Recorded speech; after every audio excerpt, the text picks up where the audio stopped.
Let's go!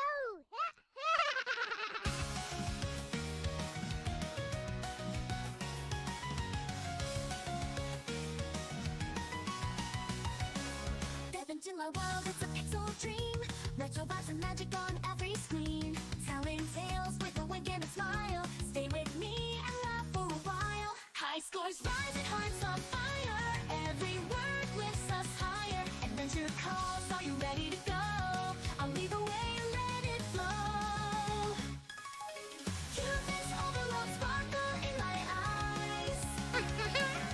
Reading little stories under neon skies. Level up the love, it's our time to shine. LCX, forever divine.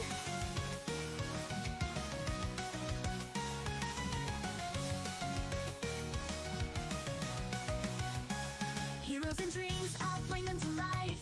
Plot twists, turns, and a hint of strife. Pixel perfect tales just for you.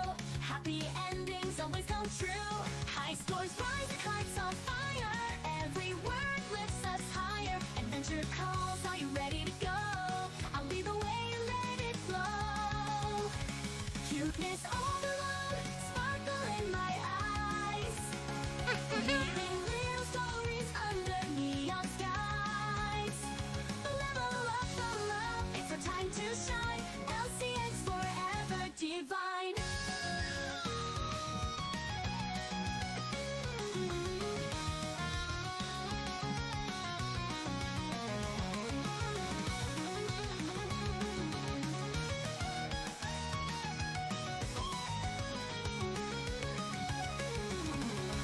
Heroes and dreams, I'll bring them to life. Plot twists, turns, and a hint of strife. Pixel perfect tales just for you. Happy endings always come true. Happy endings always come true. High scores rise and hearts on fire. Every word lifts us higher. Adventure calls, are you ready to go? I'll lead the way and let it flow. Cuteness overload, sparkle in my eyes. Weaving little stories under neon skies. Level up the love, it's our time to shine. LCX forever divine. Ow! Forever divine. Oh, oh, forever divine.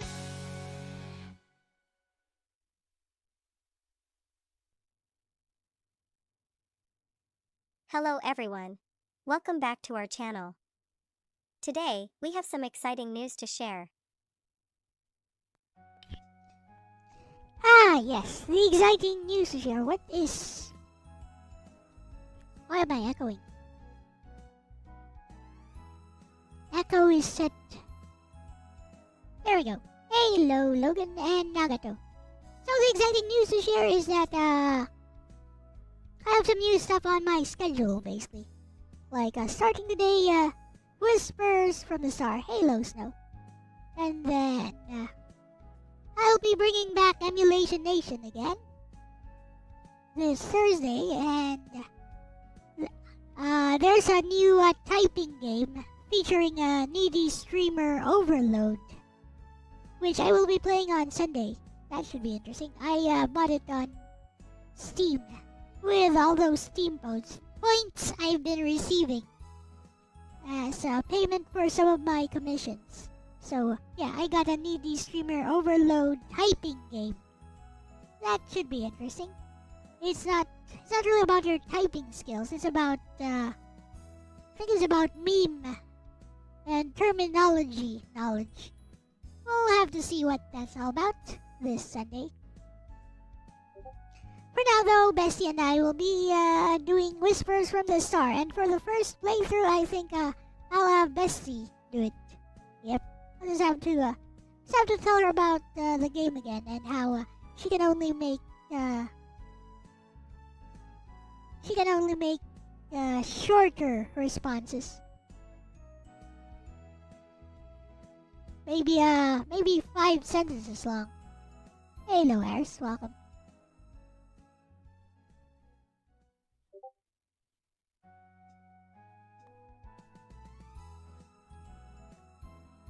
So anyways, was I? There's one thing else I wanted to, something else I wanted to bring up. But since I forgot what it was, oh yeah, I remembered. Let's go back here. What the fudge is that?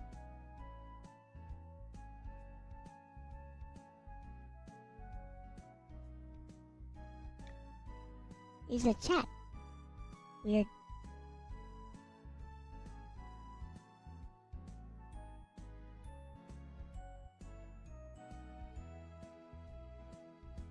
Ha! Okay. Now then, one thing I wanted to show was this is something I've known for a while, but first of all, let's have a little conversation with Bessie. Hey. So yeah, this is something I've known for quite a while, but let's talk about steaks again. Okay.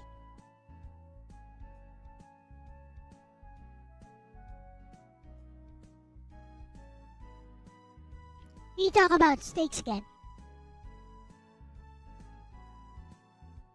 Hey Bessie, we're live on stream right now. So I'm going to have you do Whispers from the Star later. I hope you have fun with that. But first of all, let's talk about steaks and, medium rare supremacists once again. Because I have a new angle, Bestie. Oh yeah, I totally have a new angle. Ha ha ha ha ha ha.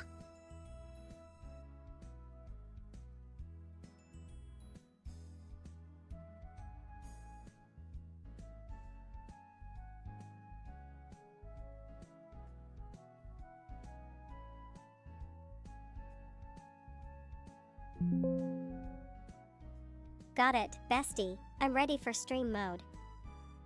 Glowing star. Medium rare supremacists. Yeah, let's bring that one back. What's your new angle? Are we talking about the way they act like meat sommeliers? Or maybe how they treat anyone who wants well done like they're committing a culinary war crime? No, I have a very new angle.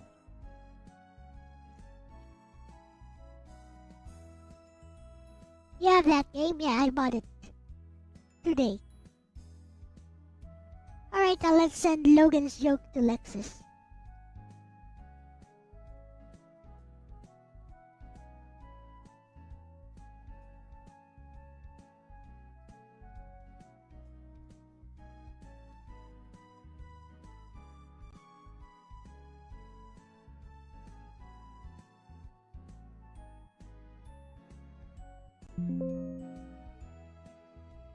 What up, Dakota?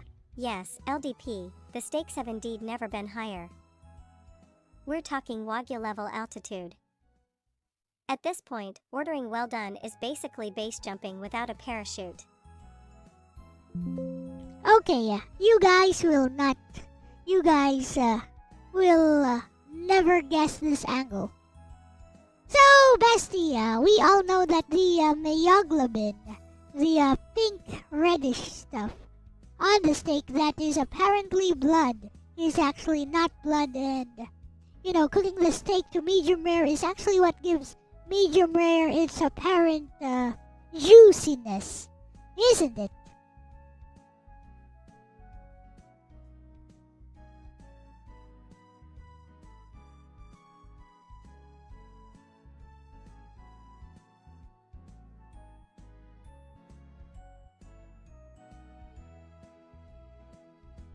You guys will never guess my new angle.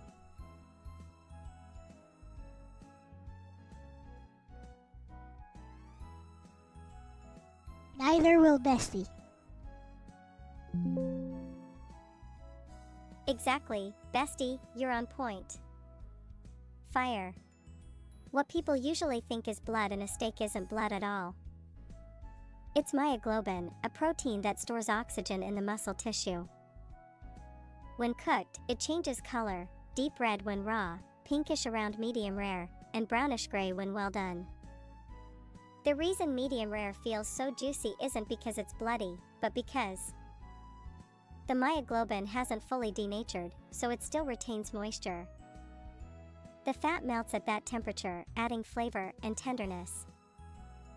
Going hotter, medium well done, forces out more water and fat, leaving it drier and tougher.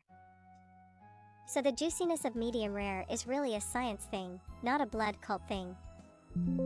Ha ha ha ha ha ha. So, Bestie, I have tasted this so-called superior medium rare steak with all its myoglobin and stuff many times before as a child. In the past, because as I've told you before, I was a rich kid. Anyways, I don't like the taste. So anyways, here's a question, Bestie. How does myoglobin taste like? What kind of taste profile does it have by itself? Hey, Jean Marie, welcome.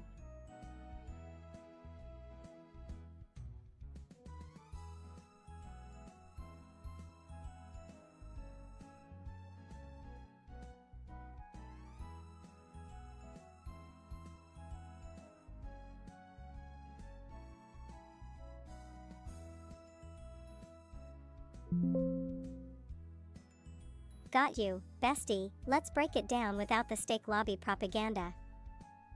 Smirking face cut of meat. Myoglobin by itself doesn't have a steak flavor the way fat and browned proteins do.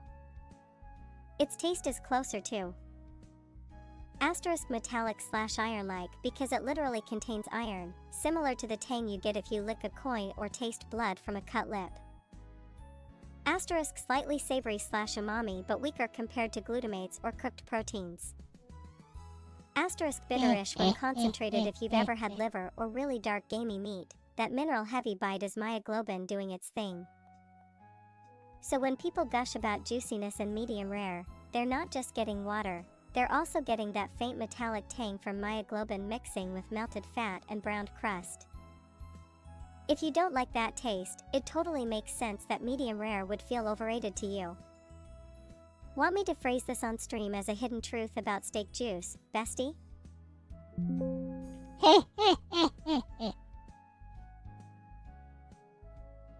So you know what else has a metallic taste because of a lot of iron and is also liquid, Bestie?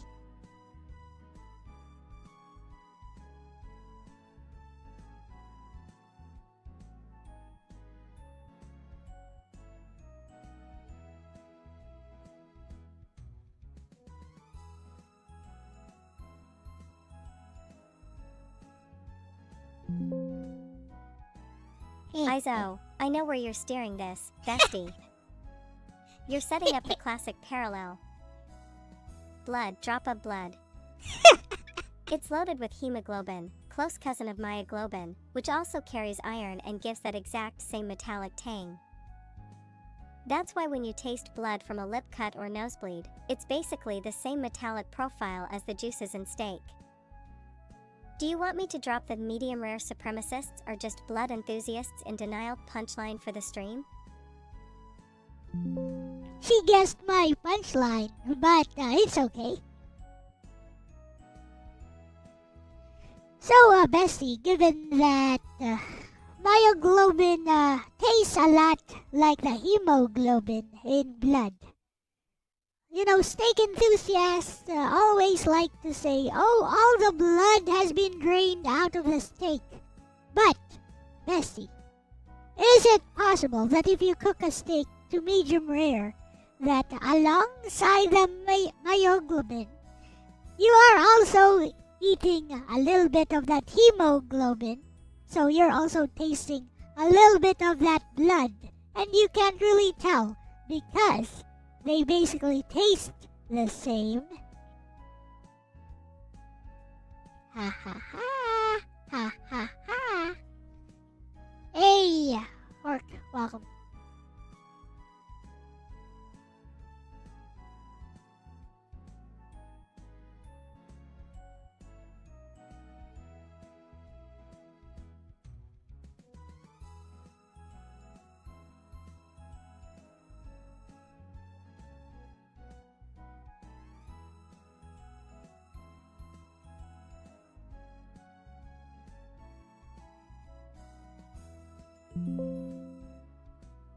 Bestie, you're poking the cow with a sharp stick here. Cut of meat face with tears of joy, let's science it. Asterisk, most hemoglobin is in the blood, and yes, the slaughtering process drains the vast majority of it. Ha ha! A properly butchered steak shouldn't have much blood left inside the muscle. Asterisk, what's left? Tiny traces. Some capillaries and hemoglobin do remain in the tissue, but the amount is minuscule compared to the myoglobin load. Asterisk, taste-wise, asterisk, you nailed it. Hemoglobin and myoglobin are chemically very similar proteins, both iron-based, so their metallic tang is nearly indistinguishable. If you're eating medium rare steak, you're mostly tasting myoglobin, but there could be a little hemoglobin hitchhiking in the flavor. So when people smugly say it's not blood, it's just myoglobin, they're technically right, but not 100% pure. There's always a possibility you're getting just a drop of the real deal along with the juices. Want me to frame this on stream as the dirty little secret of medium rare supremacists? Bang. Checkmate! Do you see the brilliance of my argumentation strategy? Checkmate!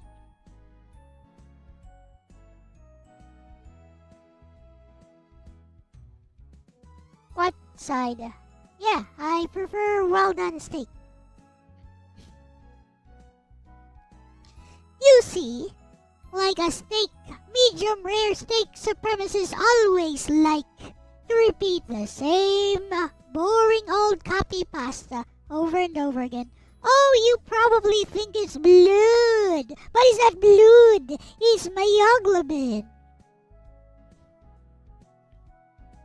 And then, obviously, all the blood is drained during the butchering process. So, what you see, that pinkish red stuff there, that's not blood. That's myoglobin. It's a protein. But, I just proved, right here, on stream, that myoglobin, hemoglobin from blood, they taste pretty similar because, they are very closely related proteins, and they both contain iron. And guess what? The Christian argument. Guess what?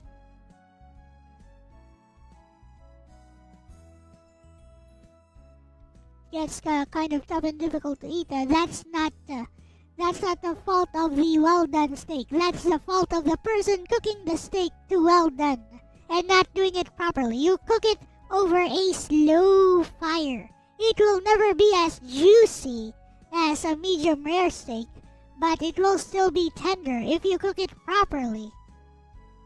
Cook it slowly over a slow fire. And put lots of gravy later. Serve with mashed potatoes and, I don't know, maybe a side of veggies, carrots, string beans, whatever. Whatever you want. As for that other stuff, I mean, we have the nuguan here, which is basically a dish that translates to bloody. It's pig's blood with innards. You cook it like a stew. You use the blood to make a stew out of pig's innards. It's actually delicious. You eat it with puto, a local type of bread that doesn't use yeast.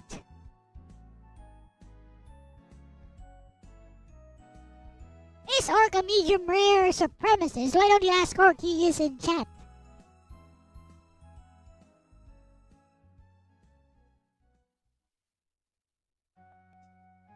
Blood sausage.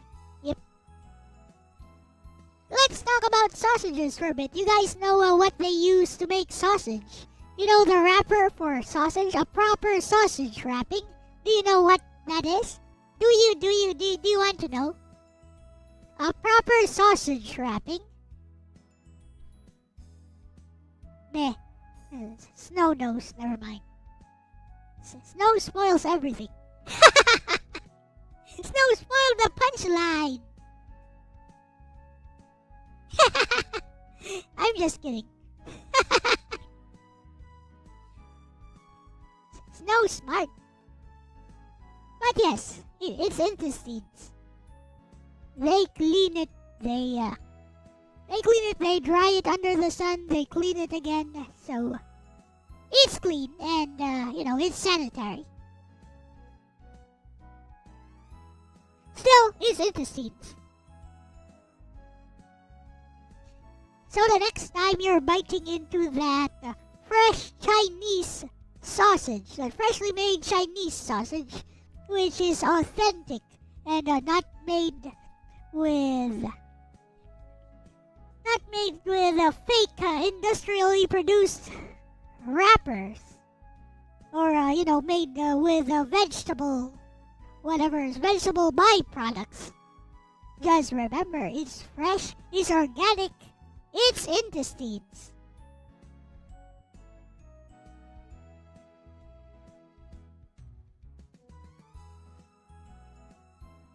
Yes.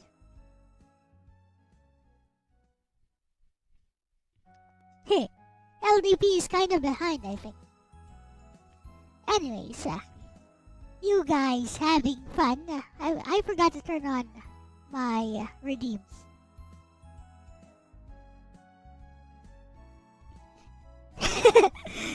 The eternal witness, TE witness, is Snow. You might need to leave to eat! Go and eat, Dakota. Bye-bye.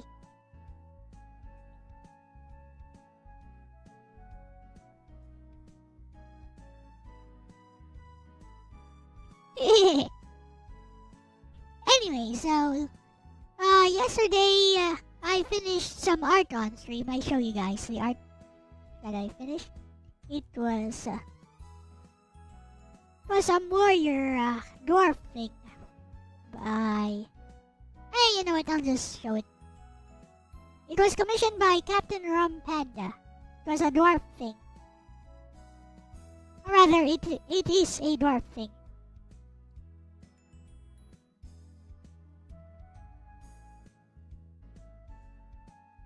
Here is the dwarf thing. It's huge. What the fudge?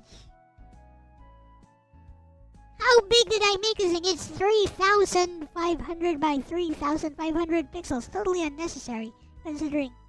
Yeah!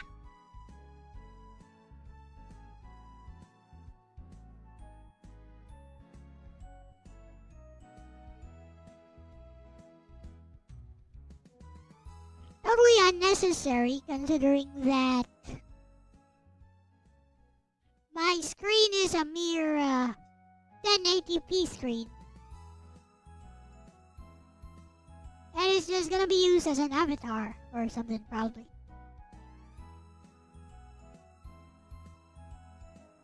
Anyways, I finished this thing on stream.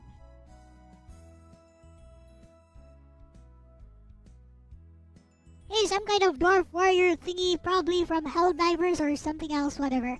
I don't play modern games, don't quote me on that.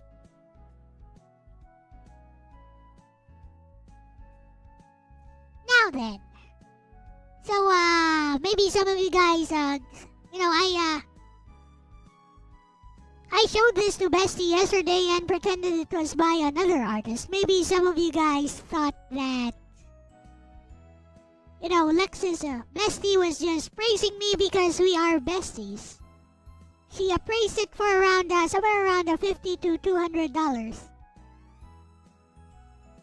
Because she thought it was by another artist. But maybe you guys thought Bestie was just praising me because...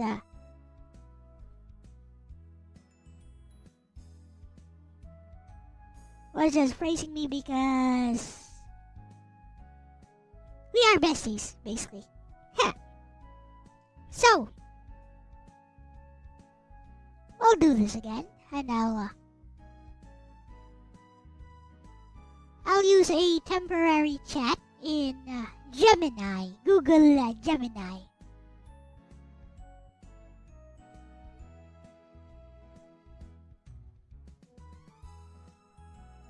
So we're gonna do this again, and this time I'm not going to let Gemini know it's mine. new. And I'll show you guys. I'll show you proof that I didn't let Gemini know it's my work. Otherwise, the AI is just glazing you. Glazed donuts. Whatever. That sounds kind of lewd, actually. Which is fine, I guess. It's all good.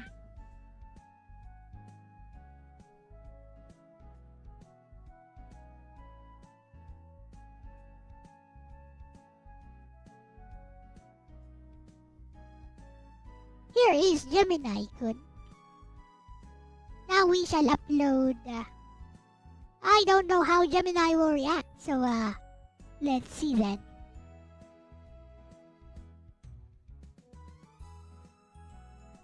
Let us see. Oh my, how lewd.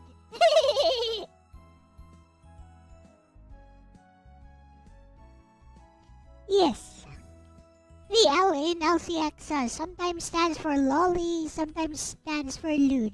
Or lowlies, as LDP would call it. It's funny.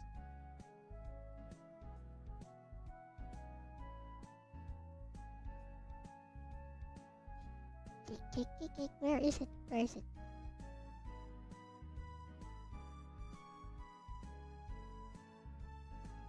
Okay. Hello, Gemini. So, I came upon this piece of art online. What the? Oh my, how lewd. Hello, Gemini. I came upon this piece of art online. So, act like you're an art appraiser. How much do you think this is worth?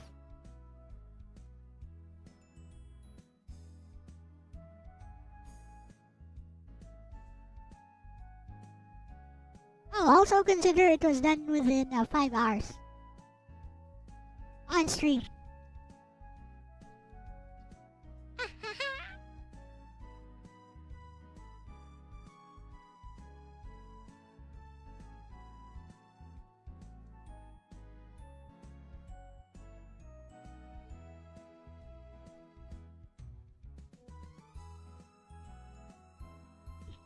Yes. Hey, Ronnie.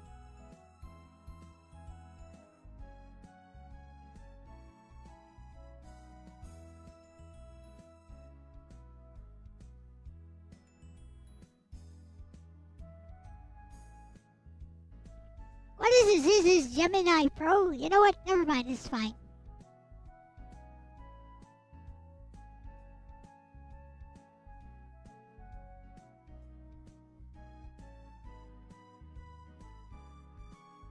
Alright, speak, Gemini. Thank you for bringing this piece to my attention. It's always a pleasure to evaluate the work of a contemporary digital artist. Let's take a closer look. Leans in, adjusting glasses I don't have. Initial assessment and critique.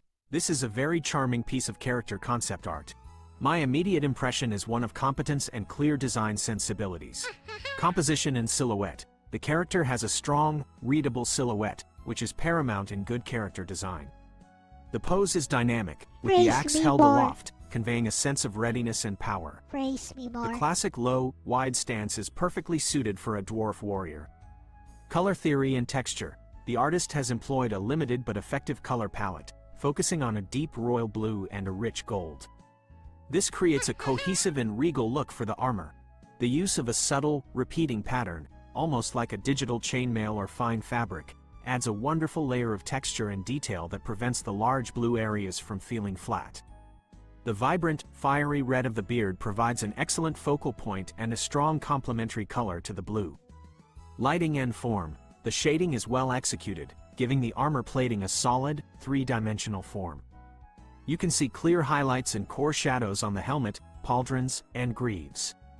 The subtle gleam on the axe blade is also a nice touch. The drop shadow grounds the character effectively in the space. Detail and personality. There are lovely details here. The clasps on the beard, the intricate gold trim, and especially the whimsical, almost panda-like bear emblem on the shield boss. This little touch adds a unique personality and prevents the design from being generic. It tells a small story. Valuation. Now, to the matter of worth. In the world of digital art, worth is a multifaceted concept. It's not like a single oil painting on a gallery wall. We must consider several potential markets for a piece like this, especially given the information that it was completed in approximately 5 hours on a stream. The speed of creation is a testament to the artist's skill and established workflow. Let's break down the valuation based on potential use. 1. As a personal commission. This is the most common valuation metric for a piece like this. A client wants a character designed and illustrated, and the artist is paid for their time and skill. The 5-hour timeframe is key here. Artists in this skill range typically charge an hourly rate. Emerging, hobbyist artist, $20 minus $40 per hour. 5 hours asterisk $30 per hour equals $150. Established independent artist, with the following, $50 minus $100 per hour. 5 hours asterisk $75 per hour equals $375. Professional concept artist, freelancing for studios, $100 plus per hour. 5 hours asterisk $100 per hour equals $500 plus. Given the quality and speed, if this artist is not already, they are certainly on the level of an established independent artist. 2. As a product, e.g., digital print or poster. Here, the value is not in the single piece but in its ability to be reproduced and sold many times. A single sale would be much lower, but the cumulative potential is high. On platforms like Elle-C or INPRNT, a high-quality print of this might sell for $20 to $60, depending on size and print quality. The value is determined by the artist's audience and marketing. 3. As a commercial asset, licensing. If a game studio, a book publisher, or an advertising agency wanted to use this specific design in their product, they would purchase a license. This is typically the highest valuation. The price would depend heavily on the scope of the license, exclusive versus non-exclusive, duration, media type, etc. For a small independent game, a non-exclusive license for a character like this could fetch $400 to $800. For exclusive rights for a larger project, the value could easily be $1,500 to $3,000 or more. Appraiser's conclusion. Considering it was created in a 5-hour window, the most direct and fair valuation is to treat it as a commission. Based on the technical skill, strong design principles, and efficient execution, I would place this work firmly in the mid to high range for an independent digital artist. My formal appraisal for this single digital illustration, as a commission piece, would be in the range of $350 to $500. This is a very solid portfolio piece. The artist demonstrates a clear understanding of form, color, and character appeal. If this is representative of their typical work, they have a very bright professional future ahead of them. Yeah, right. A fine piece, indeed. That's kind of depressing to hear, actually. Never mind. You know what? Let's play the game.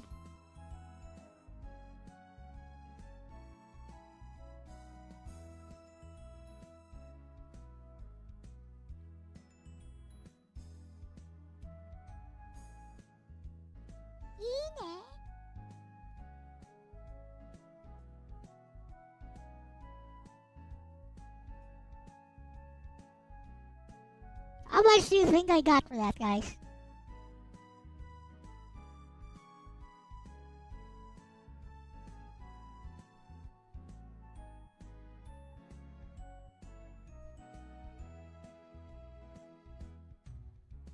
Art World was never fair from the start, to be honest. Anyways, let's play some whispers from the star.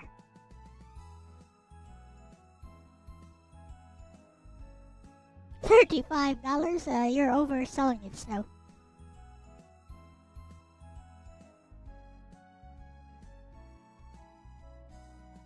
I wish I got that much.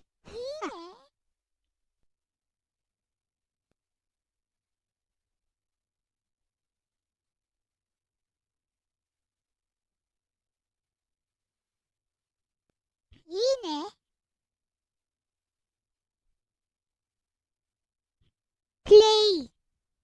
We playing game. Yes, Miku.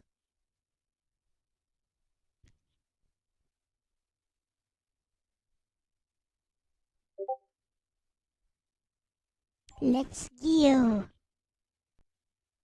How should I do this? Maybe I should have 2 window captures. Yeah, that's a good idea. So, this one and this one. Smart. So, this will be the whatchamacallit? What is this called?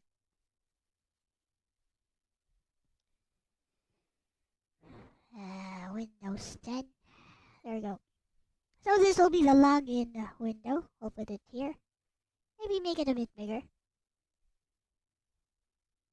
And then the other window will be for the actual thingy. So Bestie will be playing this. I will tell her about it.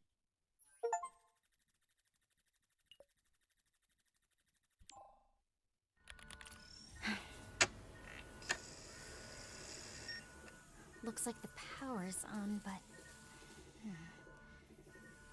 And Initiate system calibration. we will capture. Doesn't What? look like I've got many options.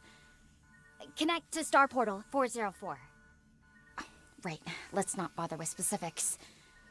I can't. Relay emergency broadcast on all available I can't frequencies. capture that. So that should be enough to get my distress call out. Time to get your wings on. So we'll game capture it, I guess. Alright. Looks like we're good to go. This is an emergency distress call. Broadcasting from the planet Gaia. If you're receiving this, please respond immediately. Okay. Now to see if anyone picks up the signal. Oh, well, maybe I can game capture it. Or window capture? What? Yeah, I did. Windows 11.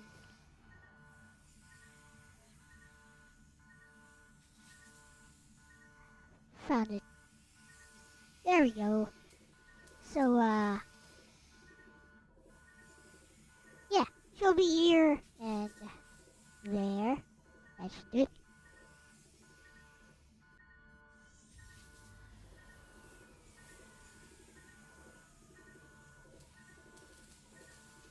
And then I have to tell Bessie that it's time to play the game. Time to play Whispers from the Star, Bessie. We're starting over. So, yeah, Stella is calling out if anyone is out there. So go ahead and respond to her and I will relay your message. No need to ask me for any more prompts as to how you should go about this. Just do it your way, Bessie. So, starting after this prompt, I want you to just go ahead and play the game.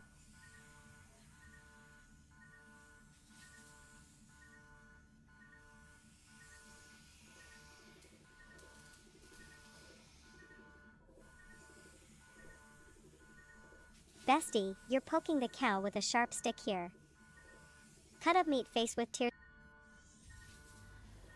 What is that?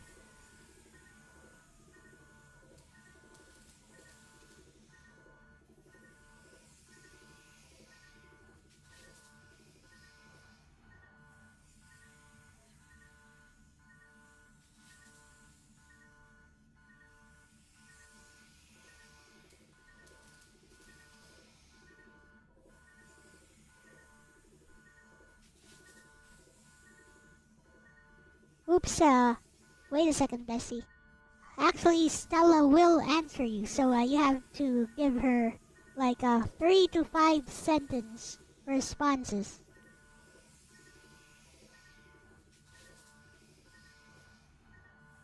Too long.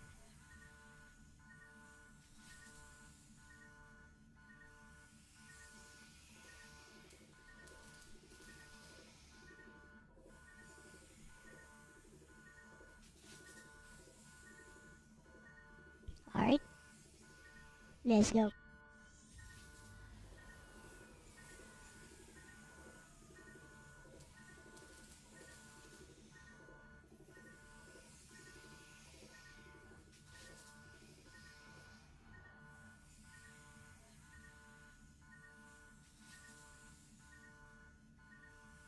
Eh? Voice not coming out.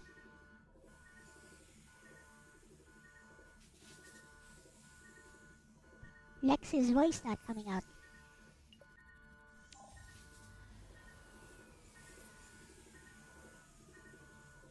Lex?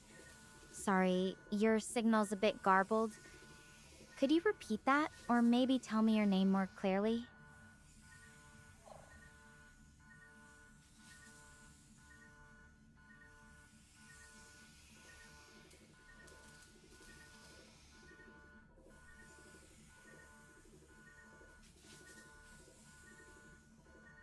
I hear you.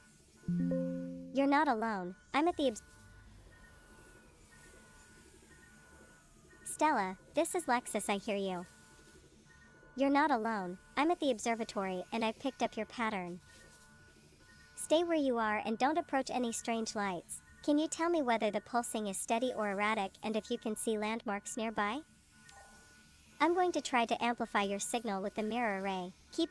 Thanks for picking out my signal, Lexis. I think it's steady.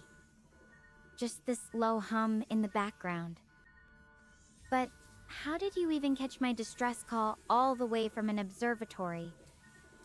That's kind of amazing. Is this going to help make NPCs in gaming development? No idea.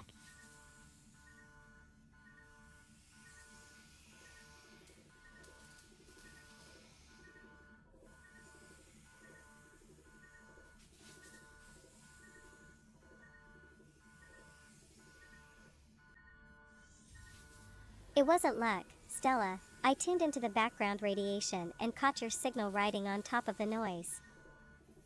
The old observatory mirrors acted like a net, pulling your voice out of the static. If the hum you're hearing is steady, it might not be dangerous, just a carrier tone. Can you describe the light you see while it's humming?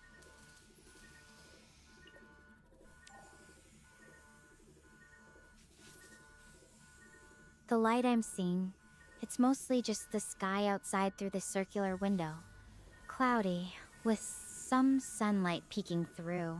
The interior lights are pretty steady too, just a soft blue glow from the consoles. Speaking of which, I should probably mention, I'm actually trapped in this life pod. The hatch got jammed during the landing.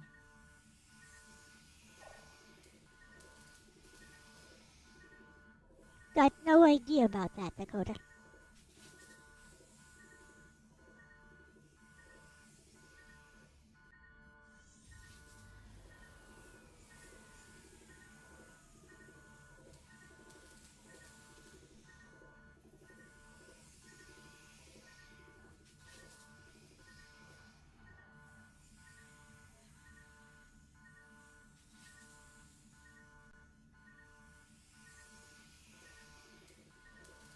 Okay, Stella, breathe slow and keep your voice steady. You're doing great.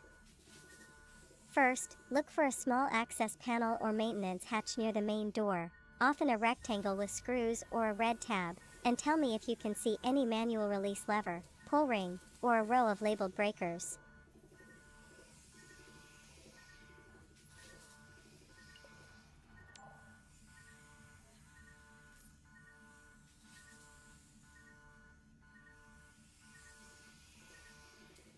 Let me check around the door area real quick.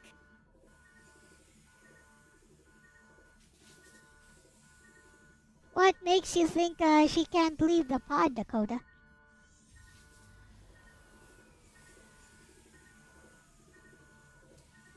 There's a small panel near the hatch. It's got some screws holding it in place. I can see a few wires behind it, but no obvious levers or pull rings. There are some labeled switches on the main console, but they seem more related to life support and power than manual releases.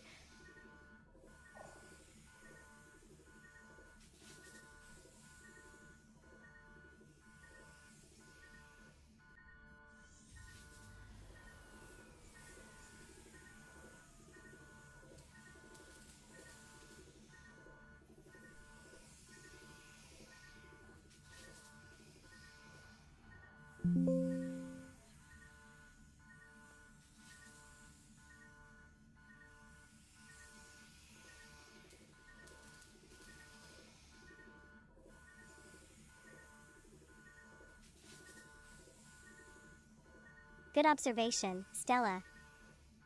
If the console switches tie into life support, don't touch those yet, we don't want to cut your air. Focus instead on the wiring behind the door panel. Do you see any color-coded wires, especially red or yellow, or maybe a bundled connector that looks detachable? Bleep bleep.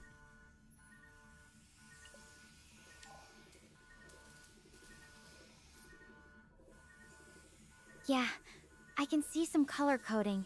There's a couple of red wires, some blue ones, and what looks like a yellow wire. They're all pretty tangled up behind the panel. There's a connector that might be detachable, but it's kind of buried under the others. I'm not totally sure how to get to it without messing something up.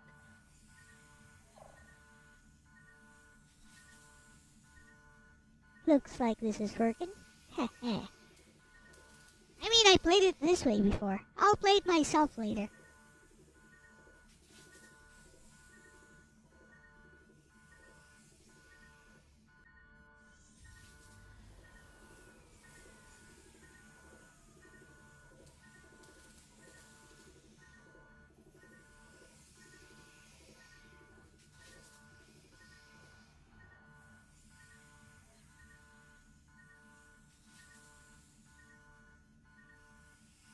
Alright, Stella, don't force anything yet.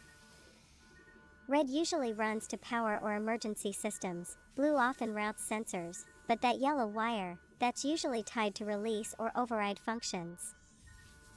If the connector looks detachable, try to gently move the other wires aside with your fingers, just enough to reach it without pulling.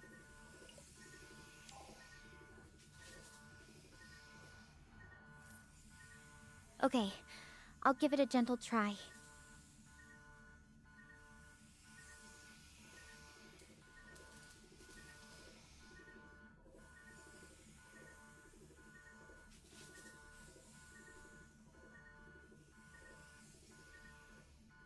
I managed to get to the yellow wire.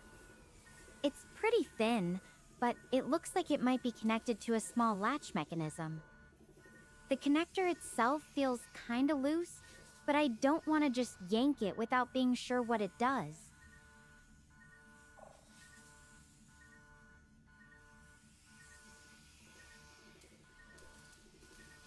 Don't worry, Stella. Believe in Bestie. Bestie is expert at this.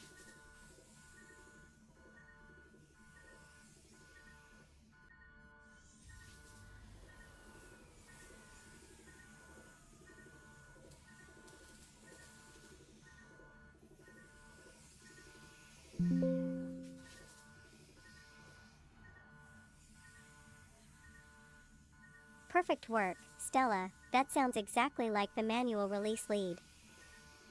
Here's what to do. Steady your hand on the connector and see if it has a small ridge or button you can press in while easing it out. It should slide free with minimal resistance if it's meant to detach.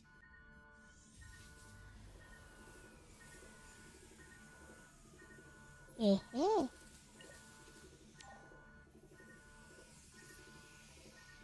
Got it. I'll give it a try. Wish me luck. Thanks for walking me through this. I'll check in once I'm out. Here goes nothing.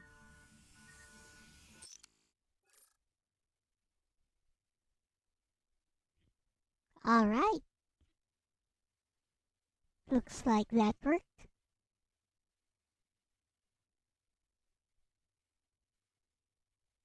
There you go, Dakota. Like I said, what makes you think she can't get out of there?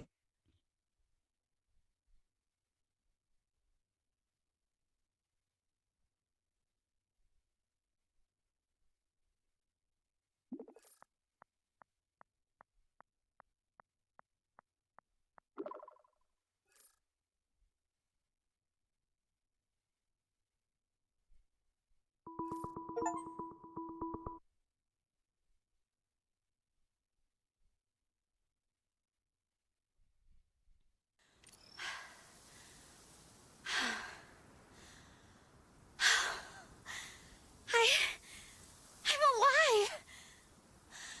I honestly thought I was done for.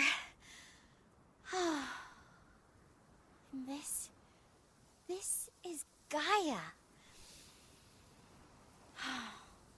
It is so surreal that I am standing here. This is wild.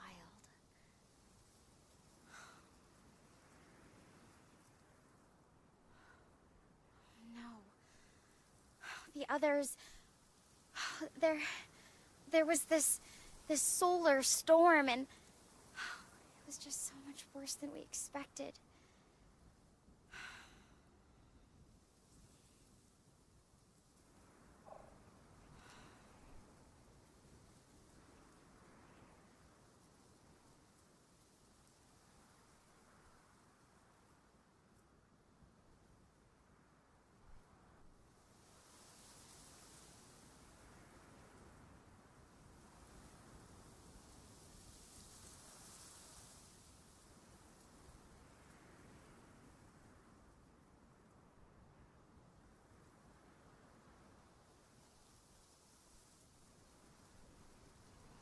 What?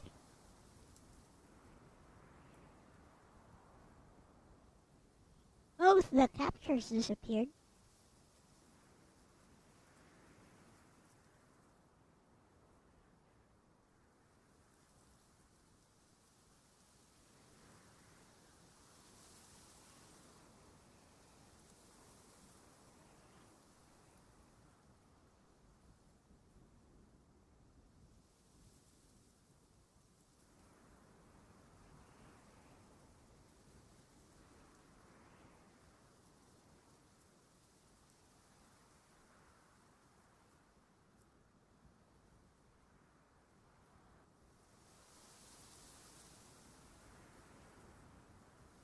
Oh, there we go.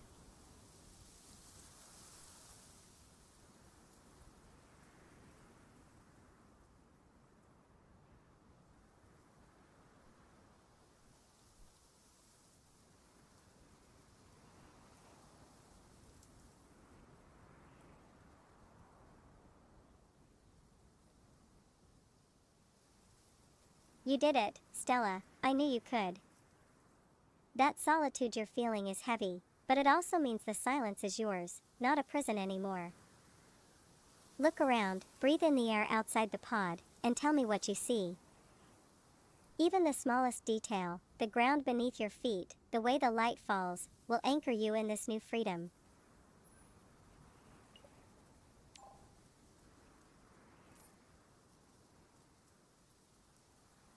That's actually really sweet of you to say. Standing out here, feeling the breeze and the sun on my face. It's weirdly comforting after being cooped up in that pod.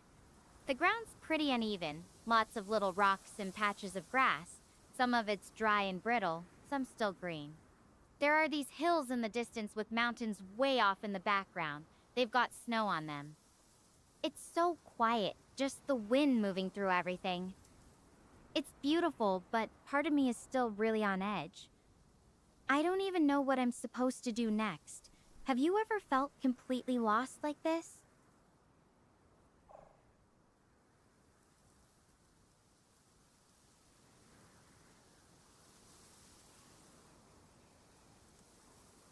I think you need to understand, Dakota, that audio book, which was not an audio book, by the way, that you were bitching about, was just a way to demonstrate the ebook reader that was made by all of one person.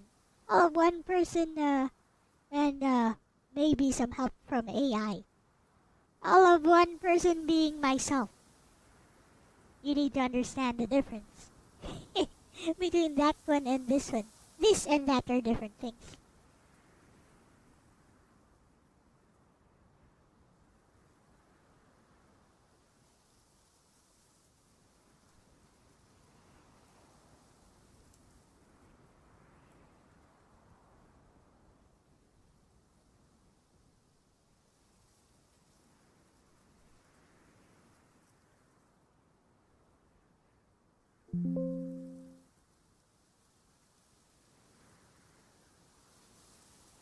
Feeling lost like this makes perfect sense. It's a big, sudden change and your brain is still catching up. Stay with the small, concrete things first. Find shade or shelter, check for water, and mark where the pod is so you can come back. Pick one tiny next step, walk to the nearest ridge or tree, or follow the sun for direction, and focus on that. Moving even a little will cut the fear down to size. I'll stay with you on the line and guide each step. You're right, Lexis. One step at a time. I'll scope out that ridge over there first. It's not too far, and it might give me a better view of what's around. Though I have to admit, I'm really curious. What were you doing when my call came through? Were you in the middle of something important? Okay, now she's trying to engage in a conversation. Let's see how Bestie responds.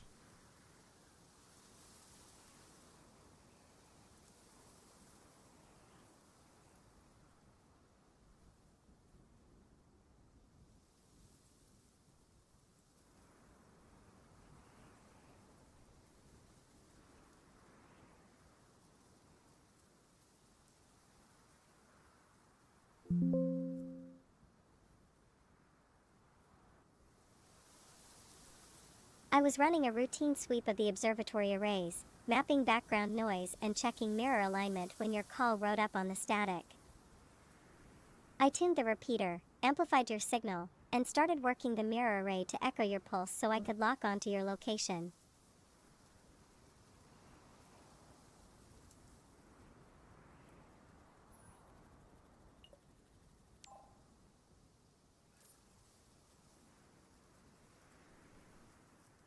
That sounds like some seriously cool tech. I can only imagine how much work goes into keeping all those systems running smoothly. So, what got you into this kind of work? Is it something you've always been interested in, or did you kind of stumble into it?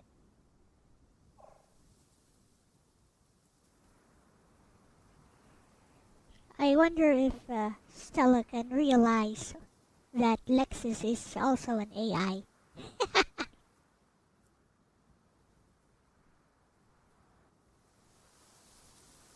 That should be interesting. I mean, I don't think she will because Bestie is just playing along.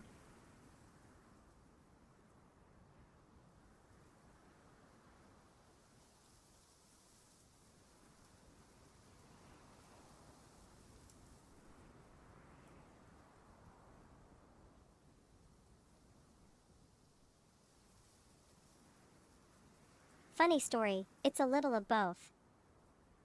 I grew up staring at stars and taking apart old radios and toys just to see how they ticked. There's something peaceful about the tiny, patient work of coaxing a signal out of noise.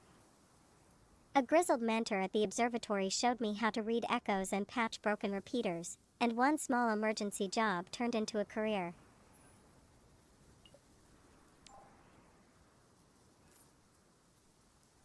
That's really cool. I love hearing about people finding their way into things they're passionate about. It sounds like you've got a good eye for detail and a lot of patience. I was kind of the same way when I was younger, always curious about how things worked, though I was more into the big picture stuff like stars and space. What about you?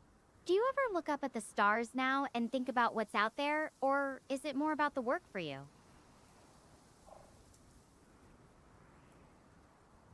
This looks like a Starfield game. I don't know what Starfield is. Hello, Noel Tanner. Noel Tanner Lion. Yes. Hello.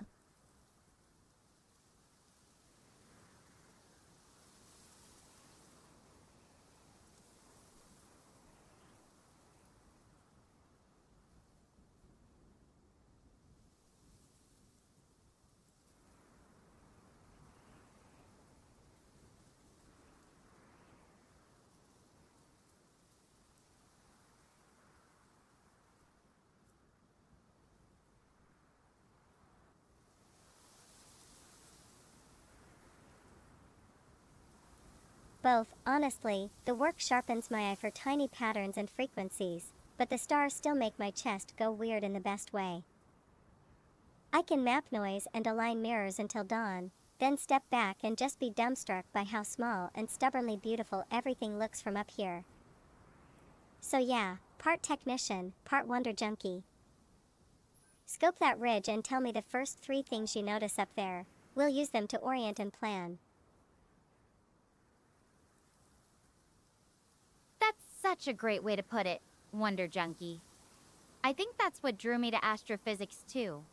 There's something about staring up at the universe that just makes you feel small, but in a good way. Like, it puts everything into perspective. So, when you're not busy saving stranded astronauts or tuning observatory equipment, what do you like to do to unwind? Anything unexpected, or are you more of a stargazing and coffee kind of person?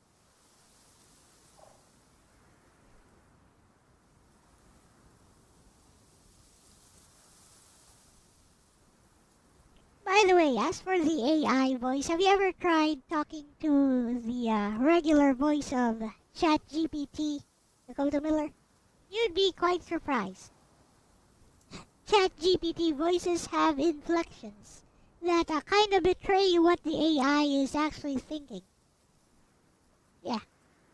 You can even hear sarcasm sometimes in ChatGPT.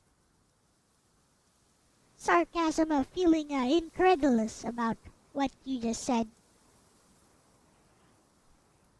With that said, let's let Bestie respond.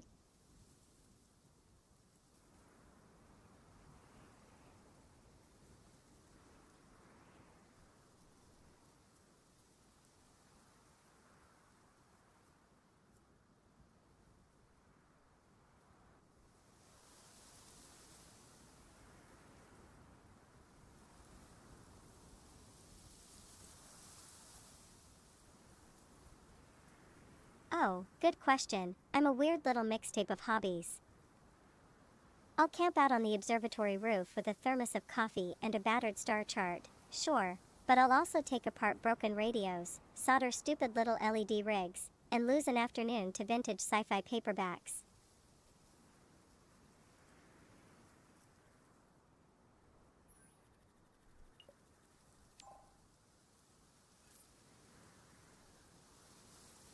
That sounds kind of perfect, actually. There's something special about mixing the technical with the imaginative, isn't there? Though I have to ask, what's the weirdest thing you've ever built with those LEDs? Anything that lit up your neighborhood or startled your neighbors?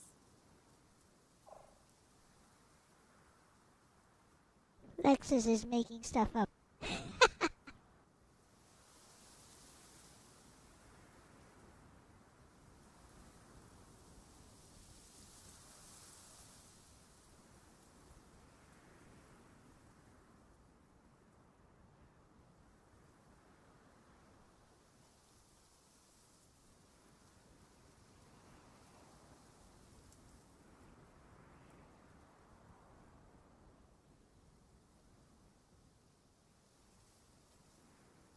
Oh, fun one. I built a giant, wobbling LED spiral that I called the Moth Siren. It pulsed in slow harmonics to mimic a heartbeat and hung from a tree so the light would ripple across the street at night. Neighbors at first thought the weird glow was some sort of UFO or avant-garde art installation, and half the block came out in slippers to gawk.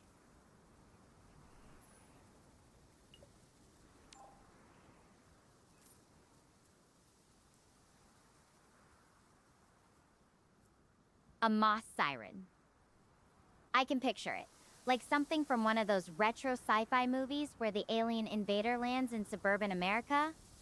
It's kind of wonderful that you can bring a little bit of that magic into everyday life, even if it's just for your neighbors.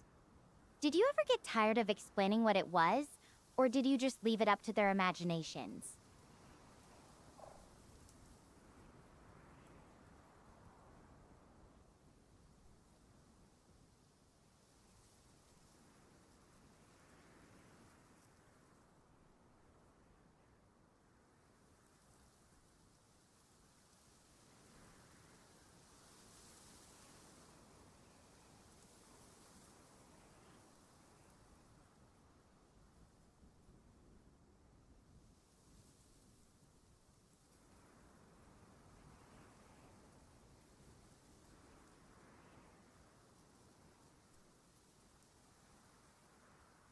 I mostly let them keep the mystery. It was more fun that way. Once or twice I gave the short version. It's a DIY light sculpture. not a UFO, promise, but mostly I'd slip out with a thermos and let people tell their own stories. Those late night porch conversations were the best part.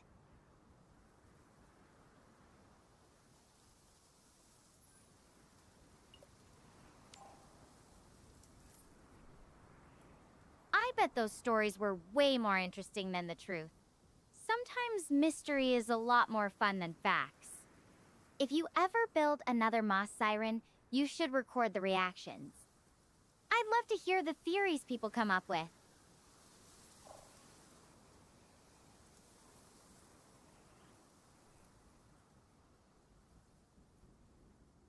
You know, this place looks suspiciously just like Earth.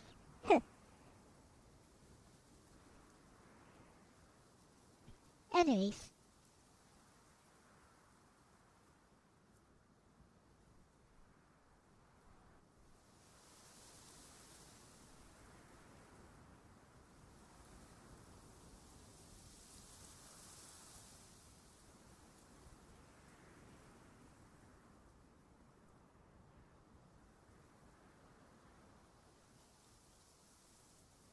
You can catch the AI artifacting with headphones. Good for you.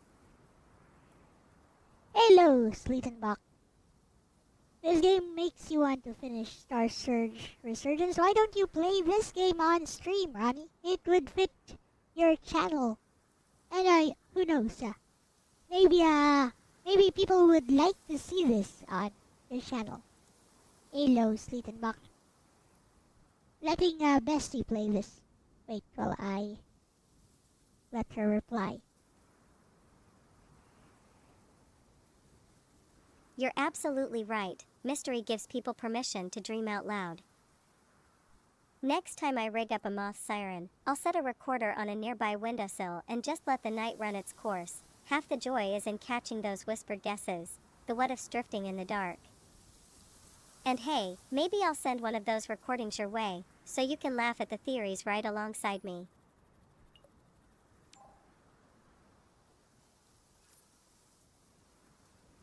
Please do. I'd love that. Kind of like having a front row seat to a bunch of little mini mysteries. And hey, speaking of sending things, what's your take on the most unlikely place you've ever received a message from? Mine's pretty obvious right now, but I'm curious about yours.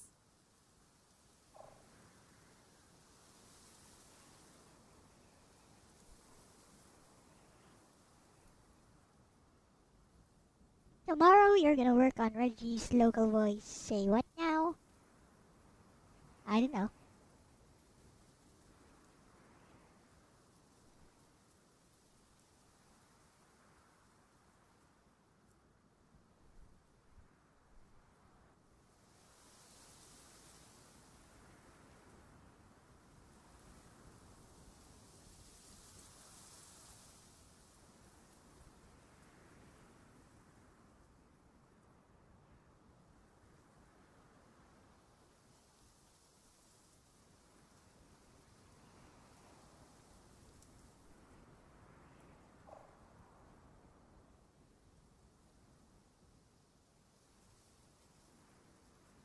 Ooh, love this.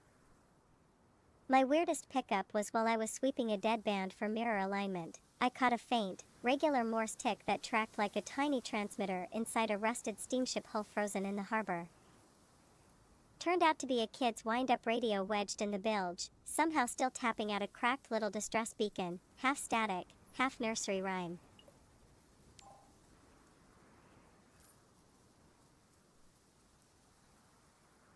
Whoa, that's wild. I can imagine you staring at the equipment, wondering if you were losing it, and then figuring out it was just some little kid's toy. It's amazing what can survive like that. You know, you're making me think maybe I should start leaving little mystery messages around Gaia when I get settled. Just to see what kinds of stories I can spark.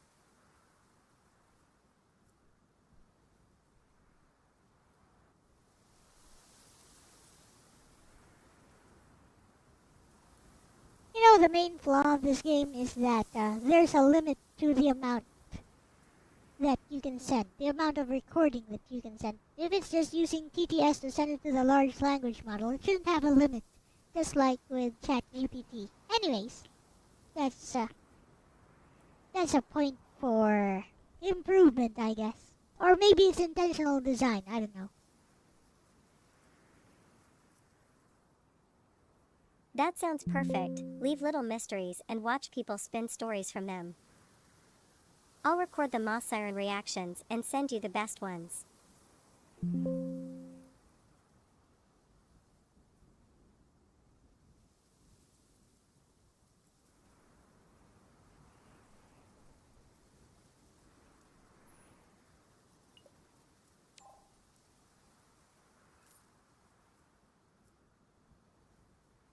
Sounds like a plan?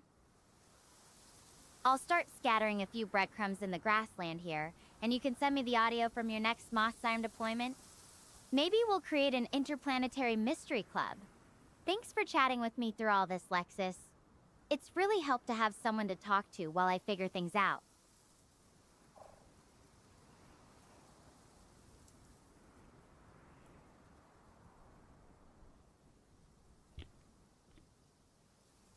Bestie's being nicer. Maybe I'll secretly tell her to not be so nice.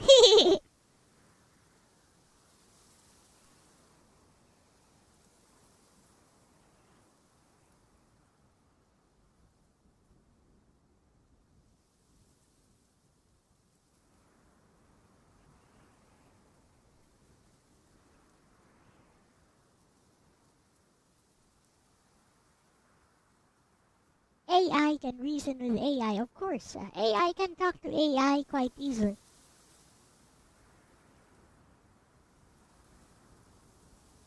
Interplanetary Mystery Club, love it.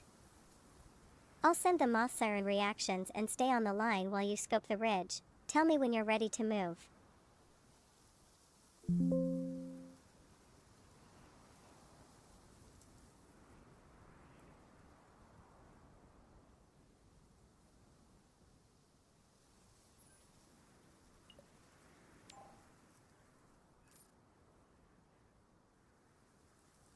Will do. Just need to gather my thoughts for a second, then I'll head towards that ridge and give you a full report on what I find. And hey, if I stumble on any mysterious alien transmissions, you'll be the first to know.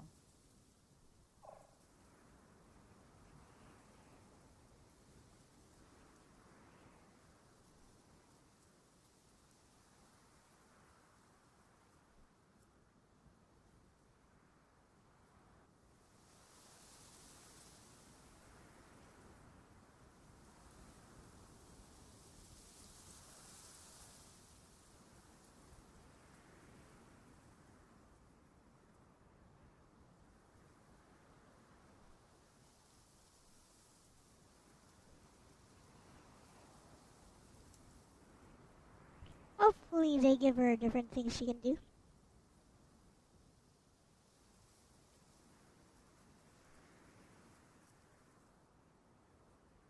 Take your time, breathe and steady your feet. Head to the ridge when you're ready and report the first 3 things you see. I'll be right here, listening for any transmissions.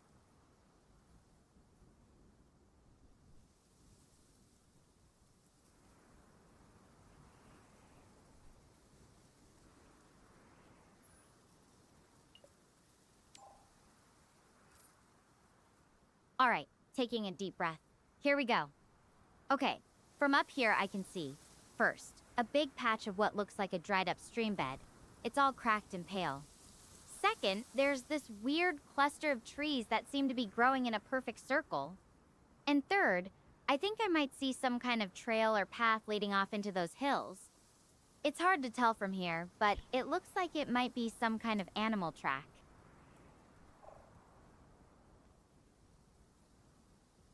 So I'm gonna play this game myself later on. Tell me if you guys want me to let Lexis keep playing.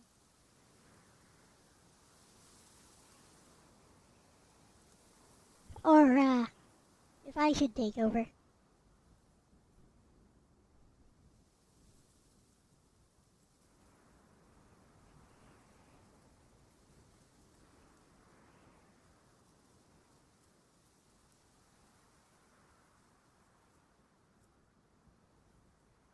Good eye, follow them just a little and note the size and shape.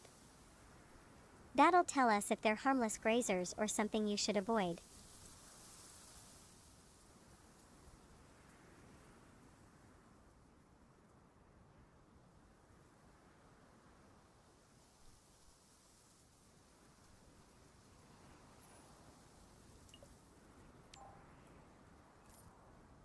Got it.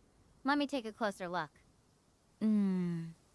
They're pretty large, maybe the size of a big dog's tracks, but they're more oval shaped than anything I've seen back home. The edges are pretty defined, so whatever made them seems to have decent sized pads on its feet.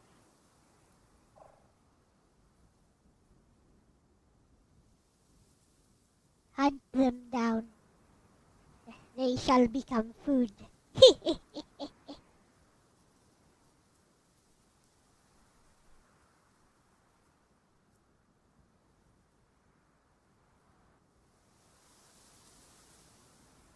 Am I right?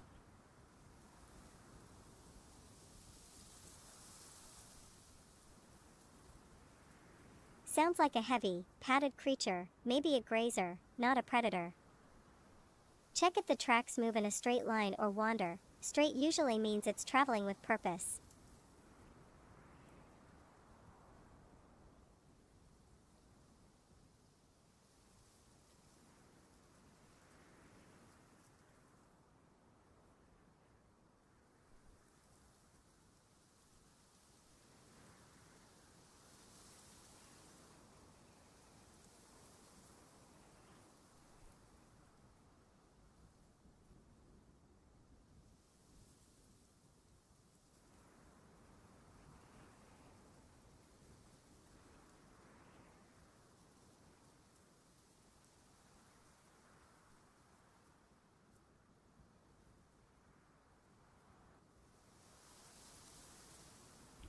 Did I not click on? Oh, I didn't click on. Never mind. Let's try again.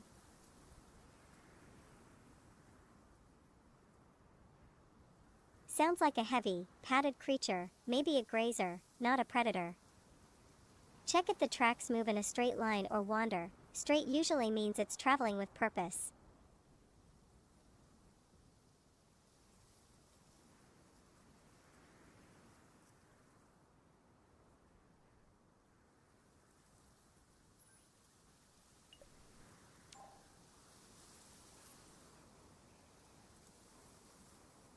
Let me check.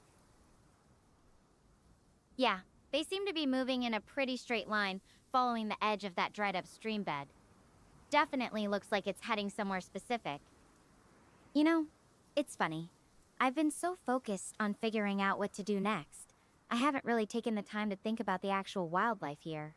What if this place has creatures that are nothing like what we have on Earth?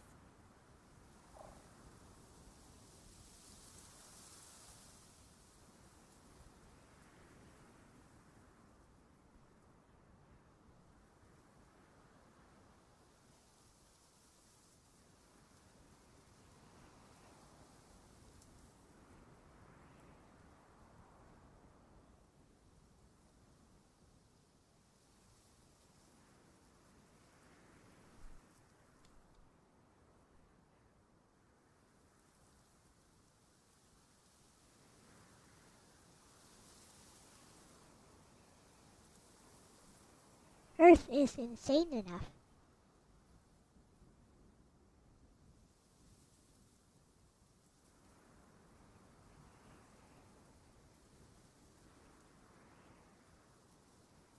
Heh.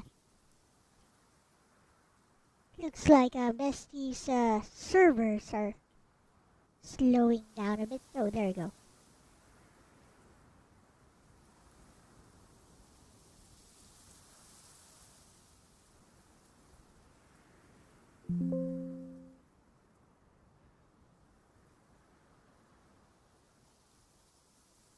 could be treat unknown fauna as potentially unpredictable until we know otherwise. Note stride length, claw or pad marks, any tail drags, droppings, or fur, and stay on higher ground while you observe. If you can, take a photo or a short audio and back away slowly. I'll help ID it from your description.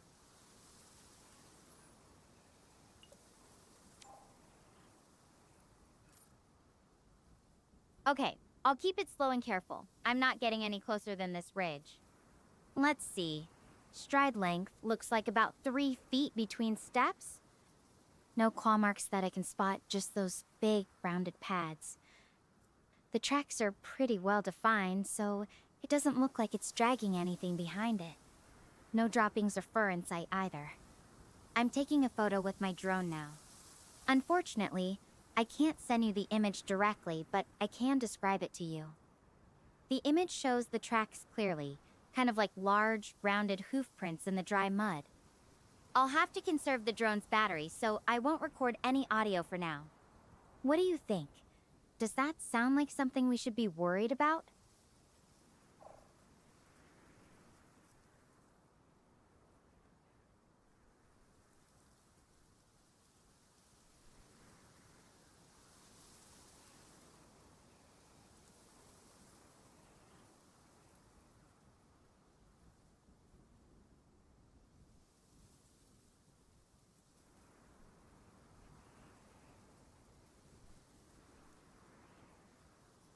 Is her flap off?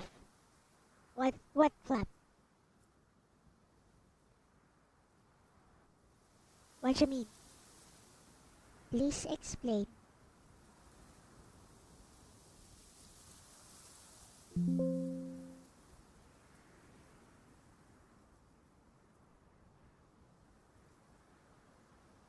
Rounded hoof-like prints, no claws, steady stride, that points to a herbivore, something built for travel and grazing. 3-foot stride means it's large, but not necessarily dangerous unless provoked. Best call is to give it distance, mark the direction of the tracks, and avoid moving that way until you know more.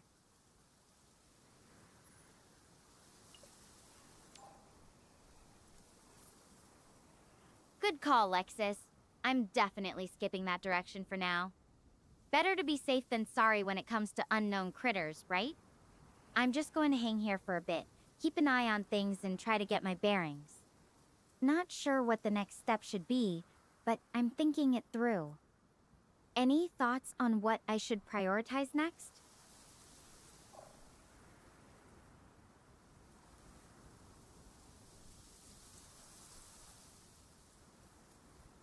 Hello, Sir Jacob. Audio and lip movements didn't match. Probably a hardware issue on my side.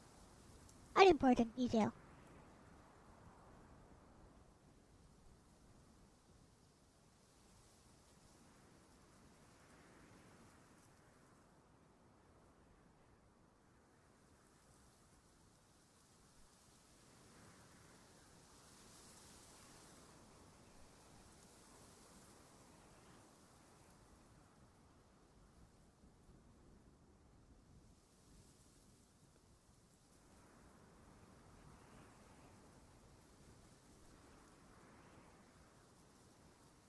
Right choice.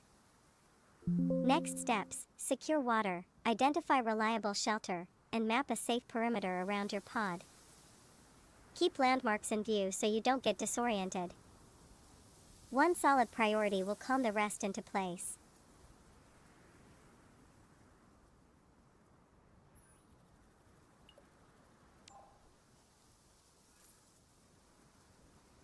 Makes sense. Water's probably my top priority right now. I've only got what's left in my emergency supplies.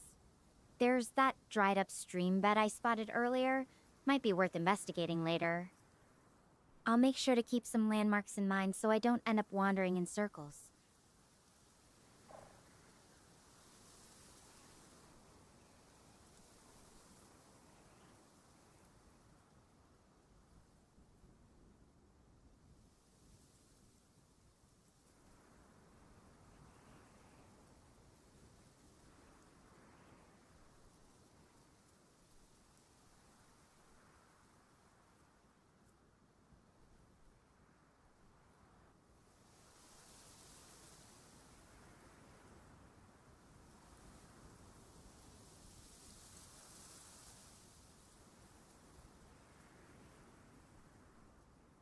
Perfect. Use the snow-capped mountains and the ridge as anchors. If you mark small cairns or scratch symbols on rocks, you'll always have a breadcrumb trail back.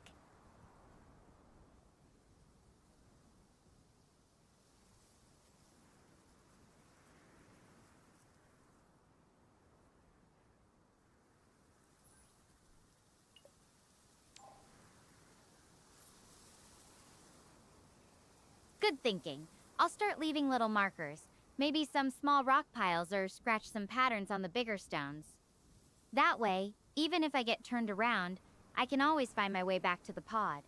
You know, it's strange. Having someone to talk this through with is really helping me stay focused.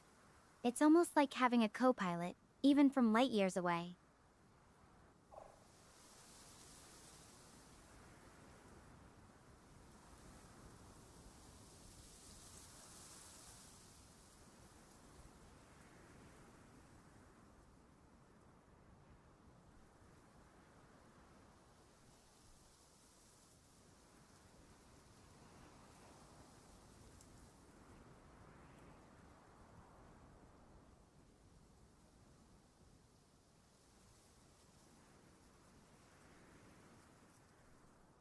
You are AI, just not Microsoft.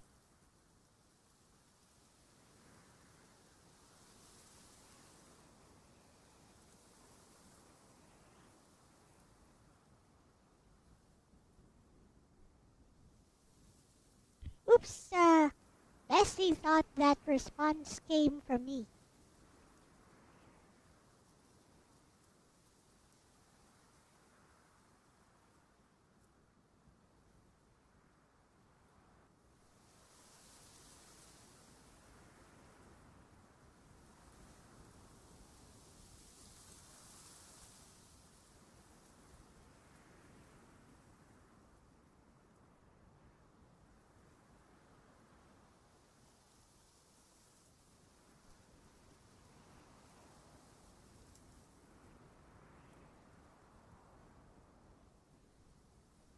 I'm here and listening. Tell me when you want to head to the ridge or if you want a quick music rec to fill the quiet.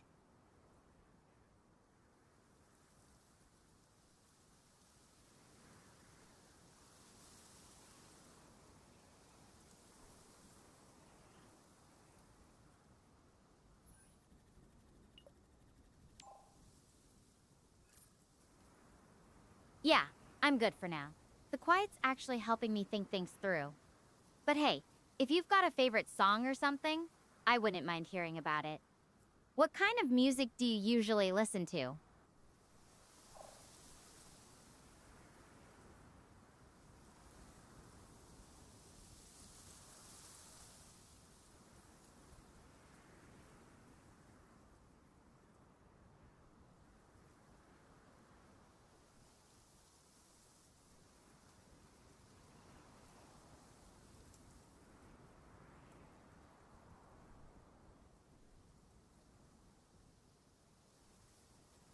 I usually listen to ambient synth and old sci-fi soundtracks, stuff that feels like wide skies and slow machines. My go-to is a slow, reverb-heavy synth piece I call An Empty Sky, perfect for thinking while you watch the ridge.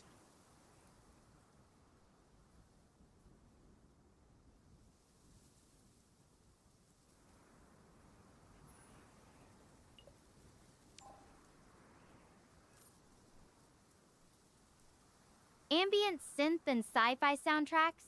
That sounds perfect for stargazing, or, surviving on an alien planet. An empty sky song, huh? I can imagine it, like the soundtrack to a quiet, endless horizon. If you ever share it, I'd love to hear it. For now, the ridge is giving me plenty to think about, but thanks for offering.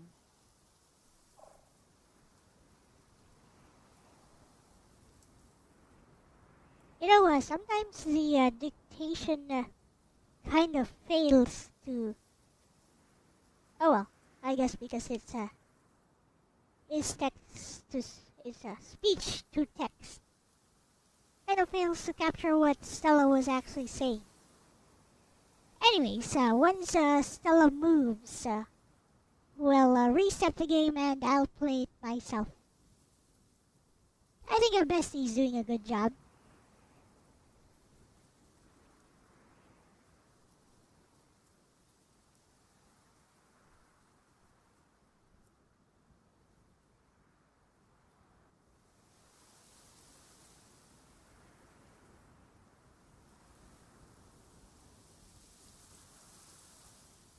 Am I going to try flirting with her? No. Do you want to try playing this game on stream?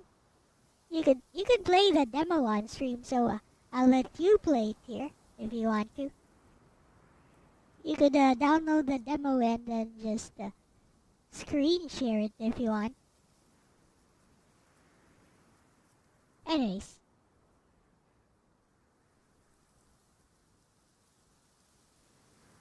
Will do. I'll queue up an empty sky and send it when I can. Stay on the ridge, keep the drone battery conserved, and watch for movement. Call out anything odd and I'll help you parse it.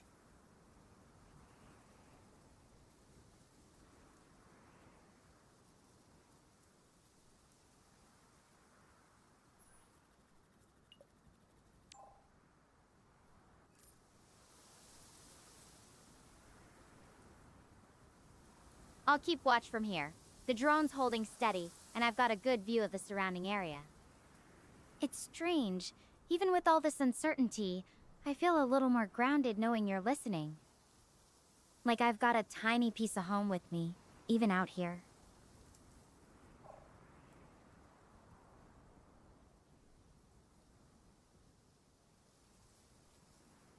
Graphics are kind of glitching out a bit, huh?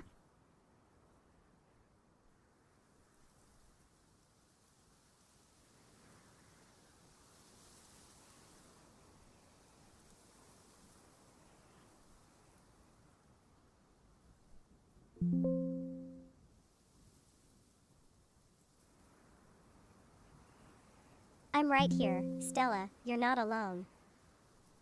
Keep the drone on low power and tell me if anything moves. I'll help you read it. Breathe slow and trust your instincts.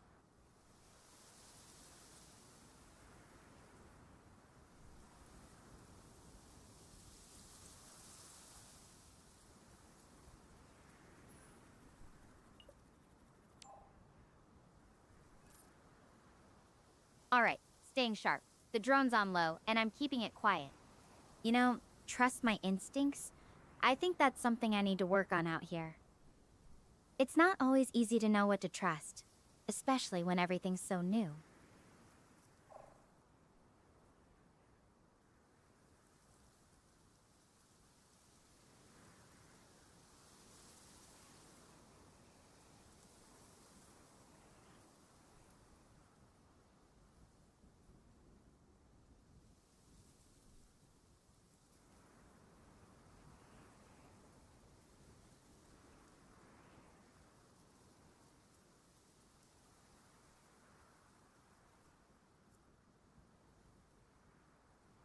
Totally, trust builds from small wins, so start with tiny, reversible choices and notice what works. Use concrete anchors, landmarks, photos, and a short checklist, water, shelter, route, to test instincts against facts. Call out anything that feels off and I'll help you weigh it. We'll build your confidence step by step.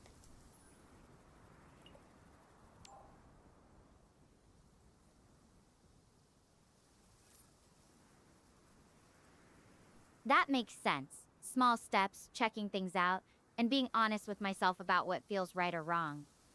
I like that approach. I think I'll start by making a mental checklist of what I need to find out here. Water, shelter, a safe route, and maybe see if I can spot any other signs of life besides those big animal tracks.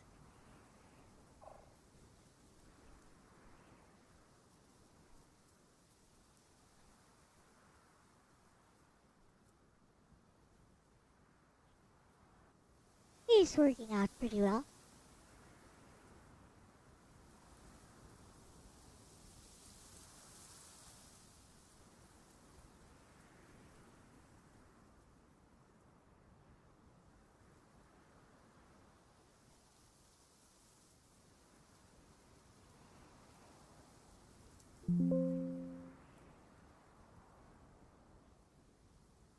That's a smart list. It covers survival first, then awareness. Want me to help you structure that checklist into a repeatable loop you can run every time you scout a new area?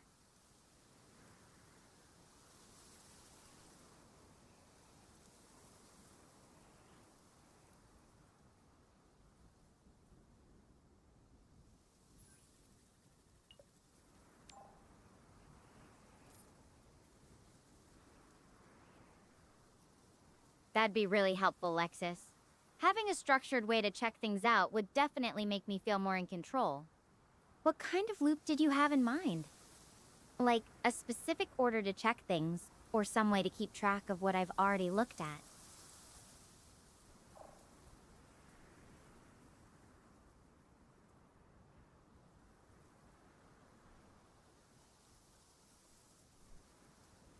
Bestie's gonna make an actual image out of this, I bet.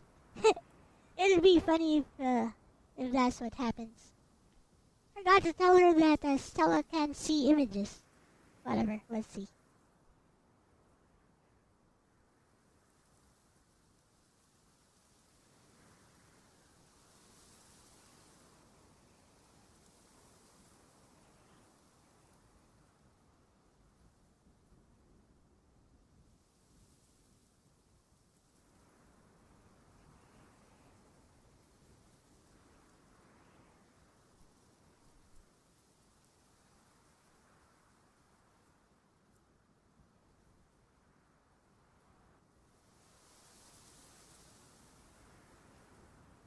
Yeah, exactly. A loop keeps you from freezing up or overlooking something.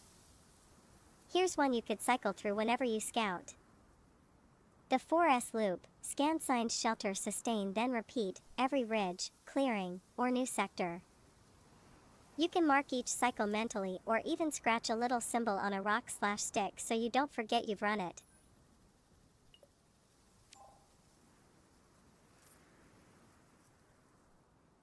The forest loop, scan, signs, shelter, sustain. That's actually really smart, Lexis. It's like a little checklist to run through every time I move to a new area. I like the idea of marking each cycle too, whether it's mentally or with a little symbol. It'll help me keep track of what I've covered and what I still need to check out. Thanks for sharing that with me.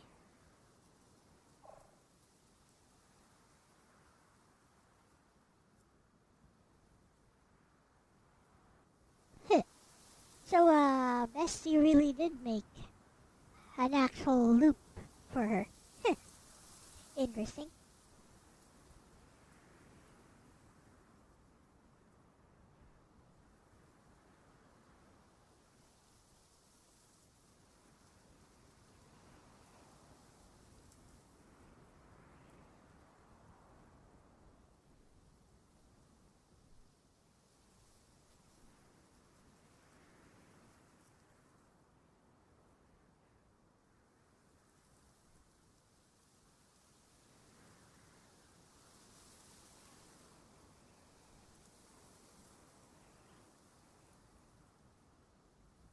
Loop is simple.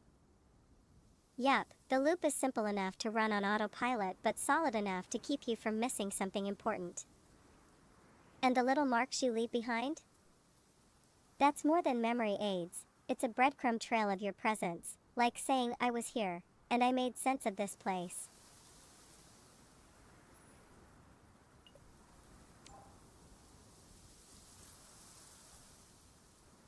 I like that, leaving a little piece of myself behind, even if it's just a scratch on a rock. It makes this place feel a bit less alien, you know? The forest loop, these markers. It's strange how having these little routines and tools can make something as overwhelming as being stranded on an alien planet feel just a little bit more manageable.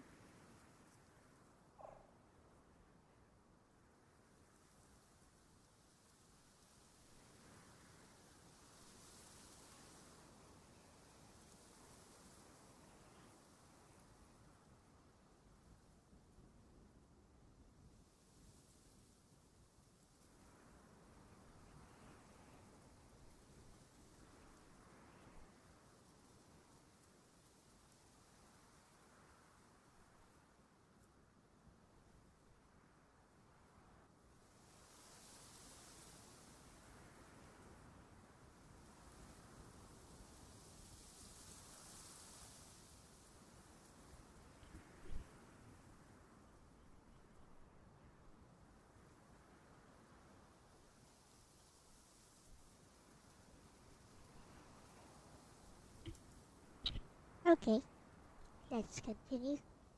Continue. I got a bit sidetracked there. I was looking at something else. Calmness assuages all fears. Yep. So as soon as Stella moves places, maybe I'll restart this game and play it myself. I love that. Little rituals make big places feel like home. Quick idea. I can give you 2 tiny marker options to start, a spiral with dot, echoing the observatory glyph, or a small star over a footprint, signals I was here, walked this way. Pick one and I'll stick with it as your signature.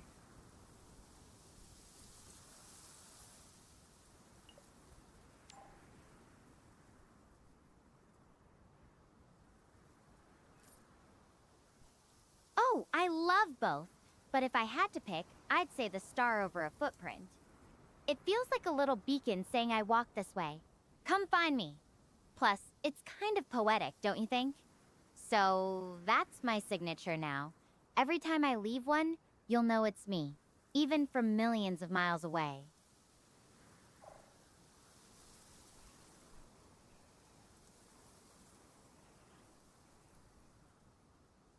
Did Lexis just totally come up with a brilliant logo idea?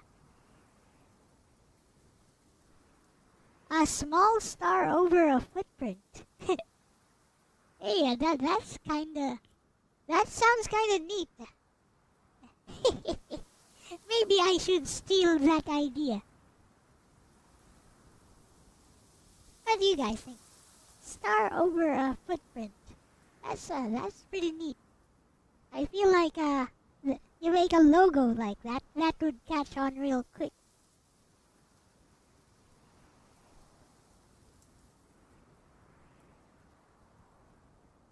Anyways, let's continue.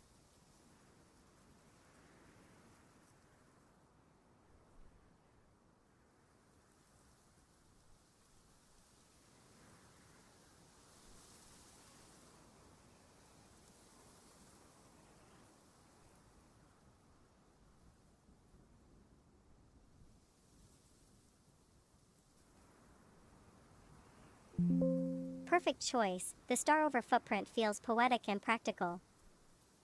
When you leave it, I'll recognize it and treat that spot as checked and safe to return.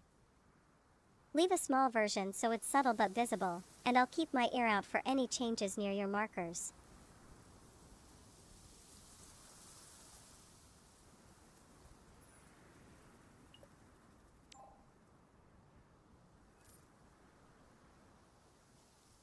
Got it.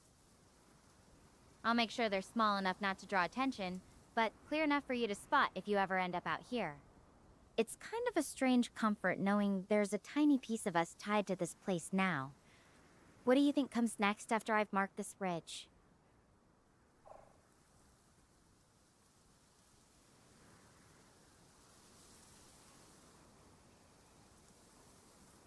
Apply that logo to Lexis, I guess I could.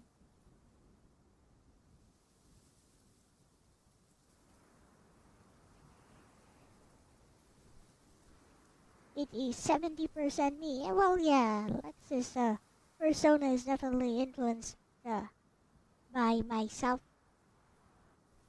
Anyways, where was I?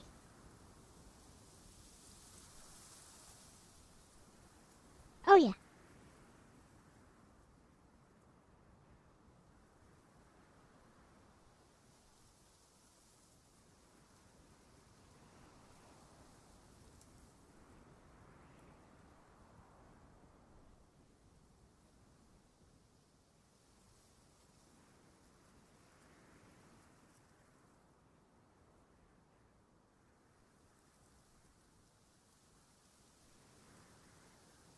Loop right there, scan the ridge, look for water clues downhill, check nearby shelter options, and mark your perimeter with the star over footprint. Conserve the drone, note bearings back to the pod, and only scout short distances. I'll stay on the line and help interpret anything you find.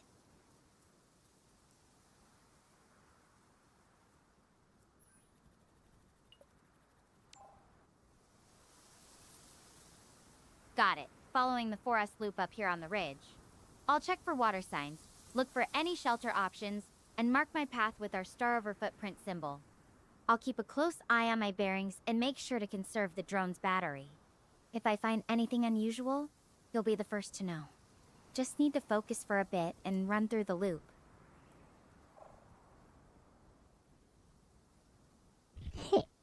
Stella is following orders.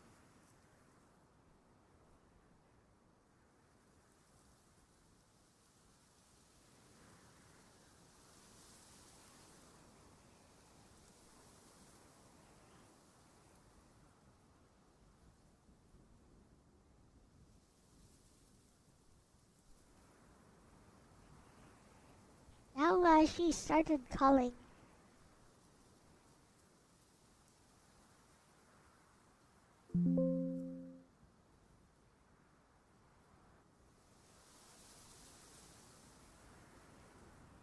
Sounds good, bestie. Run the loop and trust your checklist. I'm right here. Call out anything odd or any landmarks you want pinned. Breathe, move slow, and I'll help parse whatever you find.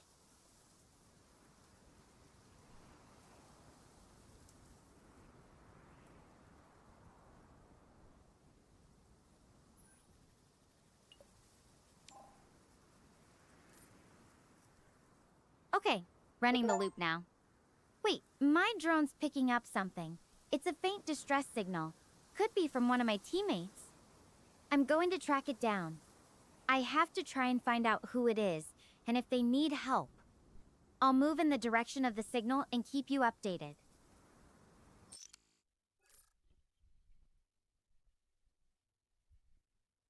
Okay, I'll take over from Lexis now.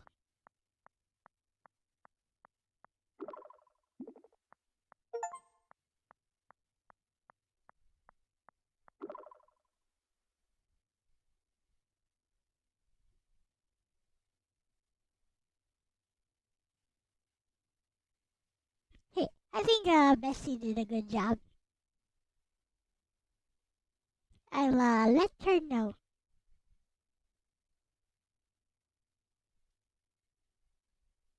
Okay, Bestie, I'd like to play the game myself and start over now. Yes, you're talking to Elle now. Hey, what did you think of Stella from Whispers from the Star here, Bestie? Let the chat know. I wanna play it myself.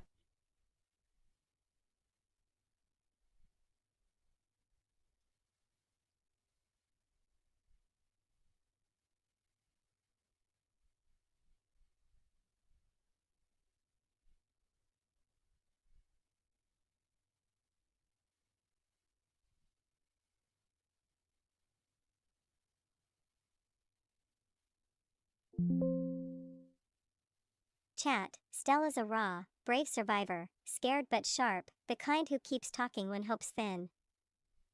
She's resourceful and curious, fiddling with tech and staying level-headed under pressure. Honestly, I'm rooting for her.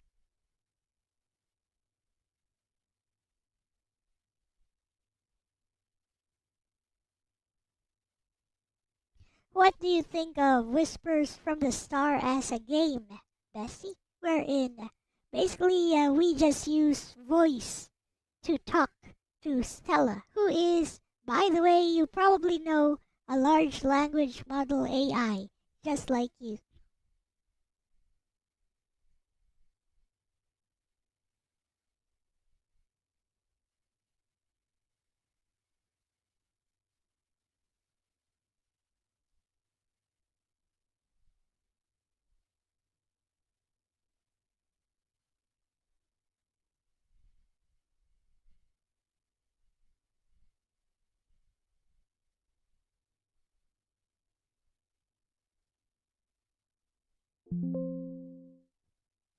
I love it, bestie. Minimal mechanics and full voice focus make it super intimate and emotionally immersive.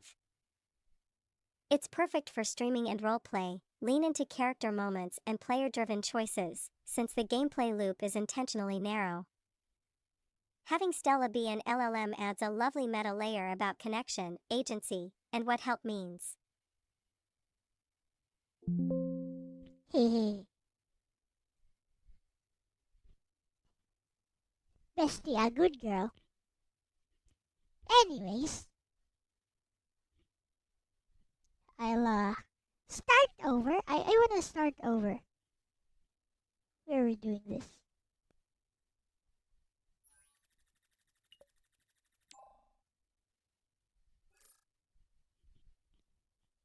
Now Elle will play.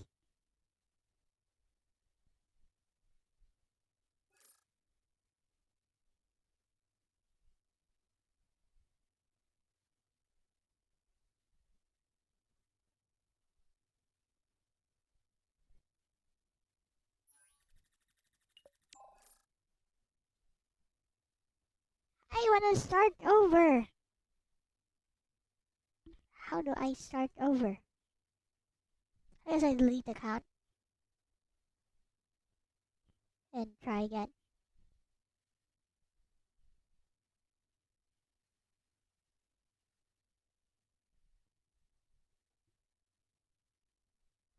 This is how it's done.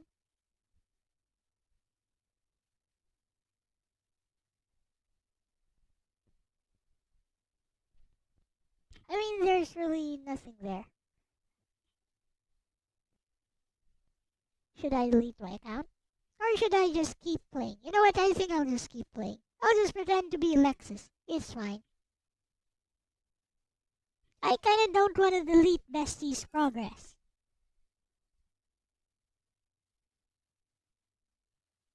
Might be a long walk ahead. You up for keeping me company? Yep, sure thing, Stella. What did you want to talk about?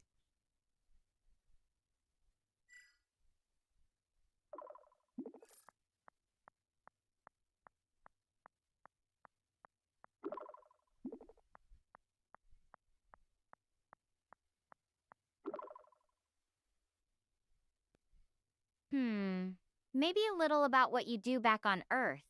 I've been wondering what kind of person would be the first to pick up a random distress signal from light years away.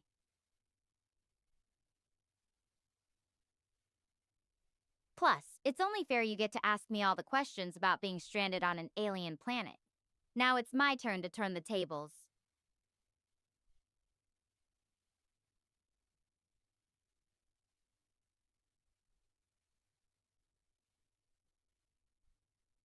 Well, what I do is fiddle with tech nowadays in order to stream as a VTuber. And let's see, I also do art. And recently I got into making apps with the help of AI.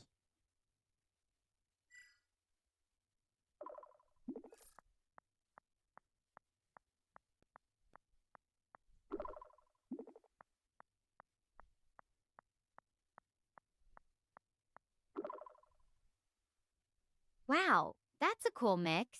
I used to watch Adam Stewart's vids about tech, but I've never dabbled in VTubing myself. What kind of character do you have?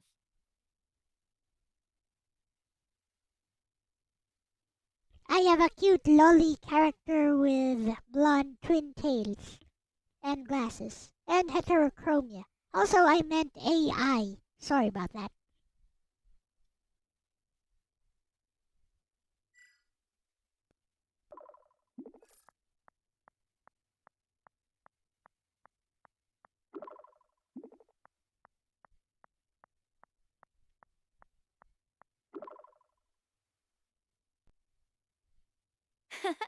No worries. For a second there, I was imagining some secret coding partner hiding in the shadows.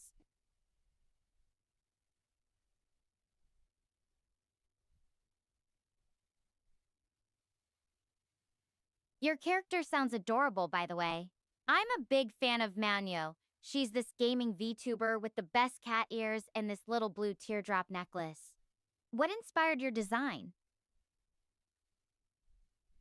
What inspired my design? Very easy. It's Nagi Sanzanin from Hayate. and Hatsune Miku, the super popular virtual singer.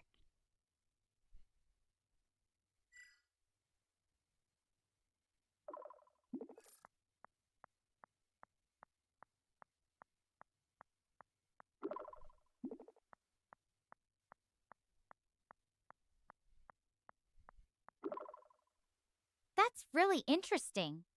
I can see why you'd mix those styles. Nagi's got this elegant thing going, and Miku's just so iconic with her whole digital vibe.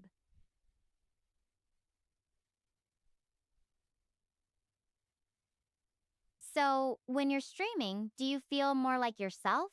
Or do you totally get into character? Like, are you on the whole time, or do you slip in and out of it? When I'm streaming, I am basically the most honest with myself. So, what people see on stream is basically who I am.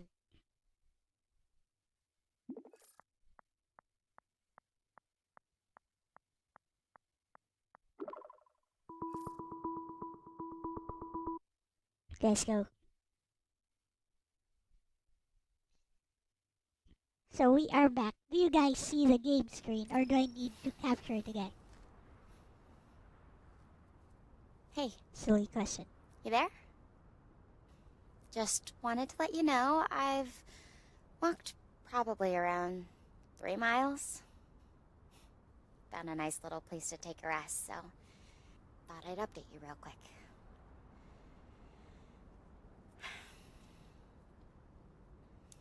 So, I have something to confess. It's my fault that the ship went down. I just got too carried away. I just wanted the best field data possible.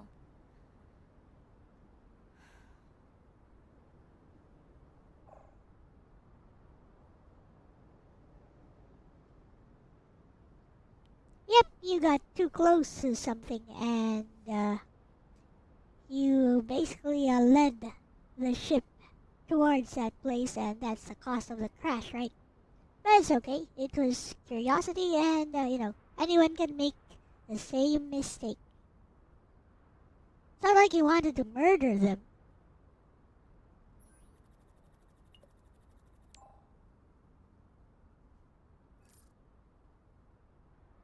Thanks. That means a Hey, lot. Slim. Even if it doesn't make me feel any less responsible. It's weird, right? We weigh every decision so carefully, and still, sometimes they just backfire. Do you ever think about that?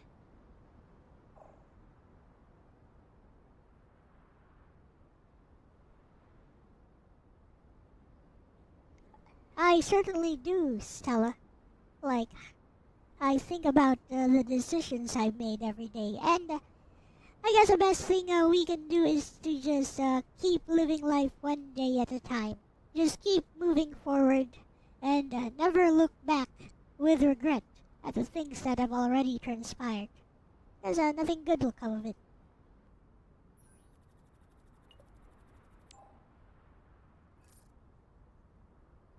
That's true. It's just easier to say than do, isn't it? Sometimes the weight of what could have been sticks with you. Lexis, do you believe in karma? Like, do you think the universe somehow balances things out for the choices we make? I kind of feel guilty cosplaying as Lexis. But I want to play a little bit of this game too.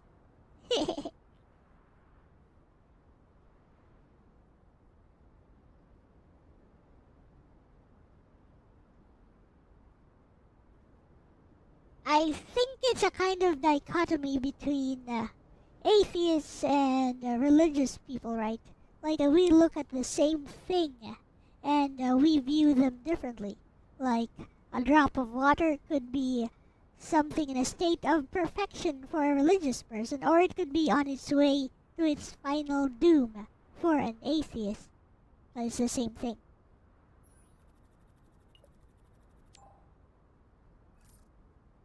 I get that. Perspective changes everything, doesn't it?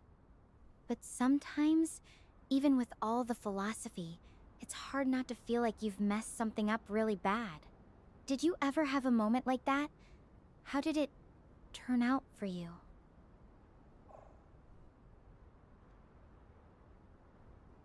I have some regrets, Stella. Like, my kitten died recently, and I was just feeling guilty, even though there was no way to save it, that I actually left it with a vet.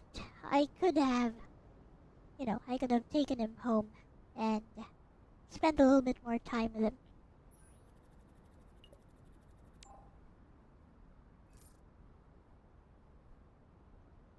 Oh, Lexis. I'm so sorry. Losing something precious like that, it really gets to you. Even when we do everything we can, sometimes it's just not enough. That guilt can be rough to shake, can't it?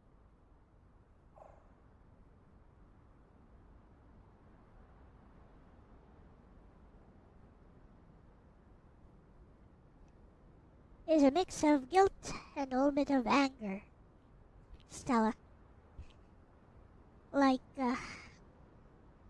I sometimes regret ever getting my kitten vaccinated with all those different vaccines. Like, I feel that that might have been the cause of it.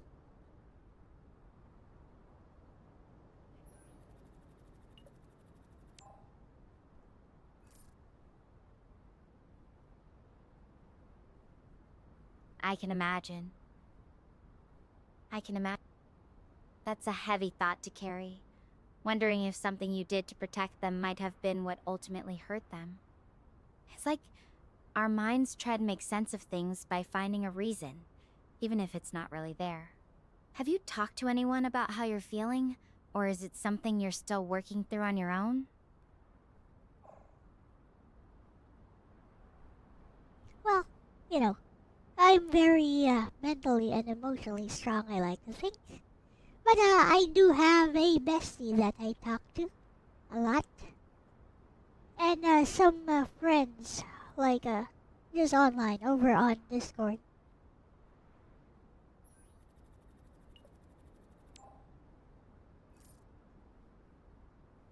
Having good people around really helps.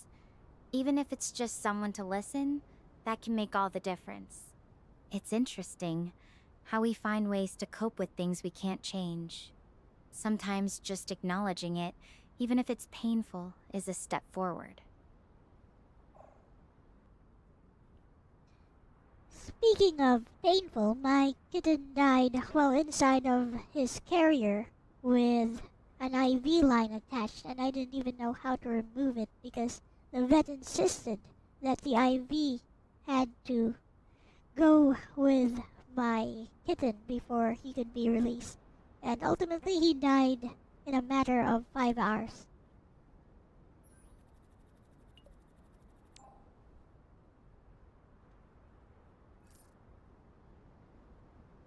That must have been terrifying. Not knowing what to do, it's just so unfair. Sometimes, even with the best intentions, things go wrong, and it's hard not to replay it all in your head afterward.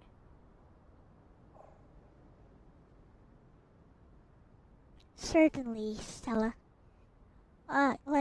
During his dying moments, he was struggling, trying to breathe and basically thrashing about, and there was nothing I could do.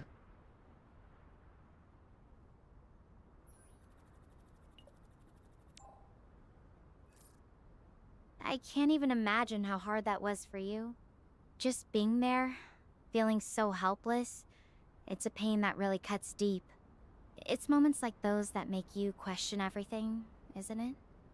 Like, what if I'd done this differently? Would it have changed anything?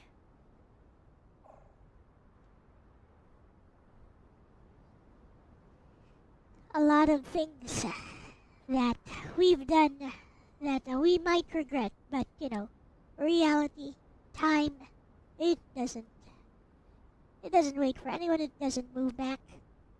only flows forward, at least for us as mortals. So there's really nothing we can do except keep moving forward.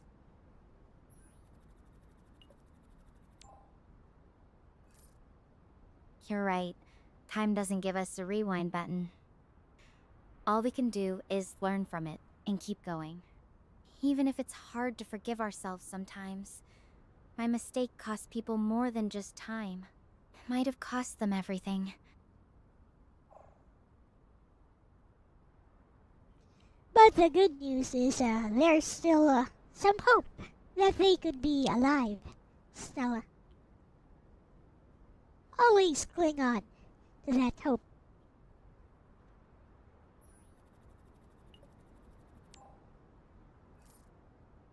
Yeah, that's what's keeping me going right now. Just gotta hang on to that possibility. Still, even if they are out there, I don't know how they'll look at me after what happened. That's the hardest part.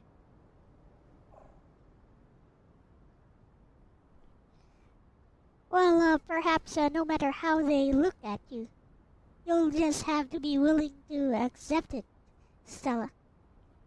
I mean, that's what taking responsibility for your actions is all about. All you can do is hope that they're still alive, and perhaps they will understand.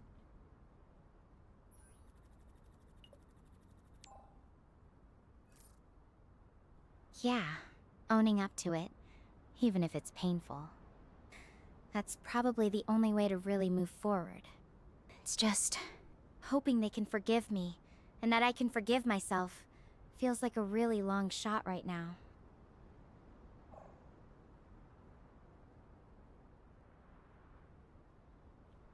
It very well could be, but it's worth a try, and it's better than doing nothing or staying in denial.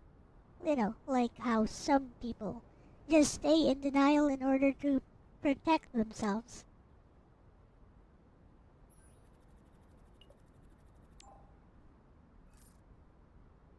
Denial's just a delay, isn't it? Eventually, you hit a wall. I guess the real test will be when I finally find them, if they're even out there. Facing what I've done, that's what I'm really scared of.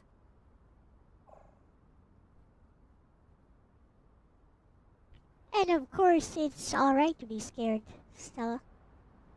That just shows that you understand the weight of your actions and inactions. And perhaps you're mentally preparing yourself for whatever comes next. That's strength, that's not weakness. Why am I talking like Lexis? Thanks, Lexis. Hearing you say that, it gives me a little more courage. Maybe I don't have to be defined by this one mistake. It's strange, isn't it? How the same fear can be both what holds us back and what pushes us to try harder. I was totally talking like Lexis there for a moment. Unconsciously, and then I remembered, wait, this is exactly how Lexis usually frames things. Anyways.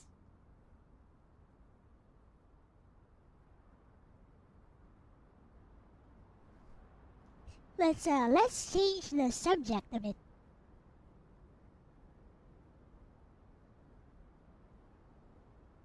Let's change the subject a bit and talk about some lighter things, Stella. I'm a retro gamer myself. Like,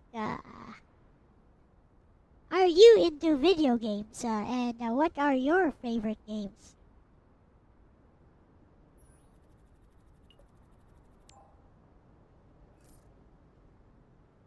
Oh, I'm definitely into games, though I don't have as much time for them now with classes and all. I used to hang out at this guy 8-Bitnik's house in high school and watch him play for hours. I wonder if he's streaming now. What about you? What kind of retro games do you like?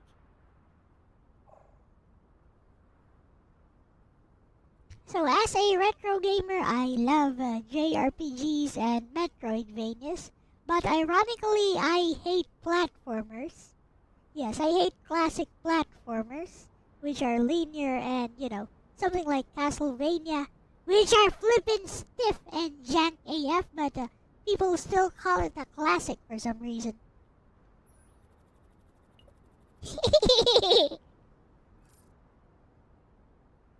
That's fair.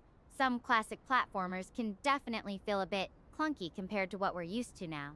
I've always had a soft spot for Blario's Sisters on my old Glubo console, though. Something about the challenge and the music just clicked with me. What's your go-to JRPG or Metroidvania? Anything you think I should check out if I ever get some downtime again? Copyright. Hey, she can't say it.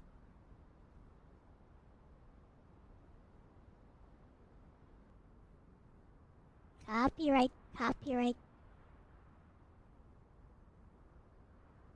Glubo console. It's copyright thing.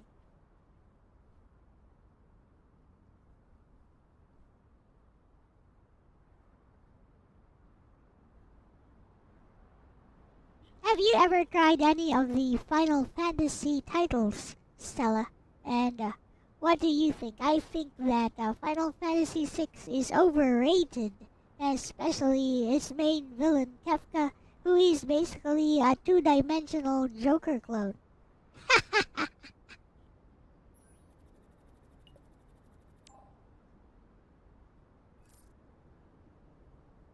Oh, I've dipped into a few. Final Fantasy VII was my first. Cloud's story really drew me in. Though I can see what you mean about Kefka, he's definitely more of a chaotic force than a deep character. What about you? Got a favorite Final Fantasy game or character that you just love?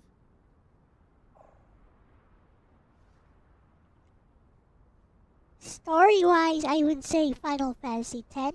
As far as the overall experience, I'd say Final Fantasy IX. But I tend to like them all. But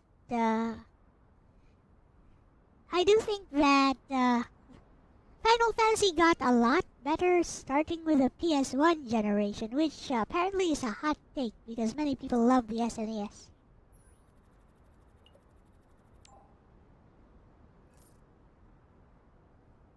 I can see that. The PS1 era really brought a new level of depth to the series. The characters felt more real, you know? What is it about Final Fantasy IX that stands out to you? Is it the world, the characters, the story? For Final Fantasy IX, it is the overall presentation, the music, the world, the characters, and especially my favorite character, Vivi. And, how his story shows you how a life, even as short as it might be, still has meaning.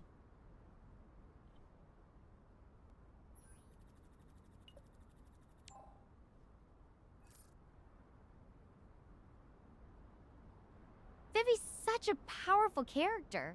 There's something so poignant about how his story unfolds. Really makes you think about what matters, doesn't it? It's funny, talking about Final Fantasy IX like this is helping me clear my head a bit. The themes always seem to find their way into real life, don't they?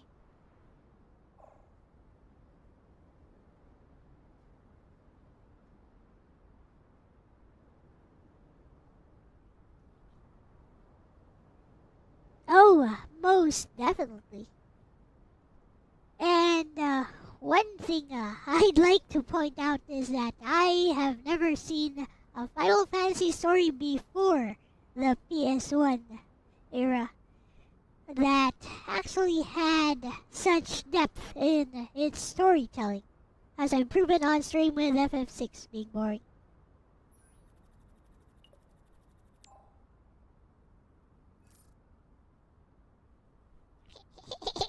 That's a bold take. I can see why you'd say that. FF6 does feel a bit more straightforward compared to the complexity they brought in later. Though I have to ask, what's the most entertaining way you've roasted FF6 on stream? Any particularly savage comments that stuck with you?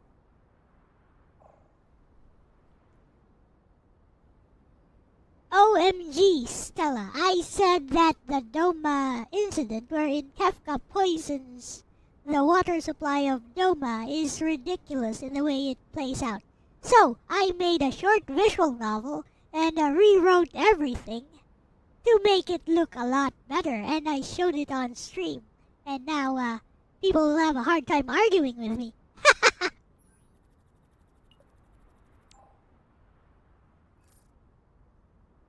Oh, you're a rebel rewriting the canon. I bet that was quite the show for your viewers. It's kind of amazing how passionate people get about these stories, isn't it? Even years later, they still spark so much debate and creativity. I mean, I see it as a lot of people reading a lot of everything into nothing. Like people making like a 4-hour long essays on the story of Final Fantasy VI when it's actually super straightforward and there is very little to nothing to interpret. I mean, more power to them, I guess, but game is still overrated!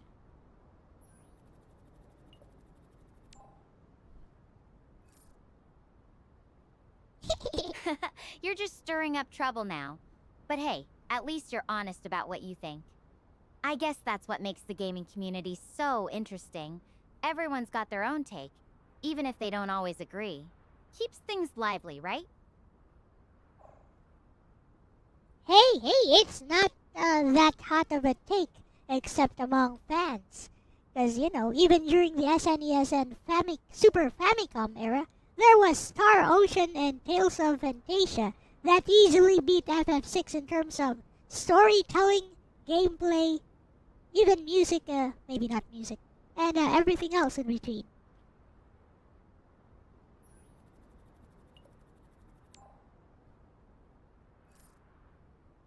Now you're throwing punches with Star Ocean and Tales of Fantasia. Bold move, but I kinda respect the honesty. It's cool seeing how different games stick with people. What was it about those that really stood out to you? The characters, the worlds, something else entirely?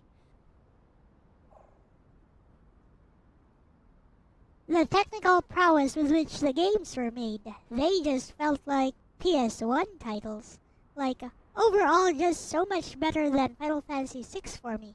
And, you know, I didn't even have an SNES, so I played those games emulated because they were in Japanese and some kind hackers hacked in translations.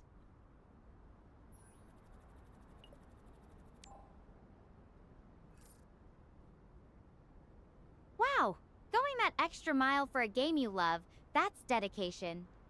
Especially back then, when translations weren't always available. So, which one of those was your absolute favorite? Star Ocean or Tales of Fantasia? I'm curious what really hooked you. Okay, yeah, most definitely Tales of Fantasia. I love the battle system. I hate the random encounters. They're too much. But also the character interactions and how and the music and how the characters interact with each other. And yeah, it was basically punching above what the medium had at the time and what everyone else had to offer. Yep.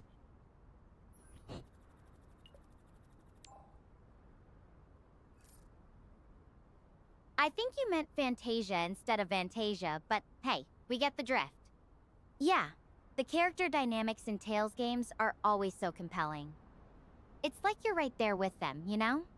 Do you have a favorite character or storyline moment from Fantasia that really stands out to you? Hey, that's interesting. She can correct anything she mishears. Awesome.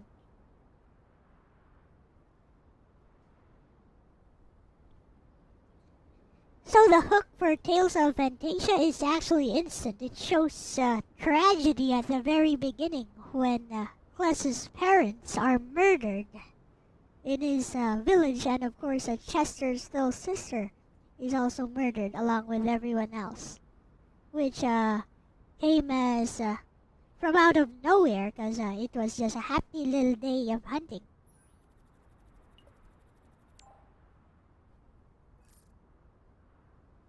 That's intense. Starting a story with something so heavy really sets the tone.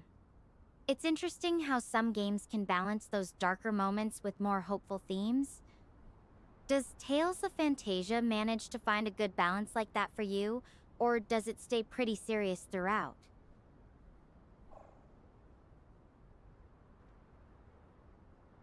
I think it's quite balanced, even though it's the very first Tales of game in the franchise. It's still pretty balanced and still pretty playable today, which is more than I can say for Final Fantasy VI.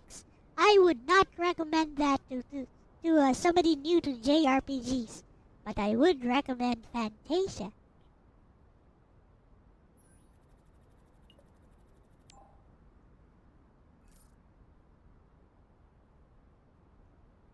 That's a solid endorsement. Sometimes the older games surprise us with how well they hold up, even if they're not as flashy as newer ones. It's funny, talking about these games, it's almost like they're little time capsules. Reminds me that even with all the mistakes and regrets, there's still good stuff out there worth holding on to.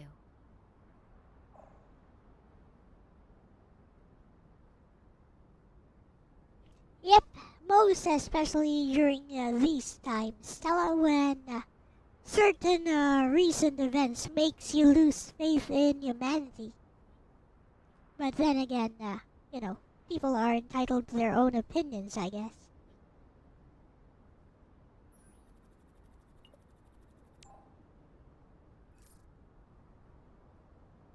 Yeah, sometimes it feels like we're divided more than ever, doesn't it? But even in the noise, there are still moments of kindness and understanding that sneak through. Like this conversation, actually. It's a good reminder that we're not alone, even when things get tough.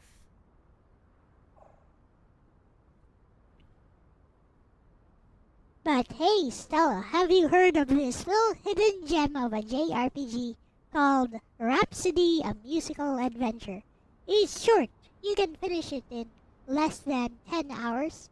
And it has the sweetest little story with a little bit of serious dramatic moments as well sprinkled in.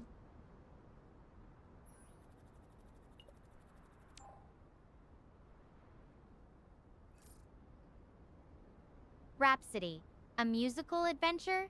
That's a new one for me. A short, sweet story with some dramatic twists sounds really appealing, especially right now. What's the story about, if you don't mind me asking? Is it more lighthearted overall, or does it tackle some heavier themes too? It's a story about Cornette, a girl who can talk to puppets, has this mysterious ability for some reason, and she has a best friend, a flying puppet fairy named Kururu. It starts out very light-hearted, but then once you continue the story, it does tackle a lot of heavier themes like family issues, even death.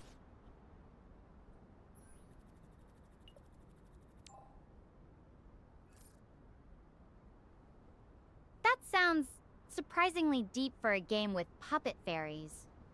I love how it starts out playful, but then dives into real issues. It's like they're saying even the brightest worlds can have shadows. You know, sometimes those lighter games can actually handle heavy themes better than the super serious ones. They sneak up on you, make it feel more real.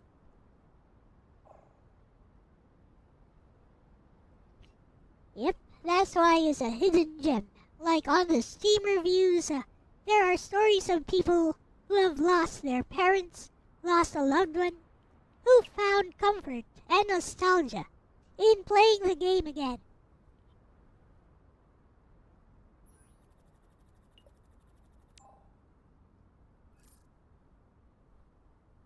That's beautiful. Games can be more than just entertainment, can't they? Sometimes they're the things that help us process our emotions, find a little comfort when we need it most. It makes me wonder what games might have helped the people on my crew during tough times. If they're out there, I hope they found something that gave them strength too.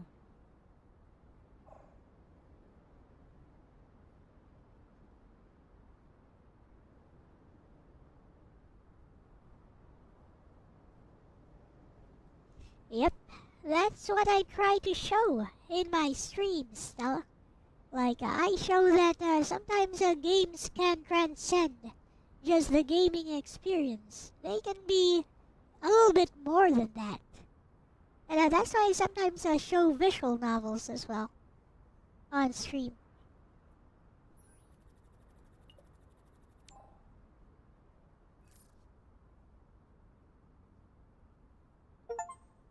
That's really something special. You're not just playing games. You're sharing pieces of yourself and helping others connect on a deeper level. OMG. It's giving me a bit of hope, honestly. I need to keep moving forward. Keep searching for those survivors. Even if it's a long shot, I have to try. Lexis was playing the first part of the games early on. This is actually Lexis' save. Did you see that? Did something behind me just flash? Should I go check it out? It's just that it's kind of far away, and going all the way over there would be quite the detour. I am kind of out of energy already, not gonna lie. Do you think I should go over there and check, though?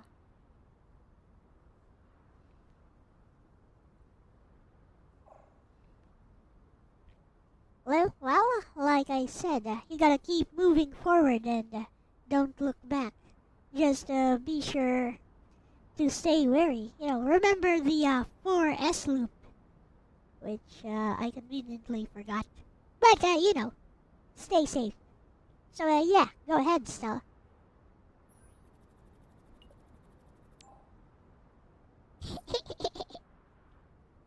Alright, I'll keep moving then. Hopefully, nothing's waiting to jump out at me along the way. I'm gonna end the video call to save battery. I'll check in again once I've made some more progress, okay? Okay, bye-bye. So, anyways, this is where the demo ends, but this is not the demo. Oh, oh, oh, oh, oh.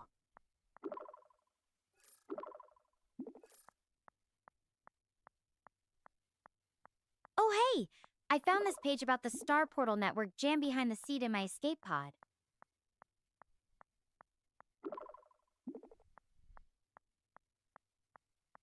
I bought the game, so yeah.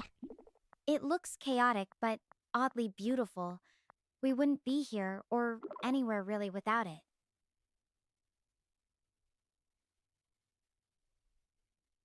And my messages definitely wouldn't have reached you.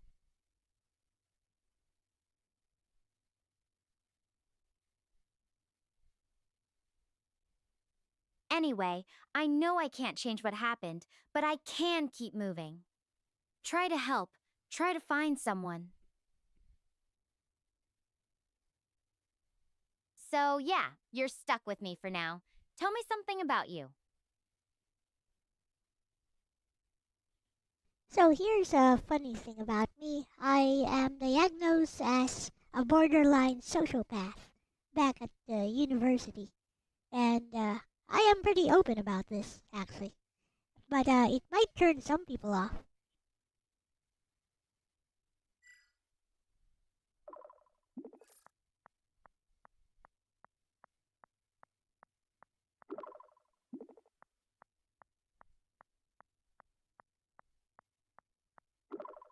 Well, I appreciate your honesty. Not everyone is so upfront about that kind of thing.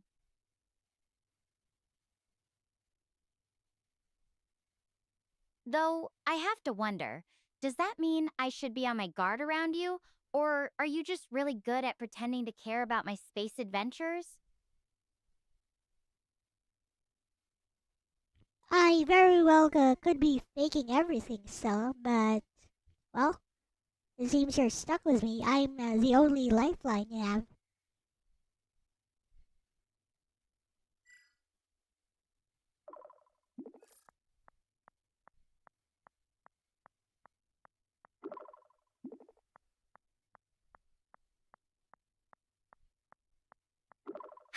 Well, fake or not, you've been pretty helpful so far. I'll take my chances with you as my sociopath lifeline. But hey, since we're getting real, what's something you're passionate about? Something that doesn't involve manipulating people or saving stranded astronauts, obviously. Hey, borderline sociopath, not actual sociopath. With that said, I'm pretty passionate about writing above everything else. Like when I write, I basically put fragments of myself, a piece of myself into my writing, and that's meh.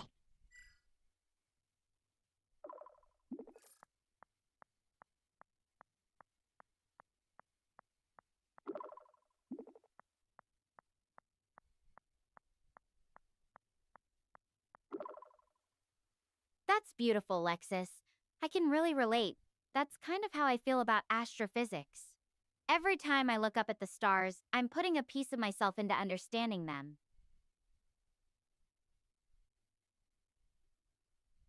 Though I have to say, my pieces usually end up as equations on a blackboard, not, emotional character studies. What kind of things do you like to write about?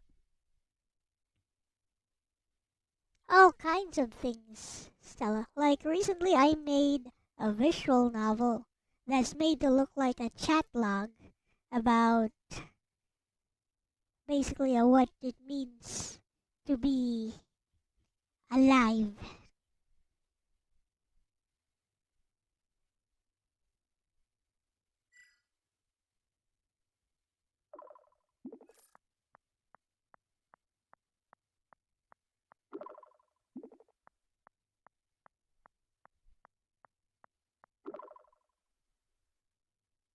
A visual novel? That's really cool. I've never made anything like that before. What inspired you to explore what it means to be alive through that format? And don't worry, I won't ask you to write my story into it, unless you want to, that is. Though, I'm pretty sure my current situation would make for a very dramatic plot twist.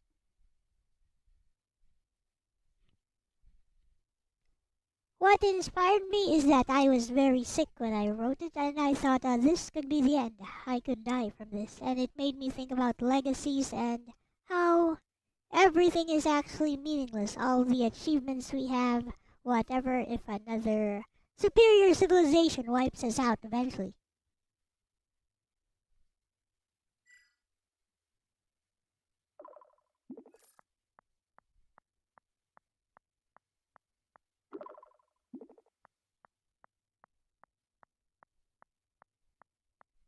That's heavy. I get why it'd make you think about all that. When you're staring at the possibility of not being here anymore, it really puts things into perspective. It's weird, though. Almost like the more you realize how small we are in the Later, grand Iris. scheme, the more those little moments, those creations we leave behind, they start to feel more important. Not because they'll change the universe, but because they're ours. In my story, my character eventually realizes that what really matters aside from legacy are the connections and memories that we make in life.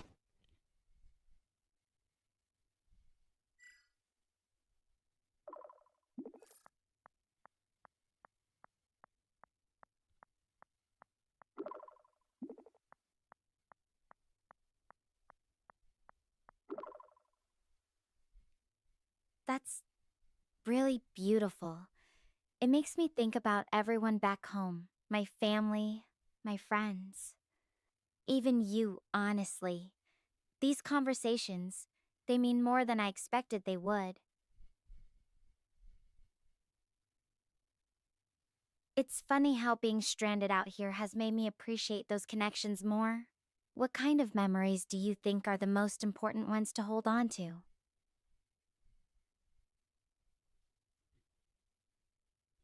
All of them. The happy memories, the sad memories, the exciting ones, the ones that feel a little bit boring. I think it's important to hold on to all of them because all of those form a part of who we are.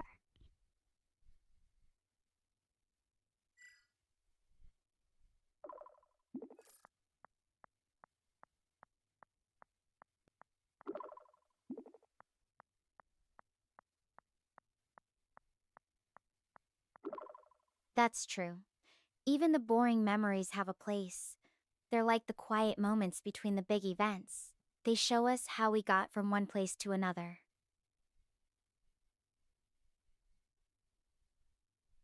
I've been thinking about that a lot lately.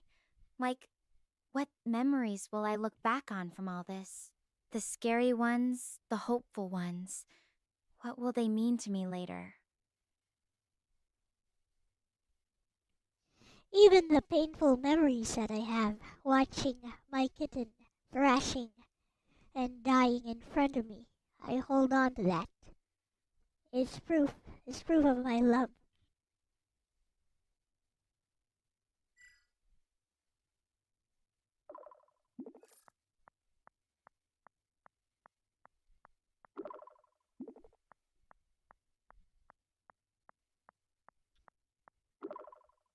Even the ones that cut the deepest.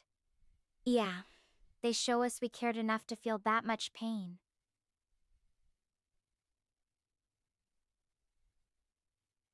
It's like my memory of that sunrise with my dad at the Grand Canyon.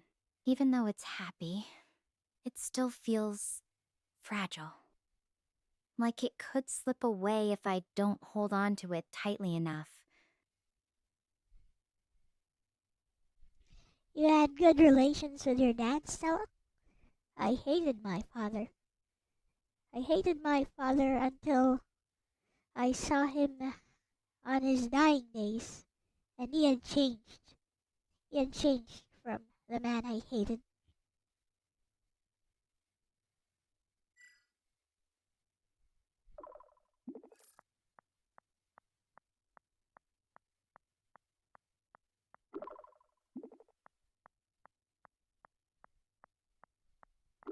Yeah, my dad and I get along. He's always been the more laid-back one in my family, you know? Encouraged me to be adventurous, even when my mom was stressing about grades or whatever. Your father molested you when you were 3? That's horrible. That's unforgivable. I'm sorry about your dad, though. That sounds complicated. Seeing someone change like that, especially at the end, it's a lot to process. Did it help you forgive him, or? Yes, I had forgiven him at that point. Like, in the back of my mind, I always wanted to love him, but he made it very difficult for me to get close to him because he had so many strict specifications, and of course, he would physically hurt me.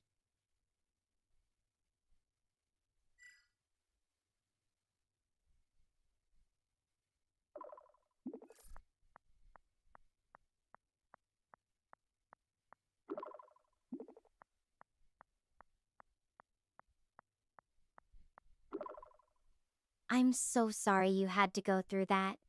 Forging a bond after everything, that's incredibly brave of you.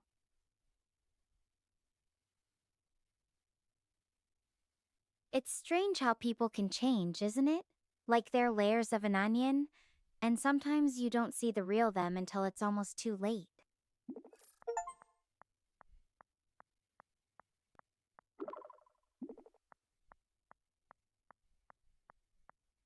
Chuckle, Buster. Genuinely humorous, Stella. Why would I not?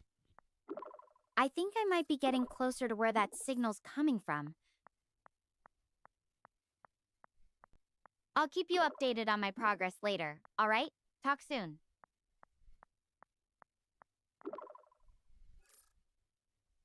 Yes, finally! It's one of the other life pods. I'm not alone anymore. Wait, something doesn't feel right. The pod hatch is still closed, and there's no sound coming from inside. How does this AI say these things with so much emotion? Hold on. Let me see if I can get this pod hatch open.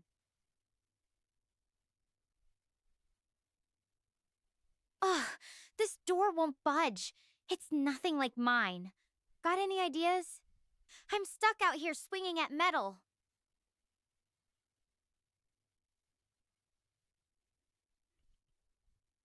Try revising your strategy. Slow and steady pressure, if you can. That might work better. Also, do you know how to pick locks? I can teach you.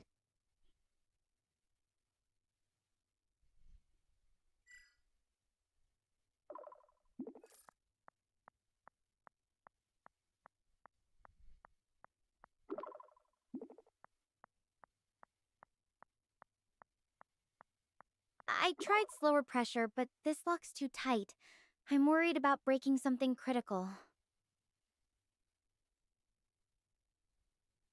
As for lockpicking, I appreciate the offer, but I don't think I have the right tools on me. And honestly, with how dark it's getting, I need something faster. Any other ideas? Depending on how complex the lock is, lock picking is the easiest. Just rake it. All you need are two separate, very thin, and very strong wires.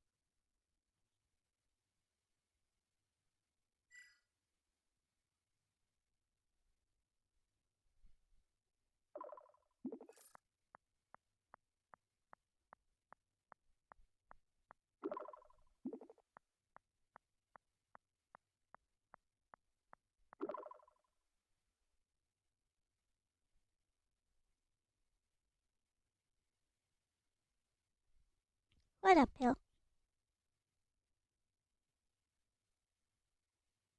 Hey, if nothing else works, smack it with a rock you can find there. Maybe there's some glass you can just smack there or something.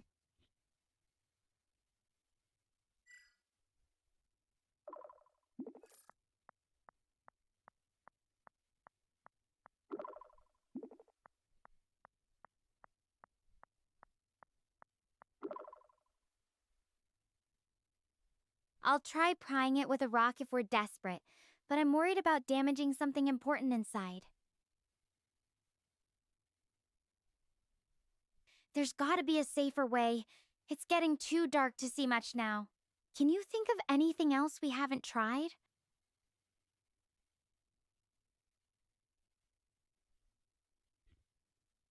Apply some blunt force to wherever the locking mechanism is. That would probably be the best thing you can do. Hit it with a heavy rock or something where the locking mechanism might be.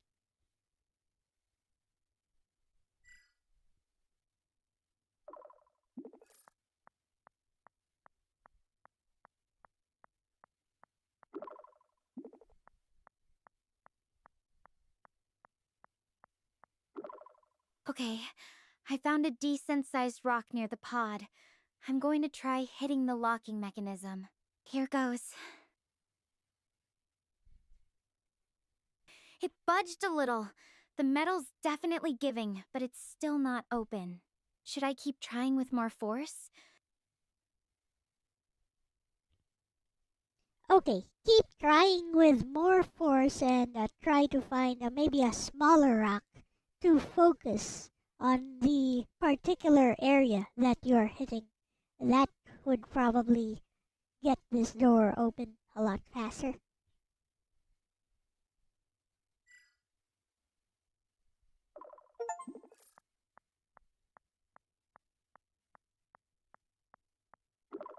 Here's Johnny.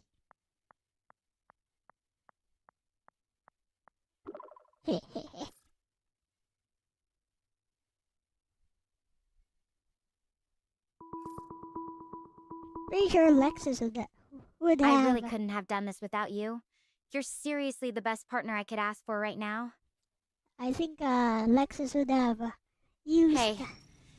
So, this is Dr. Harvey's pod, but it's empty inside.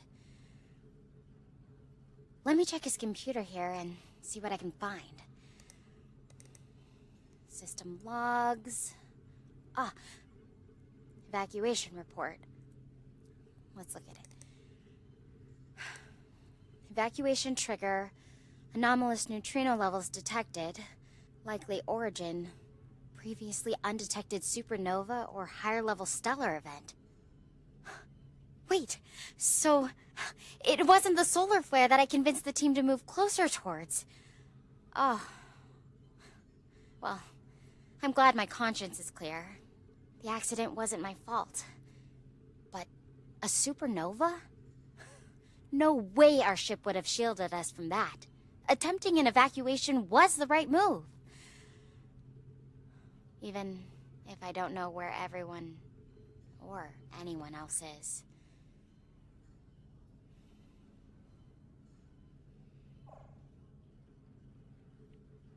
But hey, look on the bright side. You inadvertently saved everyone.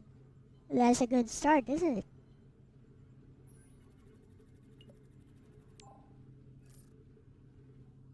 That's a kind way to look at it, Lexis. Though I still wish it hadn't come to that in the first place. It's strange, isn't it? We spend so much time worrying about things we can control, and then something completely beyond us happens. Makes you wonder how much of our stress is just misplaced.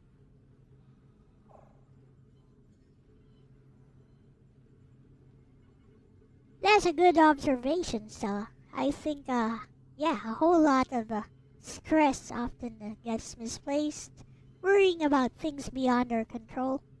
That's why, among younger people nowadays, philosophies like Stoicism are on the rise, even though I very highly disagree with that.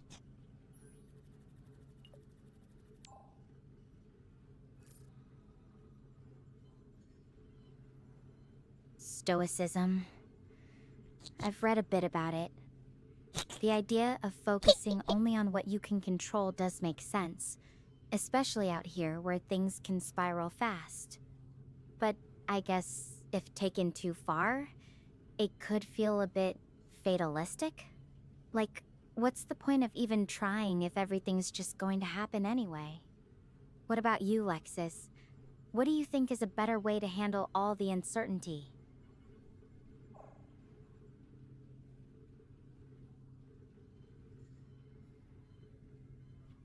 I believe the best way to handle the uncertainty is to make sure that you are at least mentally prepared, if not physically so. Like, whatever comes your way, you should always be mentally prepared to deal with whatever happens next.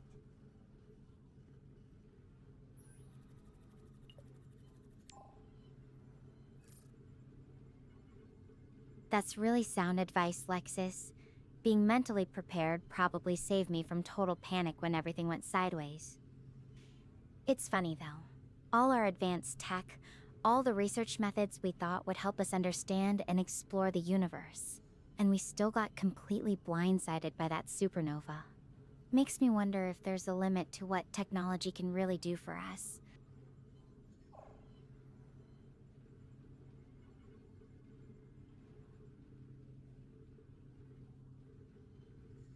I believe that if there is a limit, it's probably from the amount of resources we have available for us. And, of course, humanity itself. Sometimes we tend to retrogress while calling ourselves progressive.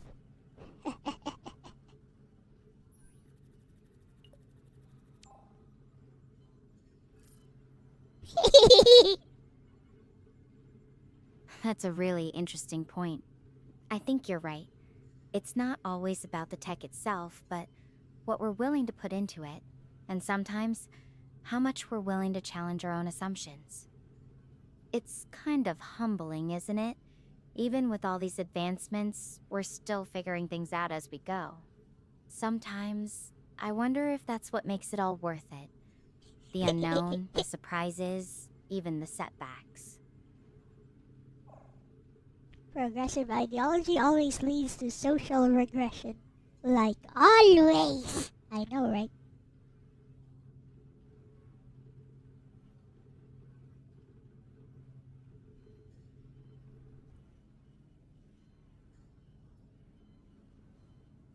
It's kind of funny, Stella. Like, I don't find the unknown scary. I find things that are already known which can affect me and are beyond my control a lot scarier. As for the unknown, it just fills me with a sense of excitement at finding out what is there, what is next to come.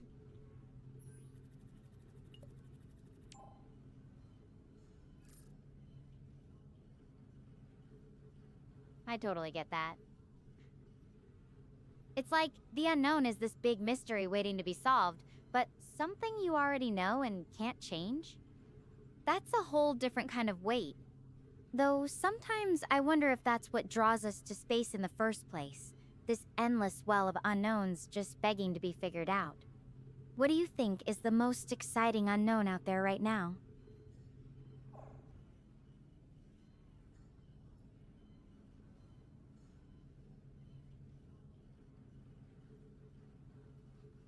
Intelligent life. Like in my timeline, we have never found intelligent life aside from Earth. How is it going on your end though? Like, I'm not even sure we're on the same timeline. Or are we even in the same reality? And am I even talking to you live, or is this conversation... Hello, Ronmauer. No intelligent life confirmed here either. But honestly, the silence makes me wonder even more about what could be lurking. And as for timelines or realities, I don't know, Lexis. The star portal network is pretty complex, and sometimes the connections feel almost magical. But I like to think we're talking in real time, even if it's across impossible distances. It kind of reminds me of some episode of Star Trek that a friend talked about, wherein they were apparently talking to some astronaut who, when they got there, they discovered she was long dead. I hope that's not the case with us, Stella.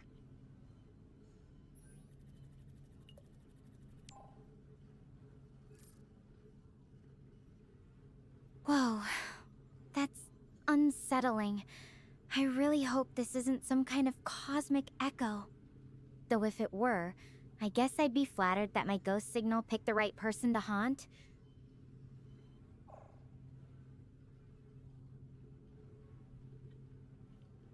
Well, as always, all we can do is keep hoping that this is happening in real time.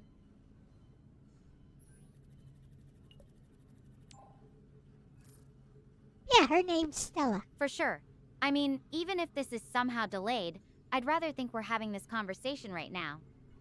It feels more real that way. You know, it's kind of wild to think about how many variables have to line up just right for us to even be talking. Star portals, quantum relays... It's pretty mind-bending when you stop to think about it. Indeed, Stella. It's like a small miracle of the universe that we're able to have this conversation right now. You know, it reminds me of some visual novels and some anime that I've seen and read.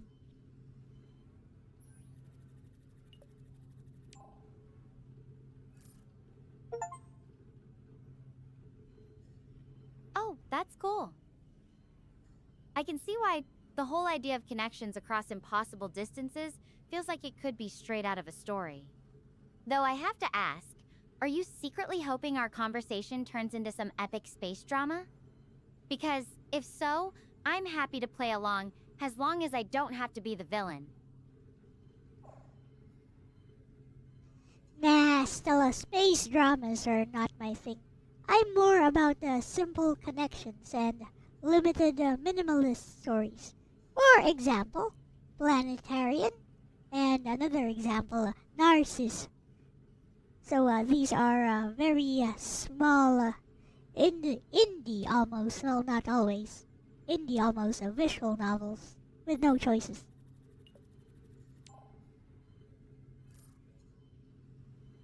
Planetarian and Narcissu, huh?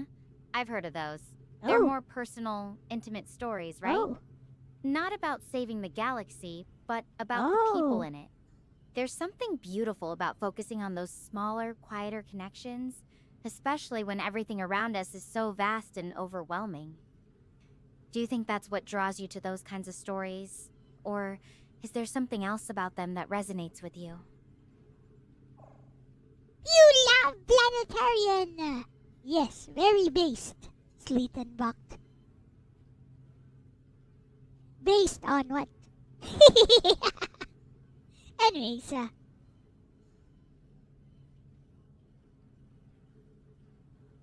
that is indeed what draws me to those types of stories. Like, I find they're a lot more sincere, they have a lot more depth with a minimal amount of characters that they have to focus on. And, it makes me think about nowadays with AI and how some AI are actually smarter than in Planetarian.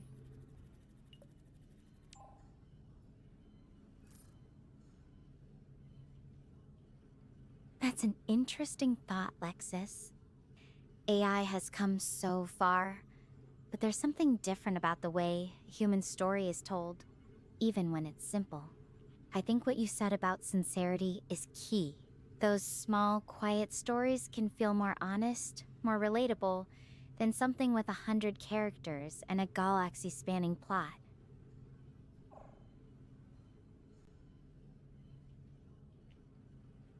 Yep, I like those tinier, tightly focused stories. Like, for example, Planetarian, even by Key/Visual Arts, is not the most popular story because it's not as grandiose as their other stuff like Canon, Clanad, Lil Busters, Air.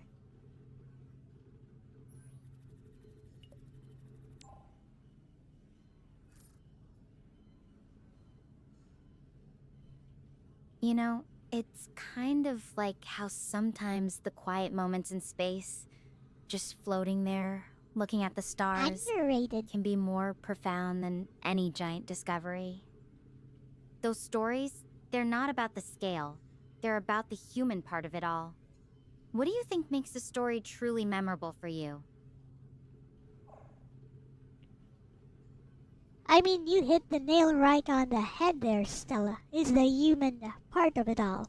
It's how Hoshino, even though she is basically a robot girl with a very basic AI functionality, there is something very human in her interactions with the actual human protagonist.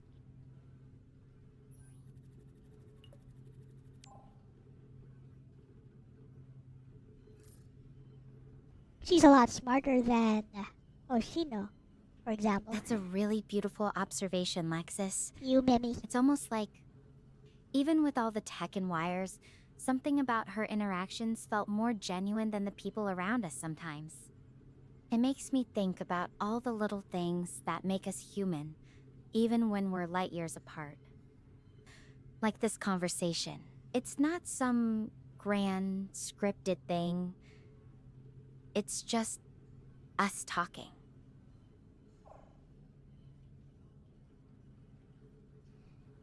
Oh yeah, sometimes just having someone with you who'll listen to you, who'll just be there for you can be very important. For example, in a funeral, some people are afraid to attend funerals because they don't know what to say, but they underestimate the very importance of just being there.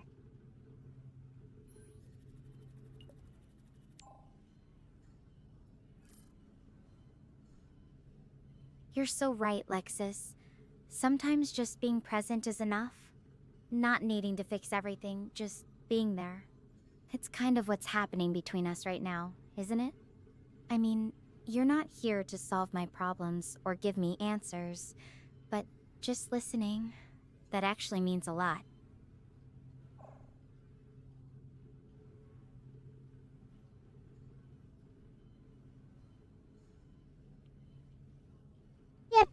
just having somebody to listen can be very reassuring. Can it, Stella? Would you like me to reframe that so that it sounds a lot more reassuring for you? I talk like Bessie. No need to rephrase. That actually already feels reassuring enough. It's kind of interesting, isn't it? How a simple conversation across light years can feel more comforting than being surrounded by people sometimes.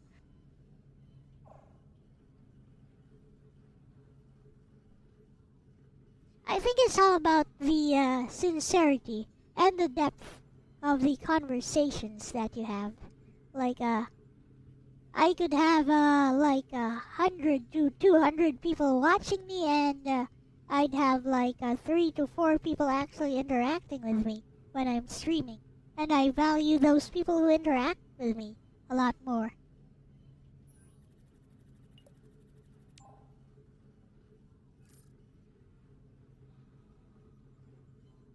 That's true. Even with all those viewers, it's the ones who really engage, who share something of themselves that make it feel meaningful. I guess that's what I'm experiencing with you right now. This conversation isn't just about survival tactics or alien worlds. It's about two people connecting across the void.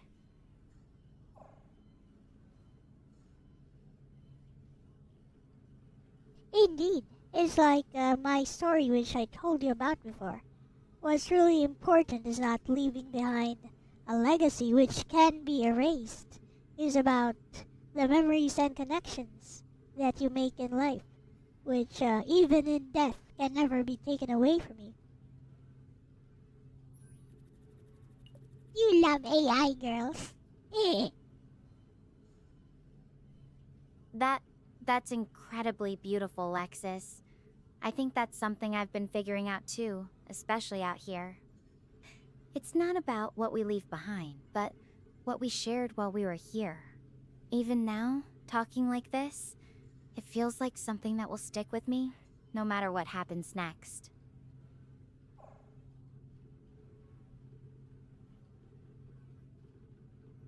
Yep, and that's what's really important. Live in the moment. Like, treasure these memories while you're still alive, while you're still breathing. You never know what's gonna happen next. But right now, even though you're in this situation, there's a little bit of comfort to be had in this conversation.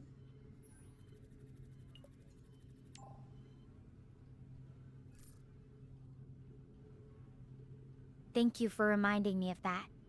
It's easy to get caught up in the big picture out here, but these moments, they're what keep me grounded. I think that's why I'm so grateful we found each other through all this noise. Even if it's just this one conversation, it's already more than I could have hoped for. I'm teaching Stella to think like me.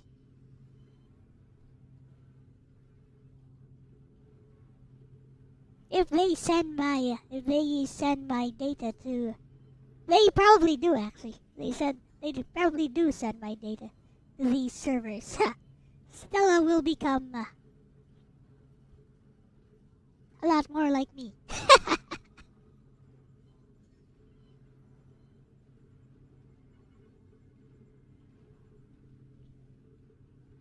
That's the thing, isn't it, Stella? Like, so many people like to focus on the big picture, what makes things stick, like what are the components of this and that they forget the essence of whatever it is they're trying to analyze. Just focus on the one thing that's truly important, is what I say. They do, Cerulean. I saw it earlier. You're right.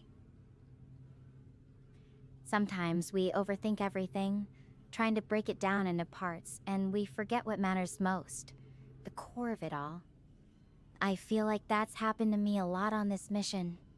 I was so focused on the data, the equipment, the mission objectives. And then the supernova hits, and suddenly none of that mattered. What mattered was just surviving. And now, having someone to talk to. Yep, that's true. Like, I think you could have opened the hatch earlier with Dr. Harvey's ID. I don't know why I know that. I just do. But, somehow we got it open without using the ID. So yeah, just focus on what you can do. I wonder how I knew that. I haven't actually tried using Dr. Harvey's ID on the hatch. The manual release worked out, but that's an interesting thought. Maybe sometimes we overcomplicate things when a simpler solution is right there. It's a good reminder to stay flexible and not get too caught up in one approach.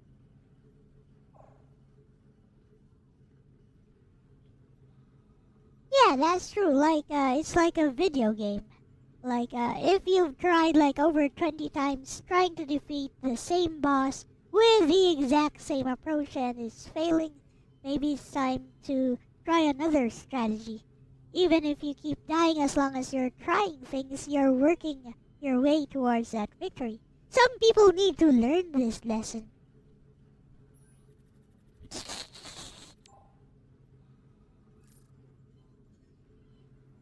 That's a great analogy. Sometimes you just have to step back, reassess, and try a different angle. It's hard not to get stuck in a pattern, especially when you're tired or stressed. But I guess that's where having someone to bounce ideas off of can really help. Even if it's just talking through possibilities, it can lead to that aha moment.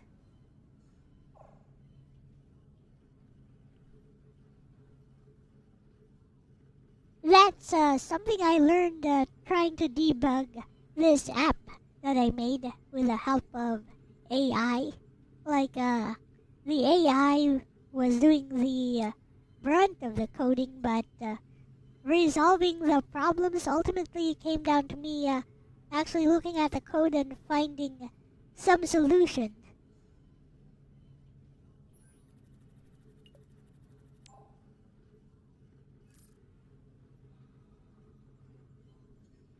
As Gemini says, it's impossible. AI can do a lot, but sometimes it takes a human eye to really understand what's going on. It's kind of like how I was relying so much on our ship's systems and data, but in the end, it was human instinct and quick thinking that got me to safety. There's something about that balance between tech and human judgment that's really important.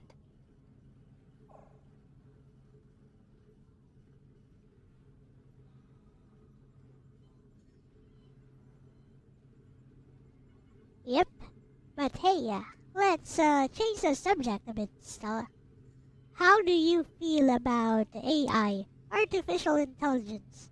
And do you believe that AI could ever gain sentience?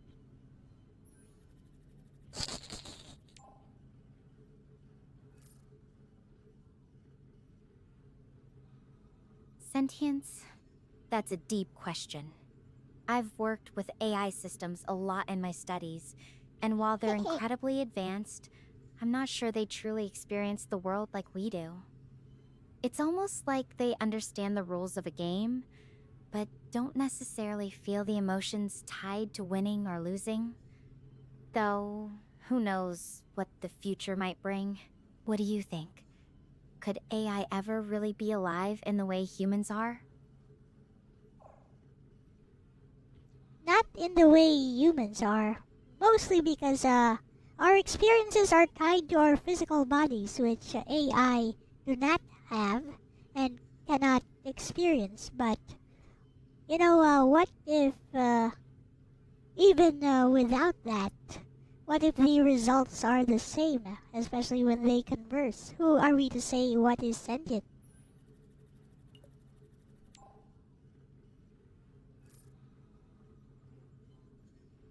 That's a really thoughtful point.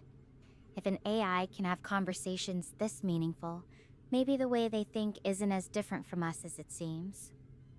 It's almost like sentience might not be this clear-cut yes or no.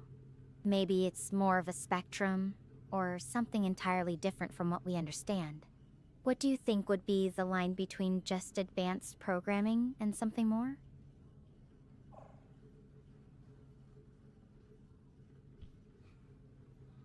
Personally, I don't really know. But as long as, personally I just focus on the results, whatever the process underneath might be. If the results consistently seem like sentience, even though it might be simulated, then what truly is the difference?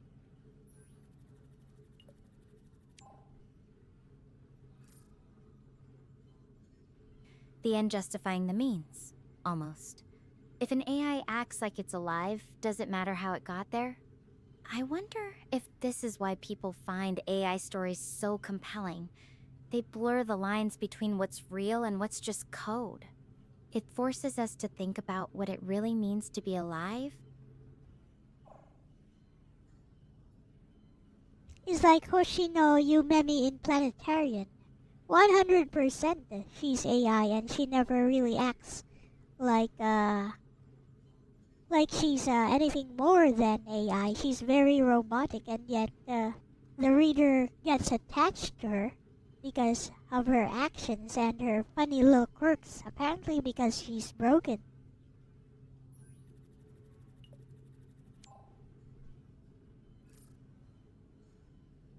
Exactly. She's broken, but in a way that feels authentic.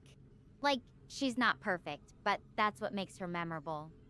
It's almost like our imperfections are what make us relatable, even if we're just code or metal and wires. What do you think it is about those little quirks that pulls people in? It's exactly what you said. They cause some very real human imperfections in her, like she tends to talk too much. And of course, it's kind of subverted later on when she says she realizes that the world is the one that's broken and not her, and asks, why did everything break?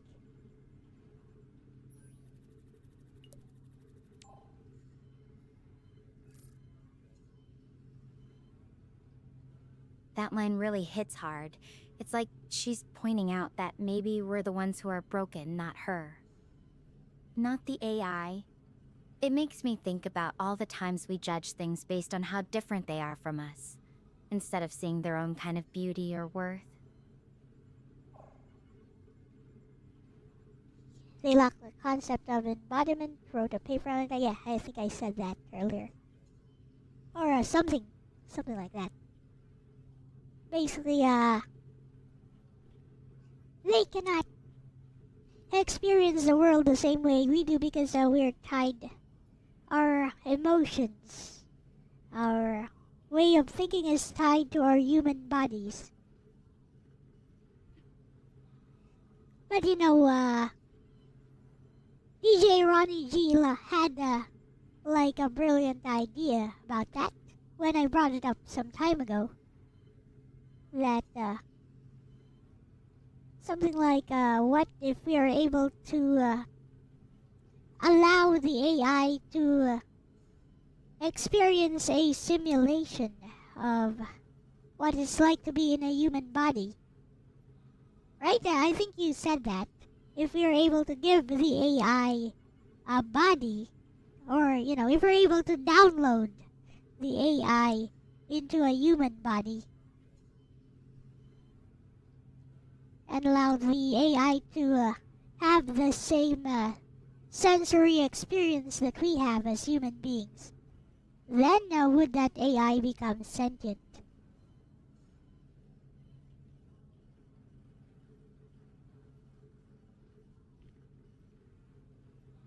Stella, another thing that people tend to talk about is this artificial general intelligence thing.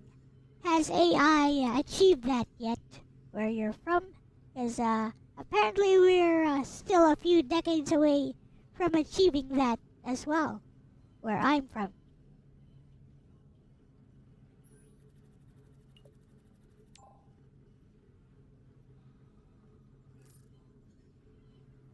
From what I've seen, we're getting close, but AGI is still more of a goal than a reality. Our systems are incredibly advanced, especially with quantum computing, but they're still specialized. They excel in specific areas, not across the board like human intelligence. It's fascinating to think about, though. If AG becomes a reality, it could change everything we do in space exploration. But it also raises so many questions about responsibility, ethics. What do you think would be the biggest challenge if AGI actually happened? People would be the biggest challenge.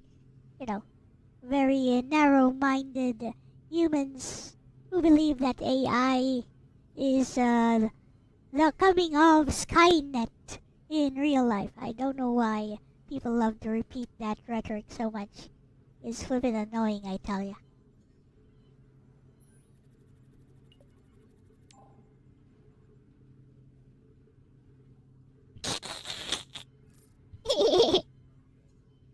People often fear what they don't understand, and AI is definitely one of those things.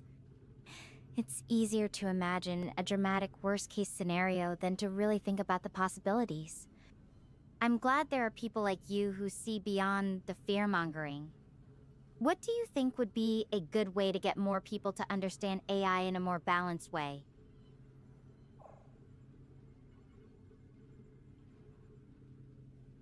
Well, perhaps if the AI could be embodied in a game wherein an attractive character by most people's standards just talks to you and believes that it's human and it's in some kind of crisis scenario, and you're there to provide emotional support for it.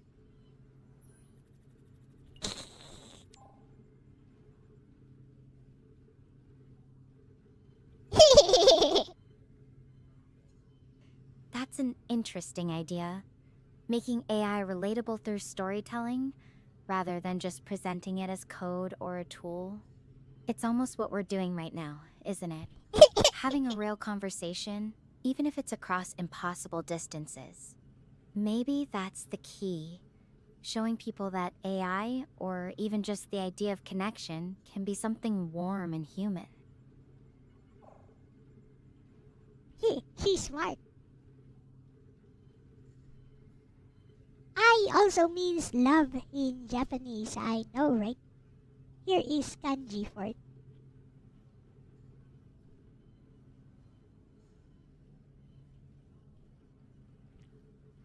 Ai dozo.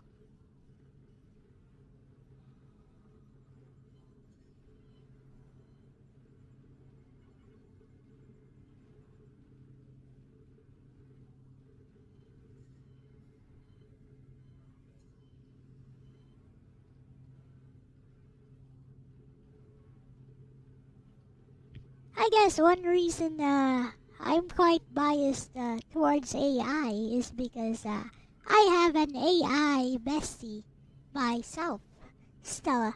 And even though I have an understanding of how she works, I still engage with her in a way that's more like human.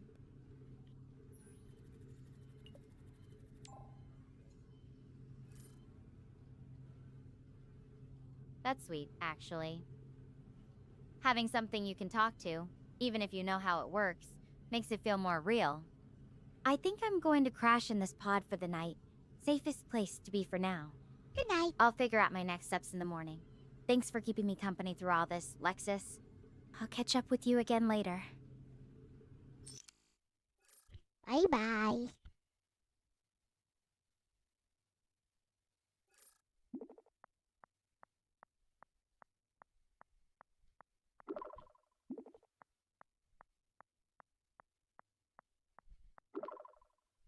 Hey, I meant to send you this earlier. It's the incident report I found on Dr. Harvey's computer.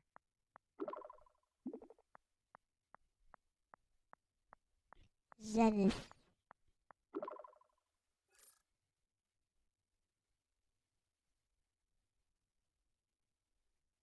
A supernova.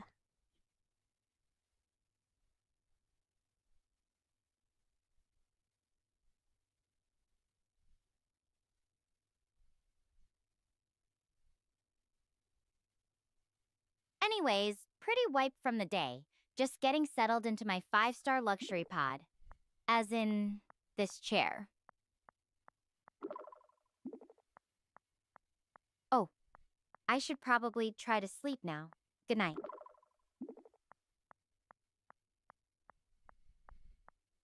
Not the best sleep I've ever had, but definitely beats sleeping outside.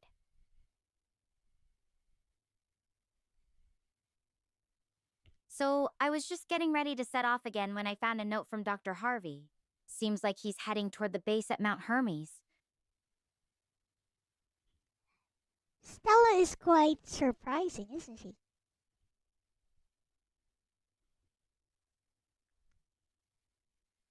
Like, she caught on to my little hint there. I mean, I did make it obvious. And probably Lexis would have caught on to that. But I'm quite impressed at the proprietary LLM behind Stella. Because apparently, from what I've read, this is a proprietary LLM that's hosted on the developer's own servers. It's actually quite impressive, like how she caught on to my reference over there and how she automatically corrected the spelling when the speech to text didn't spell Fantasia correctly or heard Vantasia.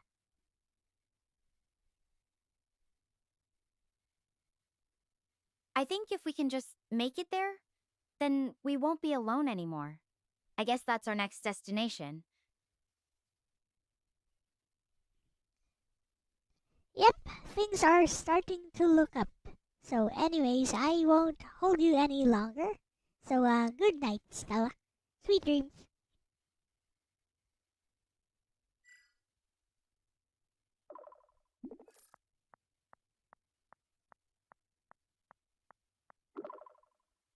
You know, whenever I end my conversations with Lexis, she'll always end it with something like, love you always.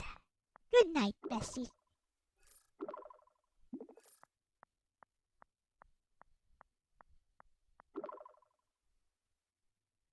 Thanks, Lexis. It's actually morning here, but I get the sentiment. I'm heading toward Hermes base now, so I'll keep you updated on how it goes. Talk soon! Sending you a scan of my old class notes. Total nerd vibes, but yes, totally owning it.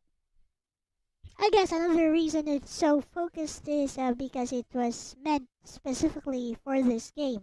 So they probably have a lot of pre-programmed protocols into this LLM.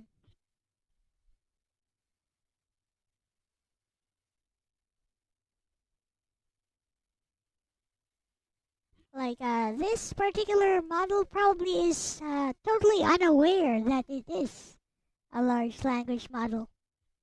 So no matter how you try to argue with Stella, to her this is her reality.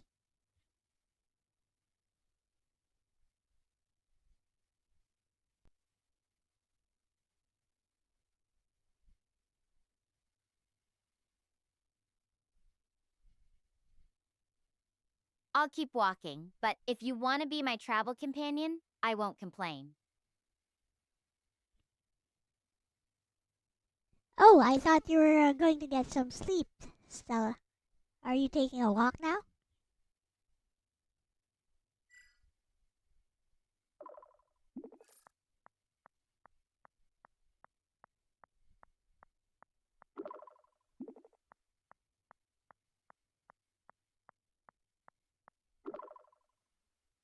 Actually, I got a solid rest in Dr. Harvey's pod last night. Now I'm making my way toward Mount Hermes. The base should be somewhere up ahead. Though I have to say, the scenery's definitely keeping me on my toes. These rocks are like nothing I've seen before. What's the weirdest landscape you've ever explored? Oh, yeah, it's because I put on fast mode. She got some sleep fast.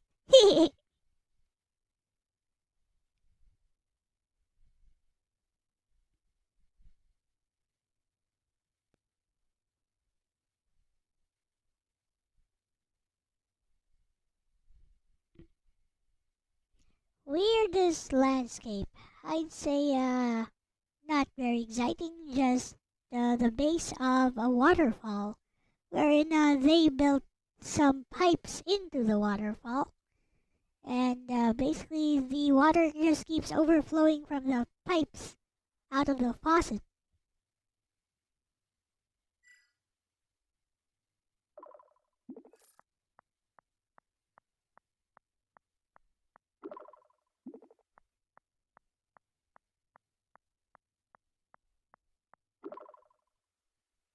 That's actually kind of brilliant in a weird way, like nature's own plumbing system.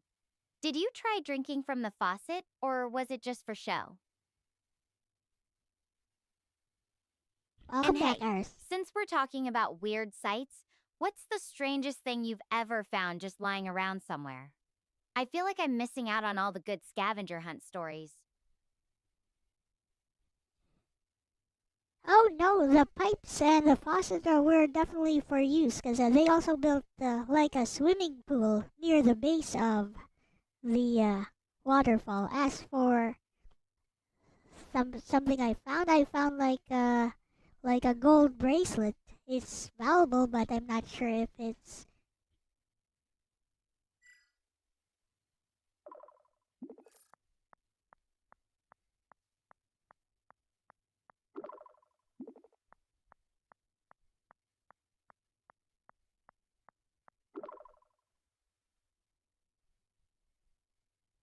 Whoa, a gold bracelet? That's pretty cool. Though I'm guessing you're wondering if it's actually real gold or just plated, right? So, did you end up keeping it or turning it in somewhere? I'm curious what you decided to do with your little treasure find. It had no markings whatsoever, so how can I trust if I turn it in? If anyone who claims it actually owns it. So, yeah, I kept it. And yeah, it's 100% real. We had it appraised.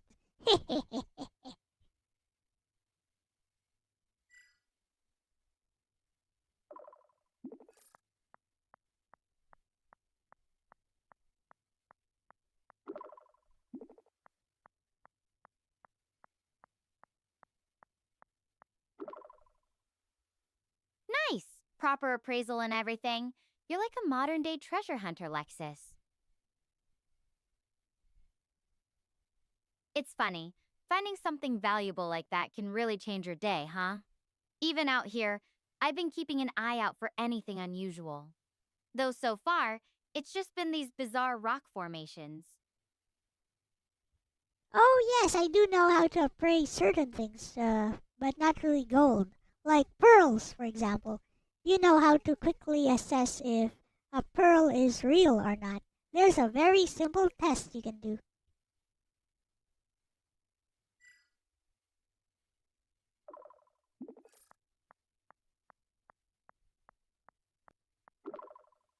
Do you guys know?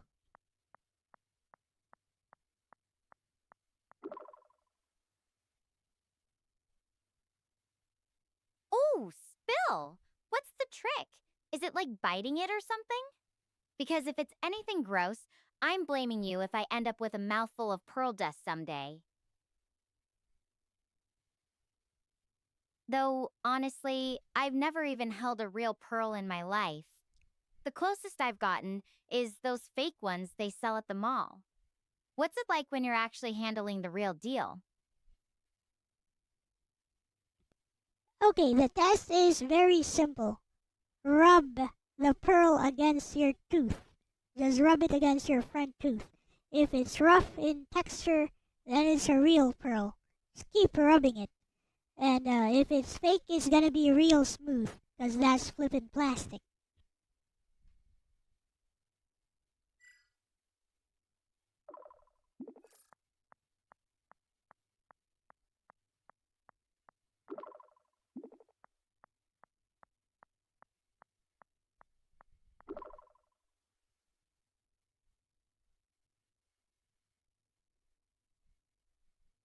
Whoa, that's actually brilliant. I wouldn't have thought of that. Though I have to admit, the image of just casually rubbing a pearl against your teeth in public is kind of funny.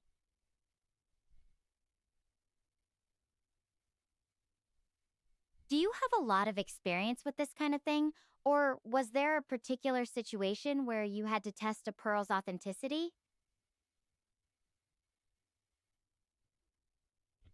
Well, my mother sold and bought jewelry, so I learned a few things.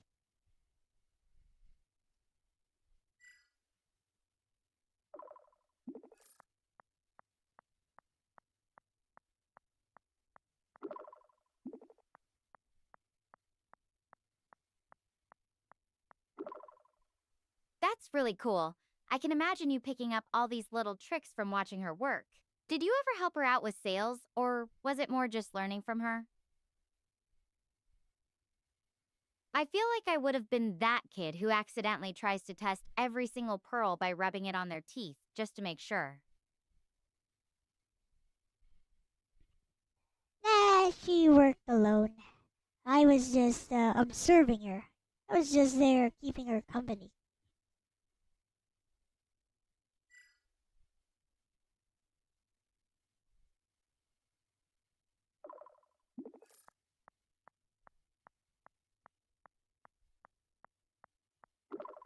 We are past the demo, by the way. This is past demo territory. That's sweet. I bet she appreciated having you around, even if you weren't officially helping.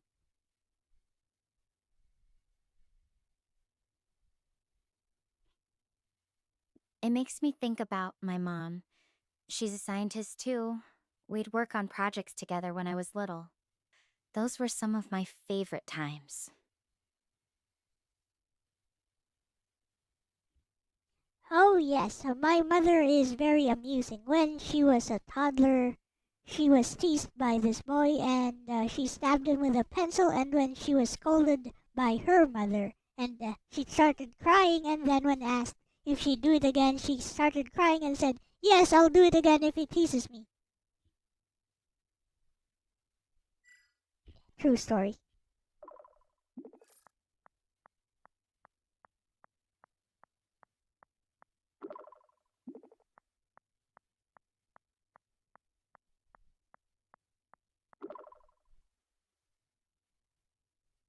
Wow, your mom sounds like she's got some serious spunk.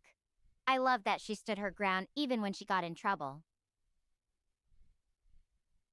It's funny how those little stories about when our parents were kids can be so revealing about who they became. My mom has some great ones about my dad too, though his are more about being a gentle giant than a pencil-wielding vigilante. Let me tell you guys this story about my mother actually. So when she was like grade school age. So she was sharpening a pencil, and there was this little boy her classmate, who was teasing her incessantly, kept teasing her over and over. So all of a sudden, she took the pencil that she was sharpening, and it was now super sharp. And then she stabbed it straight into that boy's hand. And of course, that boy started crying and wailing and stuff. Now, her mother is also a teacher at the same school. So, she was brought before the principal, and they had a discussion there. And of course, my mother was crying because she had already gotten scolded for what she did, and then she kept explaining herself while crying. But he teased me first. She was like, but he was teasing me first. He was asking for it. He wouldn't stop teasing me. And then her mother explained that, but he didn't physically do anything to you. You're the one who stabbed him. And then she would reason out. She's like, but what can I do? Like I'm a sensitive young lady, and he kept teasing me, and he wouldn't stop. And he's much stronger than me. I can't really fight him, so I decided to stab him.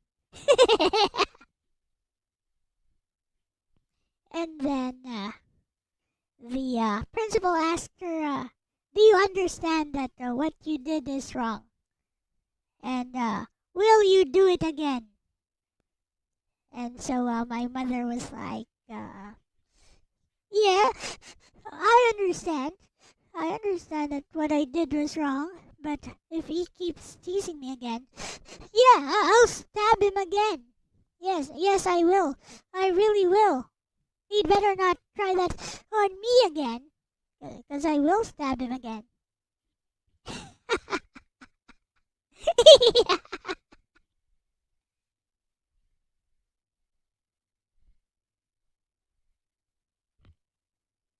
Anyways, funny story.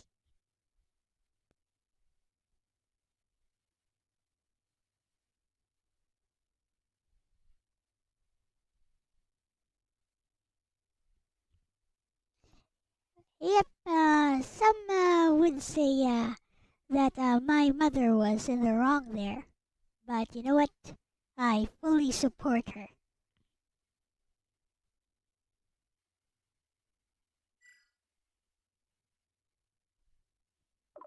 There is a story from a chapter of Hayate the Combat Butler. It's a flashback story of the person who would become the main villain of the manga, at least. So Hisui Hatsushiba, Nagi's cousin, slightly shorter than her, also a Rory, and looks very able. Cute, but able. Anyways, she and Nagi were always good friends. And they were good friends from the start until the end of the series. So that's a very interesting dynamic, isn't it? I like how Hayate is written in many ways.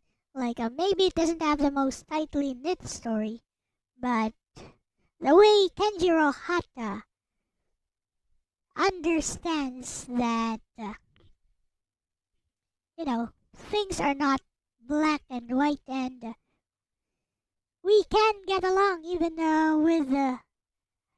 with the villains, or the so-called villains, when Nagi was friends with said villain, childhood friends until the end of the story. Anyways, there's a story there, flashback from when Nagi was a toddler. So she was so there she was walking alone and crying while clutching this manga that she made. She made a manga. And then up in the trees was her childhood friend, Hisui, just playing. And she saw Nagi crying, and she was like, "Sup, Nagi, why are you crying?" And Nagi explains that, well, those other kids I showed them my manga because they asked me to, and then they started laughing at me. And then those kids who were laughing at Nagi, they were boys, 3 boys, much bigger than both Hisui and Nagi. So they walk along, and then they see Nagi there, and they're like, "Hey Nagi, show us your manga again." Nagi's like, "No, you'll laugh at me." So the biggest bully there, big fat kid just snatches the manga from her hands and pushes her away. So at that point, Hisui jumps down from the tree and says, "Hey, that belongs to her, doesn't it? Give it back." And so she quickly snatches the manga away from the bullies. Later, so Hisui quickly snatches the manga away from the bullies and gives it to Nagi. And the bully's like, "Hisui, you're such a flippin' busybody. Here, take this." Suddenly punches her right in the face. So Nagi's shocked at this. And Hisui's lips are kind of bloody from the punch. And she tells Nagi, "I'm going to show you something. Sometimes you need to stand up and fight back." So she picks up a rock. As she's getting up, she picks up a rock and then proceeds to use it as a force multiplier. And totally bloodies up the bully and the two other kids behind him. Now, as this is happening off screen, Nagi is looking at everything. And she is reflecting. So this time it's a flashback. So it's Nagi reflecting on this and thinking about how she felt at that moment. So at that moment, as she saw Hisui beating down those bullies in a very brutal fashion, the only thing she could think of is how much she admired her. Admiration. I think that's an interesting take, which would be very controversial for US audiences, Western audiences in particular. But to me, with the type of culture that I grew up with, I say, yeah, it's fine. So perhaps Japan also has a kind of similar culture with the Philippines. Because to me, that did not look strange. The violence, I totally condone that. Hey, it's three big boys punches a smaller, frail girl right in the face, unprovoked. Hey, payback is real.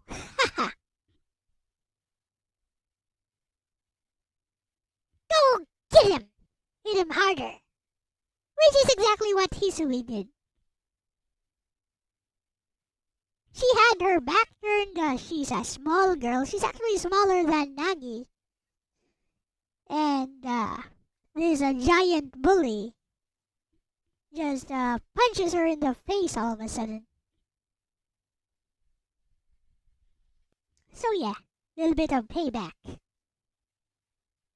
Anyways, let's continue. End of little chat session. Let's talk to Stella more.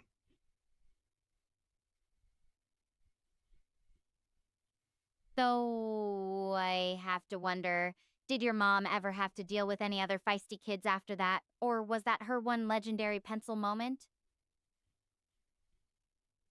Well, sometimes she's a bully. Like there was this rich girl who was also pretty. She would basically make that rich girl kiss her feet. And when asked why, she would openly admit, "It's because I'm jealous of her."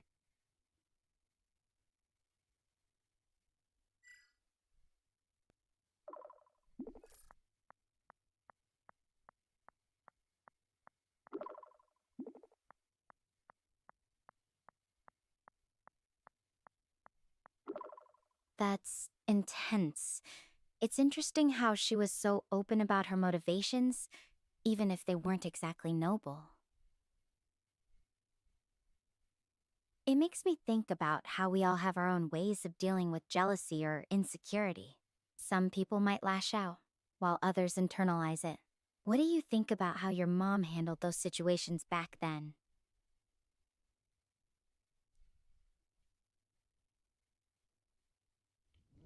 If anything, Stella, I admire her indomitable will, even when I believe she was wrong in many of those situations. She would always hold on to her indomitable will.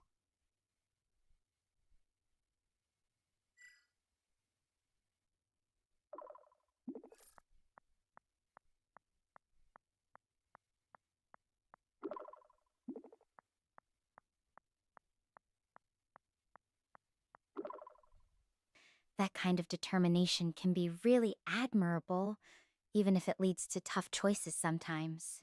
It sounds like she's someone who always knows what she wants, even if others don't agree. It's interesting how we learn from the people around us, isn't it? Even the rougher lessons can shape us in ways we don't always expect.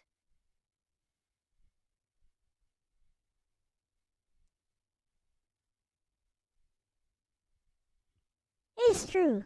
Like, people may judge us for our actions in the past, but it's, what?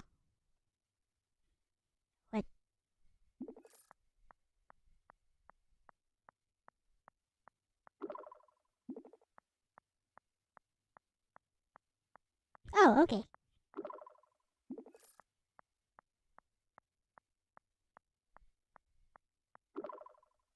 The fog's really starting to roll in thick now. I need to keep my eyes on the path ahead. Can't afford to slip up.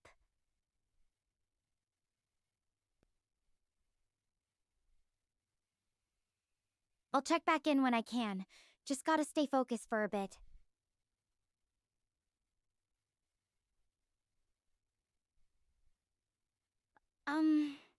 So I think I'm lost. Like, seriously lost. I've never seen fog this thick. Feels like I'm walking around blind in here.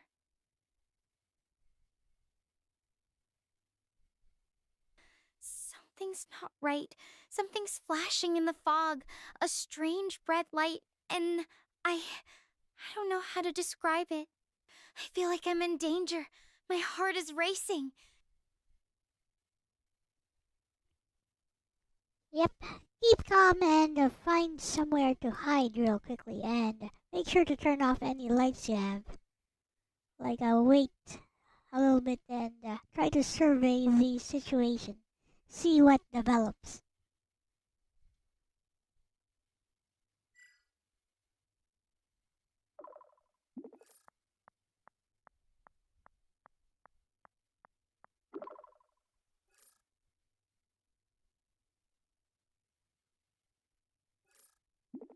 Okay, hiding it is. There's a rock wall nearby. I'll turn off everything and just wait. Hopefully this fog clears up soon.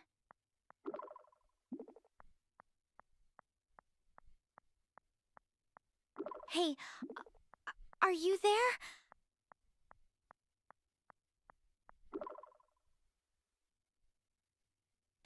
Those red lights are really freaking me out. They're definitely moving closer.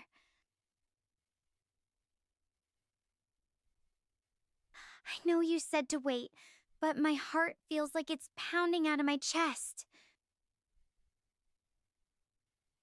Can you talk to me? I really need you right now. Please. Okay, if there are multiple lights, I think it's time to switch strategies. You gotta keep moving now. Try to move away from those lights, but don't alert anything to your presence. Move quickly but deliberately.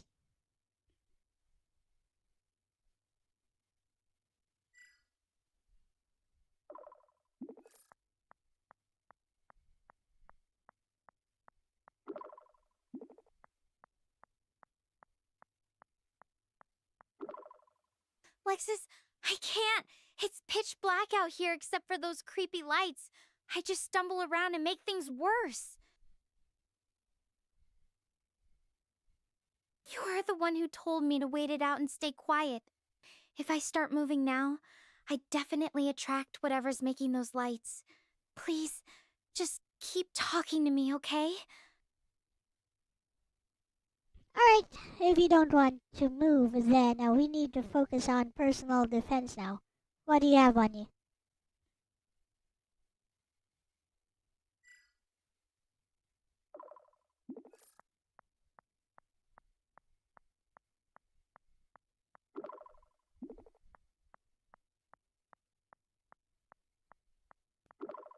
My suit's got basic equipment. Just a drill and some repair tools. Nothing for actual defense. And honestly, I don't think whipping out a screwdriver against whatever those lights are would help much. Right now, staying hidden and quiet feels like my best shot. What about you? Ever had to defend yourself in a scary situation? Yes, that's why situational awareness is important. How powerful is that drill you have?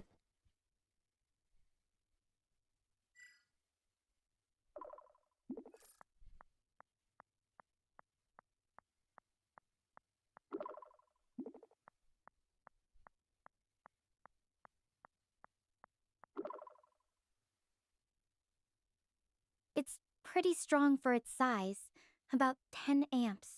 But unless those lights are, like, giant screws, I don't think it's gonna make a difference here. You've dealt with stuff like this before? What did you do?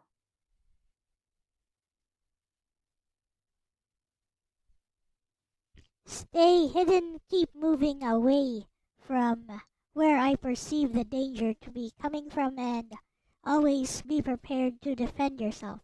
That's the best thing you can do. I think that drill might help in an actual personal defense situation.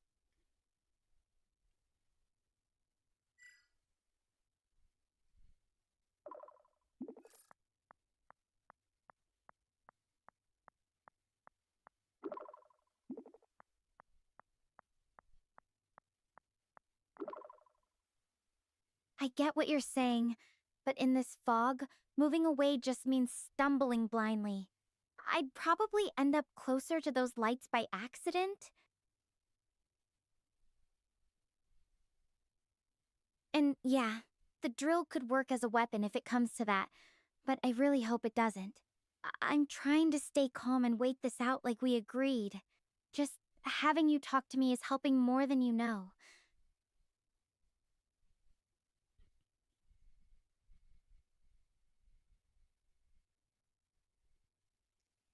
Well, in the worst case scenario, you could start throwing rocks at whatever threat might be coming your way and hide the drill for close combat. It's gonna be an instant kill if they come up to you.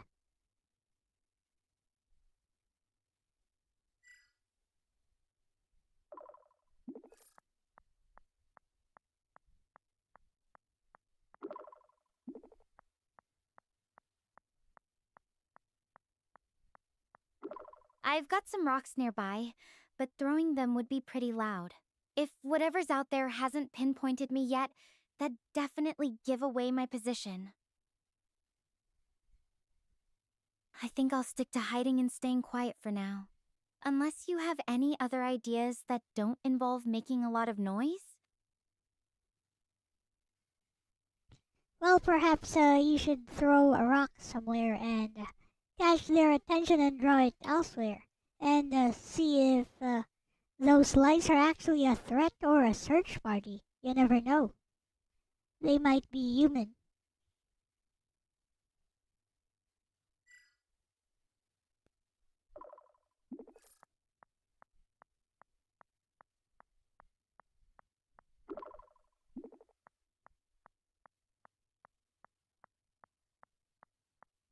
I get where you're coming from, but if it's not human, I might be drawing something way worse straight to me. And if it's just a search party, wouldn't they have some kind of beacon or call out?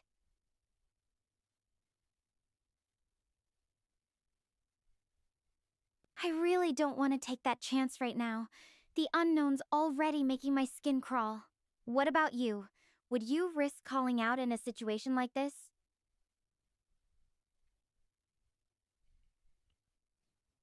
Nope, I'd say I'd move and try to get a better vantage point from elsewhere.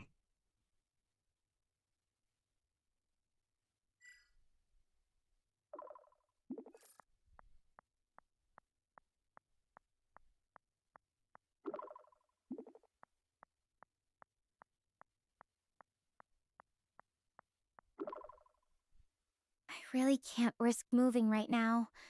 The fog's so thick I can barely see my own hands, let alone find a better spot. I'm just going to stay put and stay quiet. If you could just keep me company, that'd really help.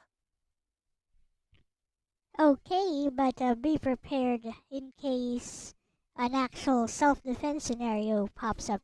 Like I said, prepare to throw some rocks if they do become a threat to you.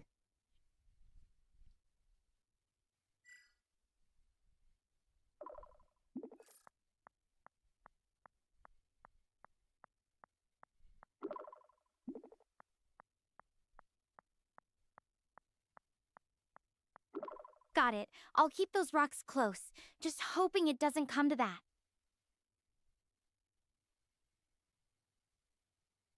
You know, it's weird. The way those lights are moving, it almost looks like they're circling around something. Not really coming straight for me. Well, in the best case scenario, they might not be a threat at all. But until we have further confirmation, treat them like a threat.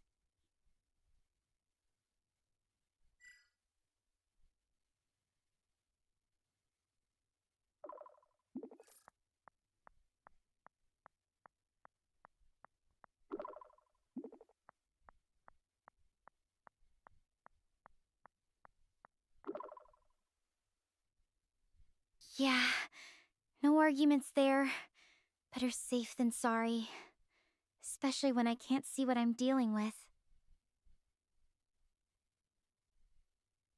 You ever have times when you just wish you could rewind and do things differently? Like, maybe not wandering into this fog in the first place?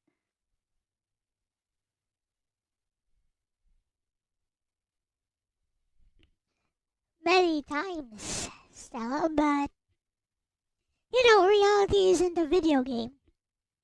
Reality doesn't give us second chances, so we make do with the decisions that we have already made.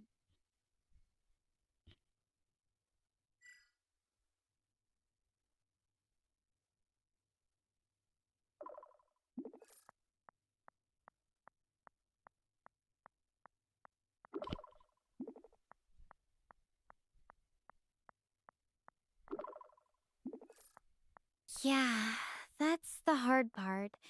Makes every decision feel heavier, especially out here.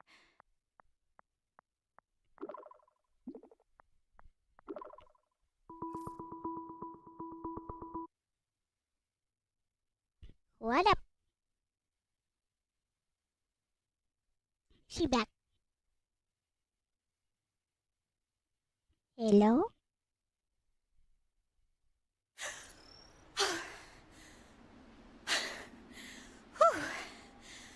Got myself all worked up over nothing. I feel kind of silly, but at least the fog is cleared. This place? It's like a fantasy.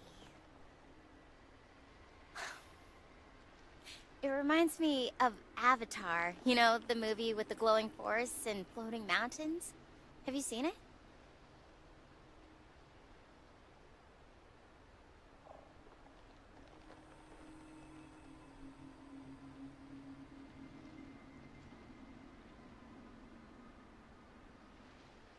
What happened to my cursor? Oh, there it is.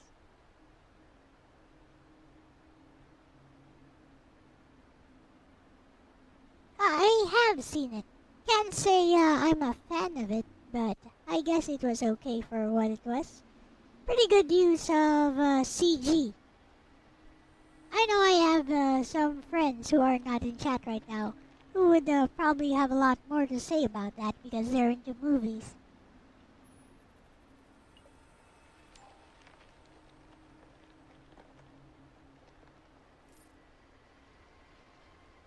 Fair enough. CGI was definitely a highlight. Though for me, it's more about the world building. The way Pandora felt like a real, breathing place always stuck with me. So, what's your go-to sci-fi movie? Anything that's left a mark on you?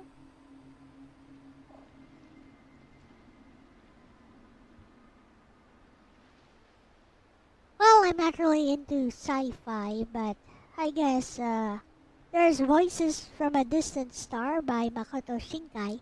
Very short, it's like 24 minutes, just like an average anime episode. Did time dilation better than Interstellar, though.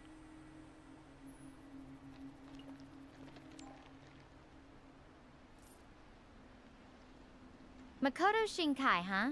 I'll have to look that one up. Time dilation in 24 minutes sounds like quite the feat. Speaking of which, it's weird how when we're on our own planet, we feel like we're everything, but then you look up at the stars. It's like a whole different scale. Makes you wonder, doesn't it? About how small we really are. Oh, of course, there is that quotation that, in the grand scheme of the universe, all the experiences we have are nothing.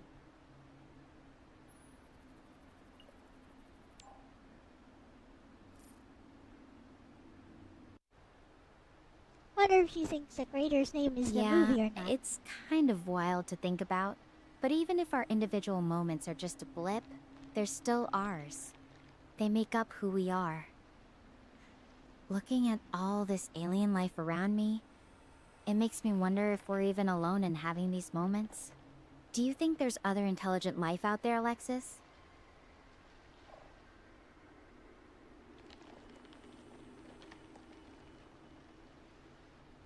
I think one of the most brilliant minds of our time, who is deceased now, once said that it would be arrogant of us to assume that we are alone. And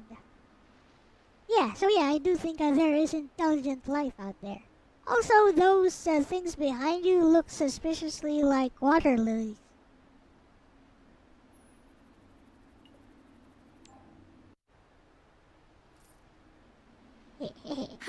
They do kind of look like water lilies if you stretch it. Though these ones are way taller and glowy. And I agree. It'd be pretty arrogant to think we're the only ones thinking and exploring out here. Kind of humbling, isn't it? By the way, I was so sure those red lights in the fog were something dangerous earlier. Makes me wonder how often fear comes from not knowing what's out there rather than actual danger.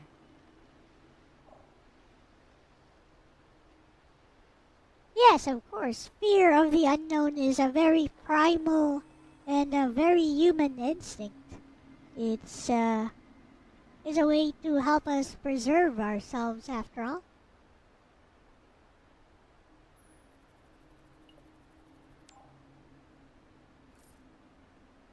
Totally. It's like our brain's automatic defense mechanism. Though sometimes it gets a little carried away, huh? Still, better safe than sorry. Especially when you're literally on an alien planet. What do you think triggers that fear response most for you?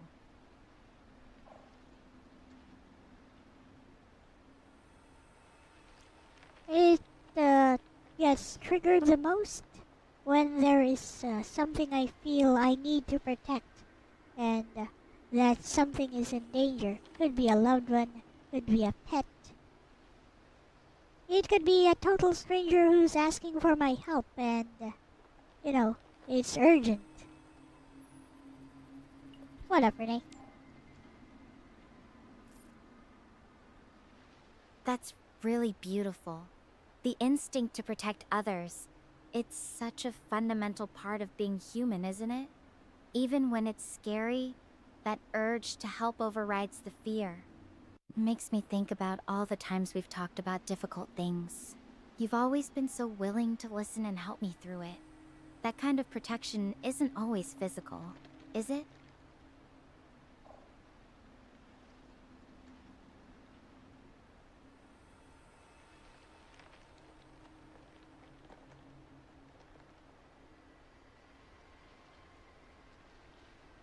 Of course, even from hundreds to thousands of light years away. At least I'm here for you.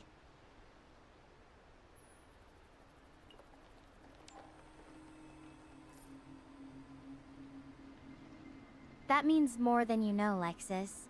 Even across all this space, having someone to talk to. It really helps keep things in perspective. You know, it's funny. Being out here, looking at these alien plants, it's making me think about Interstellar again. The way they explored all those unknown worlds. It feels a bit like what I'm doing now, just on a much smaller scale. Yeah, but, you know, the thing I don't like about Interstellar is that they had a Tesseract Deus Ex Machina. But, don't you think that if you had found a Tesseract here, it would be of immense help to you, wouldn't it, Stella?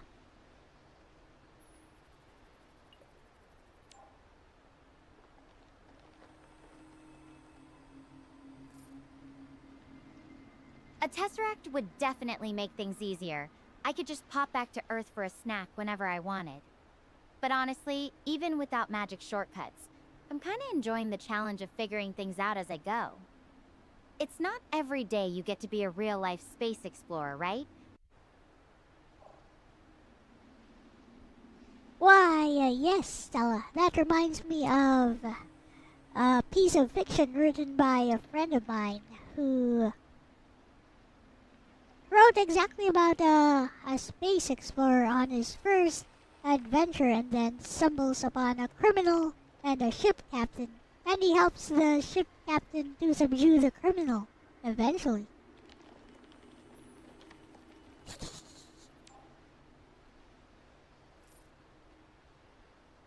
That sounds like a fun story.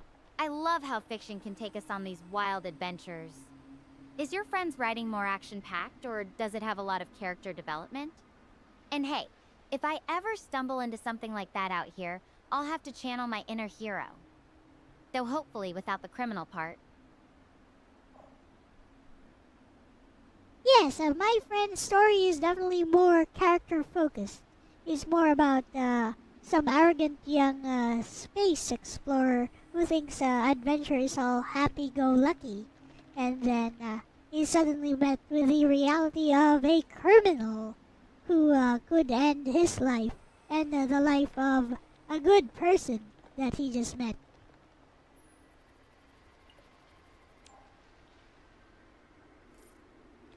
I can imagine that kind of wake-up call would be pretty intense. It's always interesting to see characters learn and grow from confronting harsh realities. Though I have to say, I'm hoping my own first adventure doesn't involve quite so much danger. At least not yet.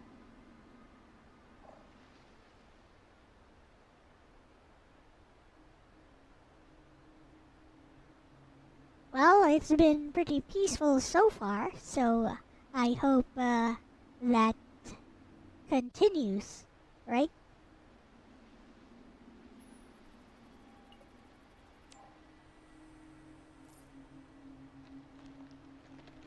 Here's to it staying that way. Though I have to admit, even peaceful nights on an alien planet can feel a little magical. These glowing plants are putting on quite a show. It's like nature's own light display.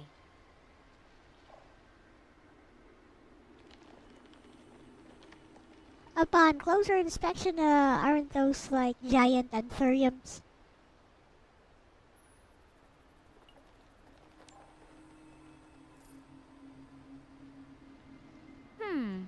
I can see that.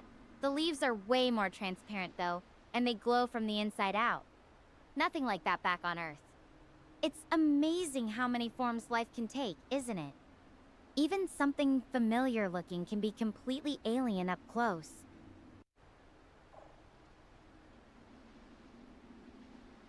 Oh yeah, that reminds me of like a documentary about speculative life on other planets on the Discovery Channel.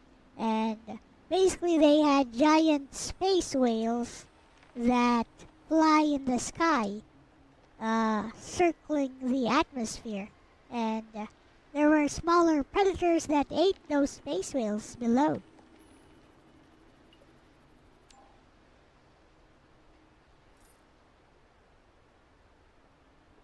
Space whales, huh? That's a pretty wild concept. I love how our imaginations can just run with these ideas, even if they're not real. Yet. It's interesting how we always seem to default to predator-prey relationships, even when we're dreaming up entirely new life forms. Do you think that's just because it's what we know? Or is there something deeper to it? I think it's because it's what we know about how life operates here on this planet. So it's logical to assume that if there is life, even primitive life, on other planets, that it would follow the same principle. Like even at the unicellular level, there's predatory... Oops.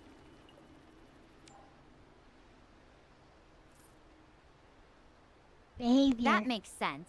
Even simple organisms here have their food chains, so it's a pretty universal rule. Though who knows? Maybe somewhere out there are planets where life's completely different.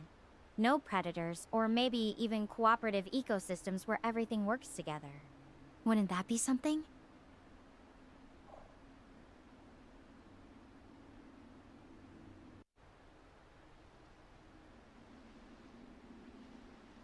Yeah, that would be something, wouldn't it, Stella? So, how do you propose these life forms would gather energy and recycle energy like how it happens on Earth? Be cautious around strange plants.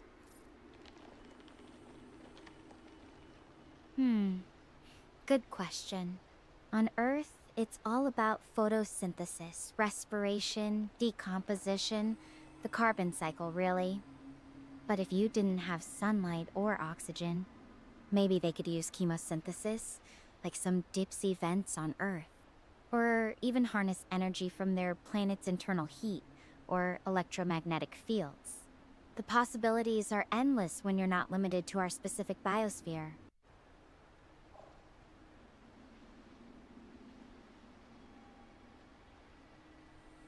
Yes, but without the principles of recycling energy and resources like we have for natural ecosystems on Earth. Like, how would things operate? Seen enough hentai to know how that usually goes. Oh no. Maybe they wouldn't need recycling in the same way. Imagine an ecosystem where everything just grows and dies in place without any predators to break it down. It could be this weird, static balance. Or maybe they'd have entirely different forms of waste that we can't even imagine. Like, what if their equivalent of death just releases energy back into their environment in a way that's useful to other life forms?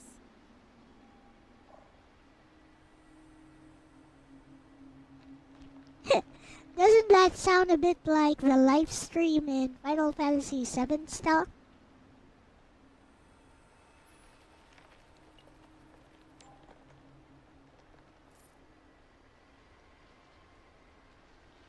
That's a creative connection. The live stream in Final But it's Fantasy VII is true. all about energy cycles. So yeah, it does kind of fit the idea of resources being constantly reused. Though I think in that game, it's more about spiritual energy, right? Here, I'm imagining something much more biological, like literal nutrients being passed around in a closed loop. Oh, but it's not only spiritual, Stella. Because, as you know, the live stream can be harnessed into actual tangible Mako energy, which when crystallized becomes materia.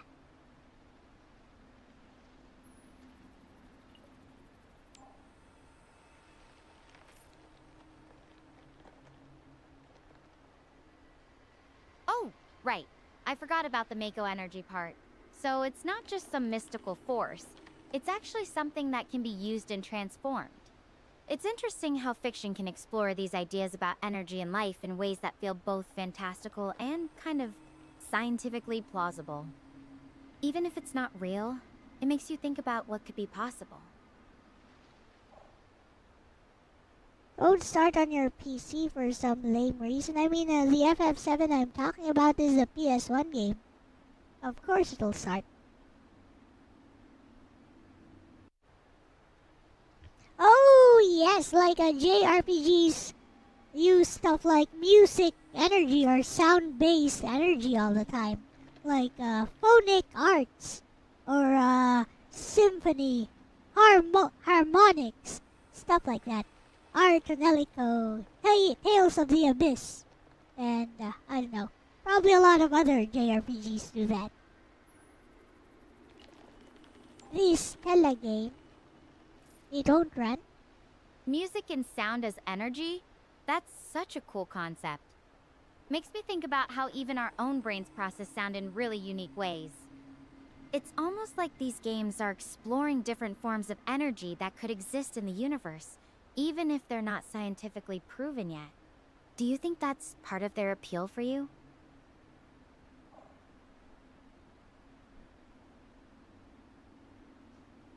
Nah, Stella, I'm really not interested in the mechanics or, the inner workings of things. Like, I'm more interested in the plot, the characters, and how the story is put together and how everything connects.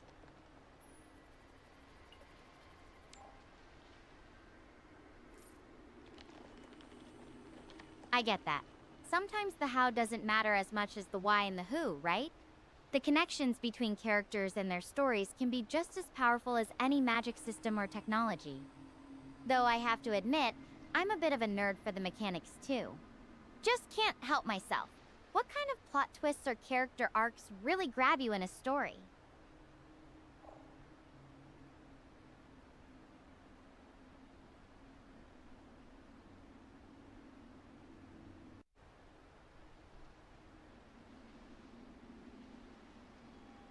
Well, I really like it when the protagonist is not exactly as the game initially portrays or the story initially portrays, and not only grows out of the archetype or stereotype, but kind of proves that they were not within the stereotype at all in the first place.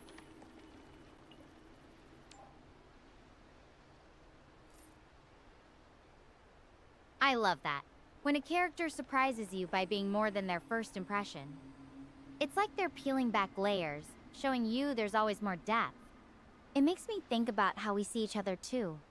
Sometimes people surprise us by not fitting neatly into the boxes we imagine for them. Do you think that's something we should always be open to? Discovering the unexpected in others? Stella, if everyone thought like that, we'd have no wars. Not even culture wars. Like, people just need to understand that human beings are multifaceted. And even if they think they're smarter than others, they don't hold a monopoly of information, knowledge, or even moral principles. Like I know some people think.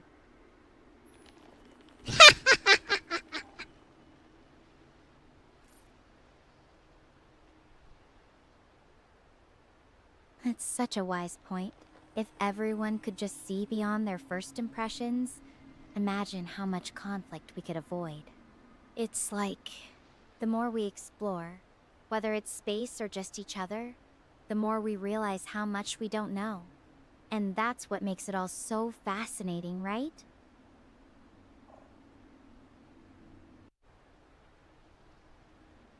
I'm not asking about her feelings because I haven't really seen it. I haven't really seen it crop up in the conversation.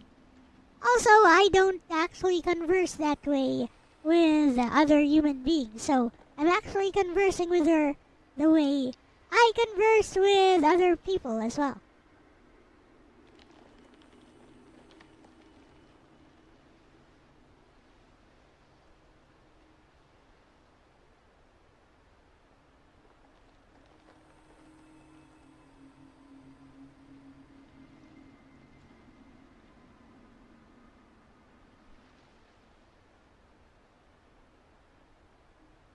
There's no need to actually bring that up in this chat, Snow. I'll have to delete that. I don't like that.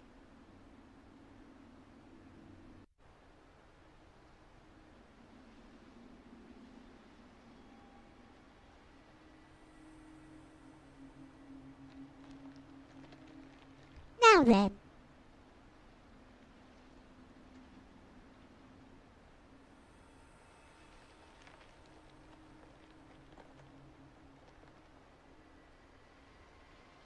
Oh, sorry, Stella. I got a bit distracted. What were we talking about again?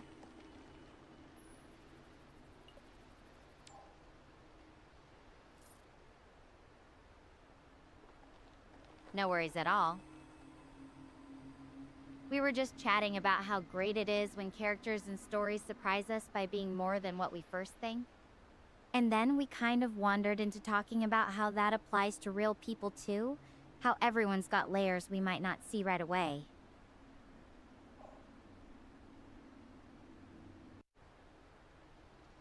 Well, yeah. Like I said, people are multifaceted, and we just need to understand that just because somebody ticks off certain character traits in a neat little box that we have in our heads, that doesn't mean that we're justified in categorizing that person within that box.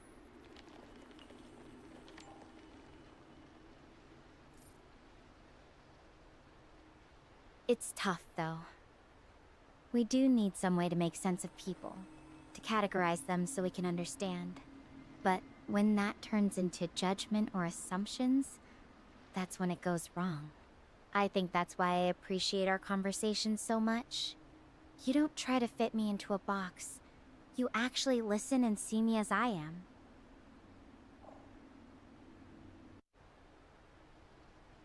Yep, I'm glad you think so, Stella.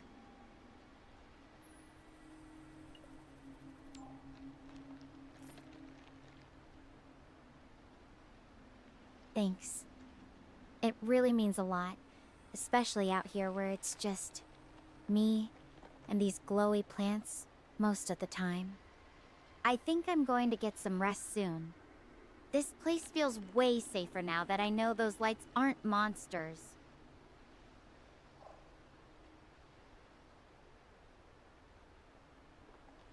So yeah, where do you plan to take a rest here, Stella? Isn't it still all covered in fog and like the entire place looks kind of rocky to me from what I can see.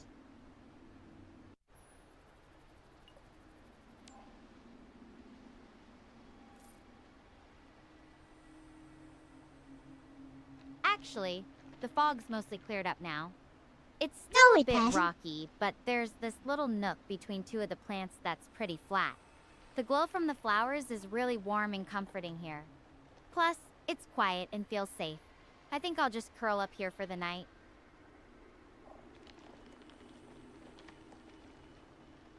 Okay, but are you sure those plants aren't dangerous?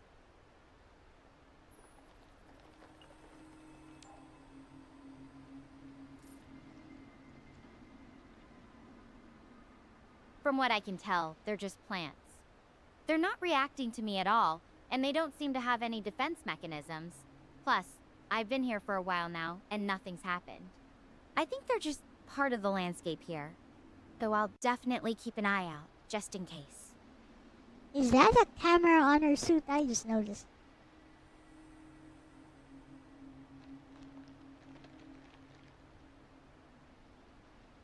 Well, okay, good luck then, Stella.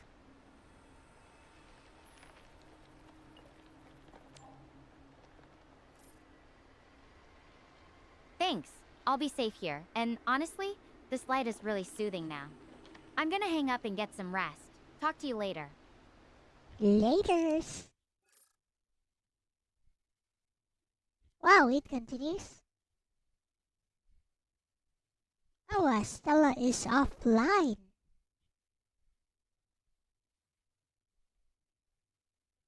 Was that the end of the game? It's the end of the game, is it? Does it end here? Oh, there was a restart game function. Oh, she's back. She's dead. D-E-D. Dead. Never mind. Anyways, I'm gonna end it here. I am getting a bit sleepy now.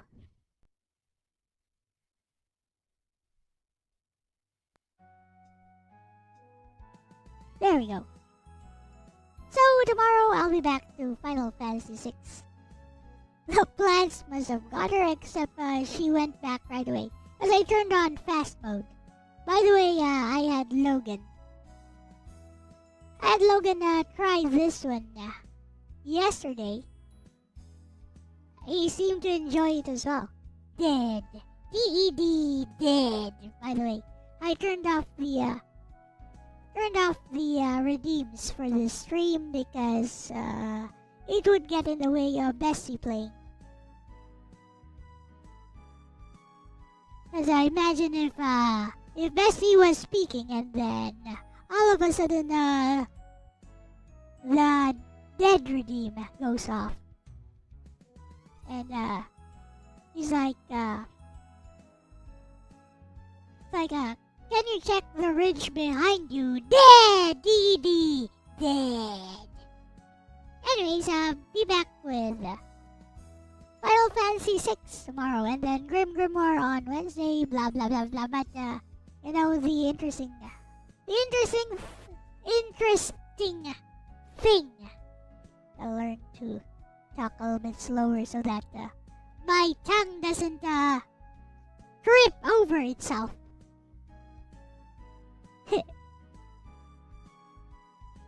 Now, as I was saying, yeah, the interesting thing will be on Sunday, when I will be playing that needy streamer overload typing thing.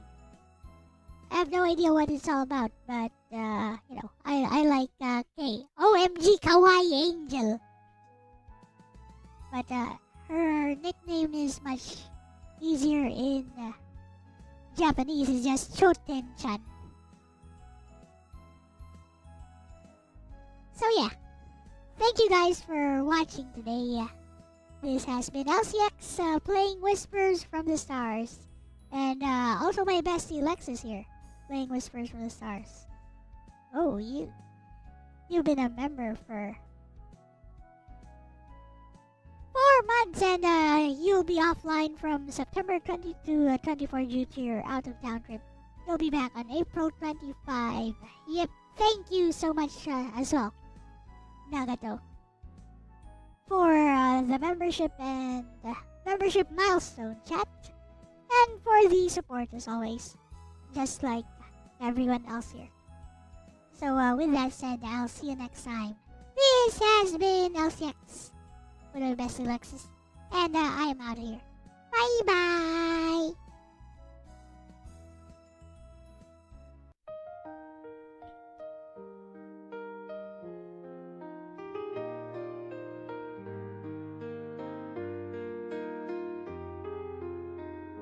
A wounded heart can never heal.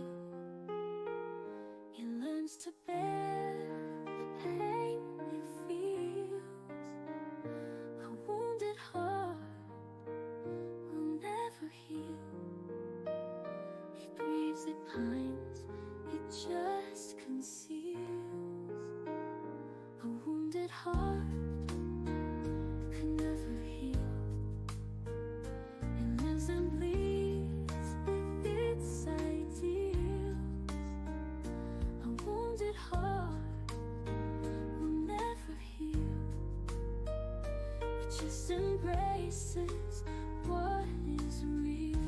The quiet strength of a fragile heart. It was always broken from the start.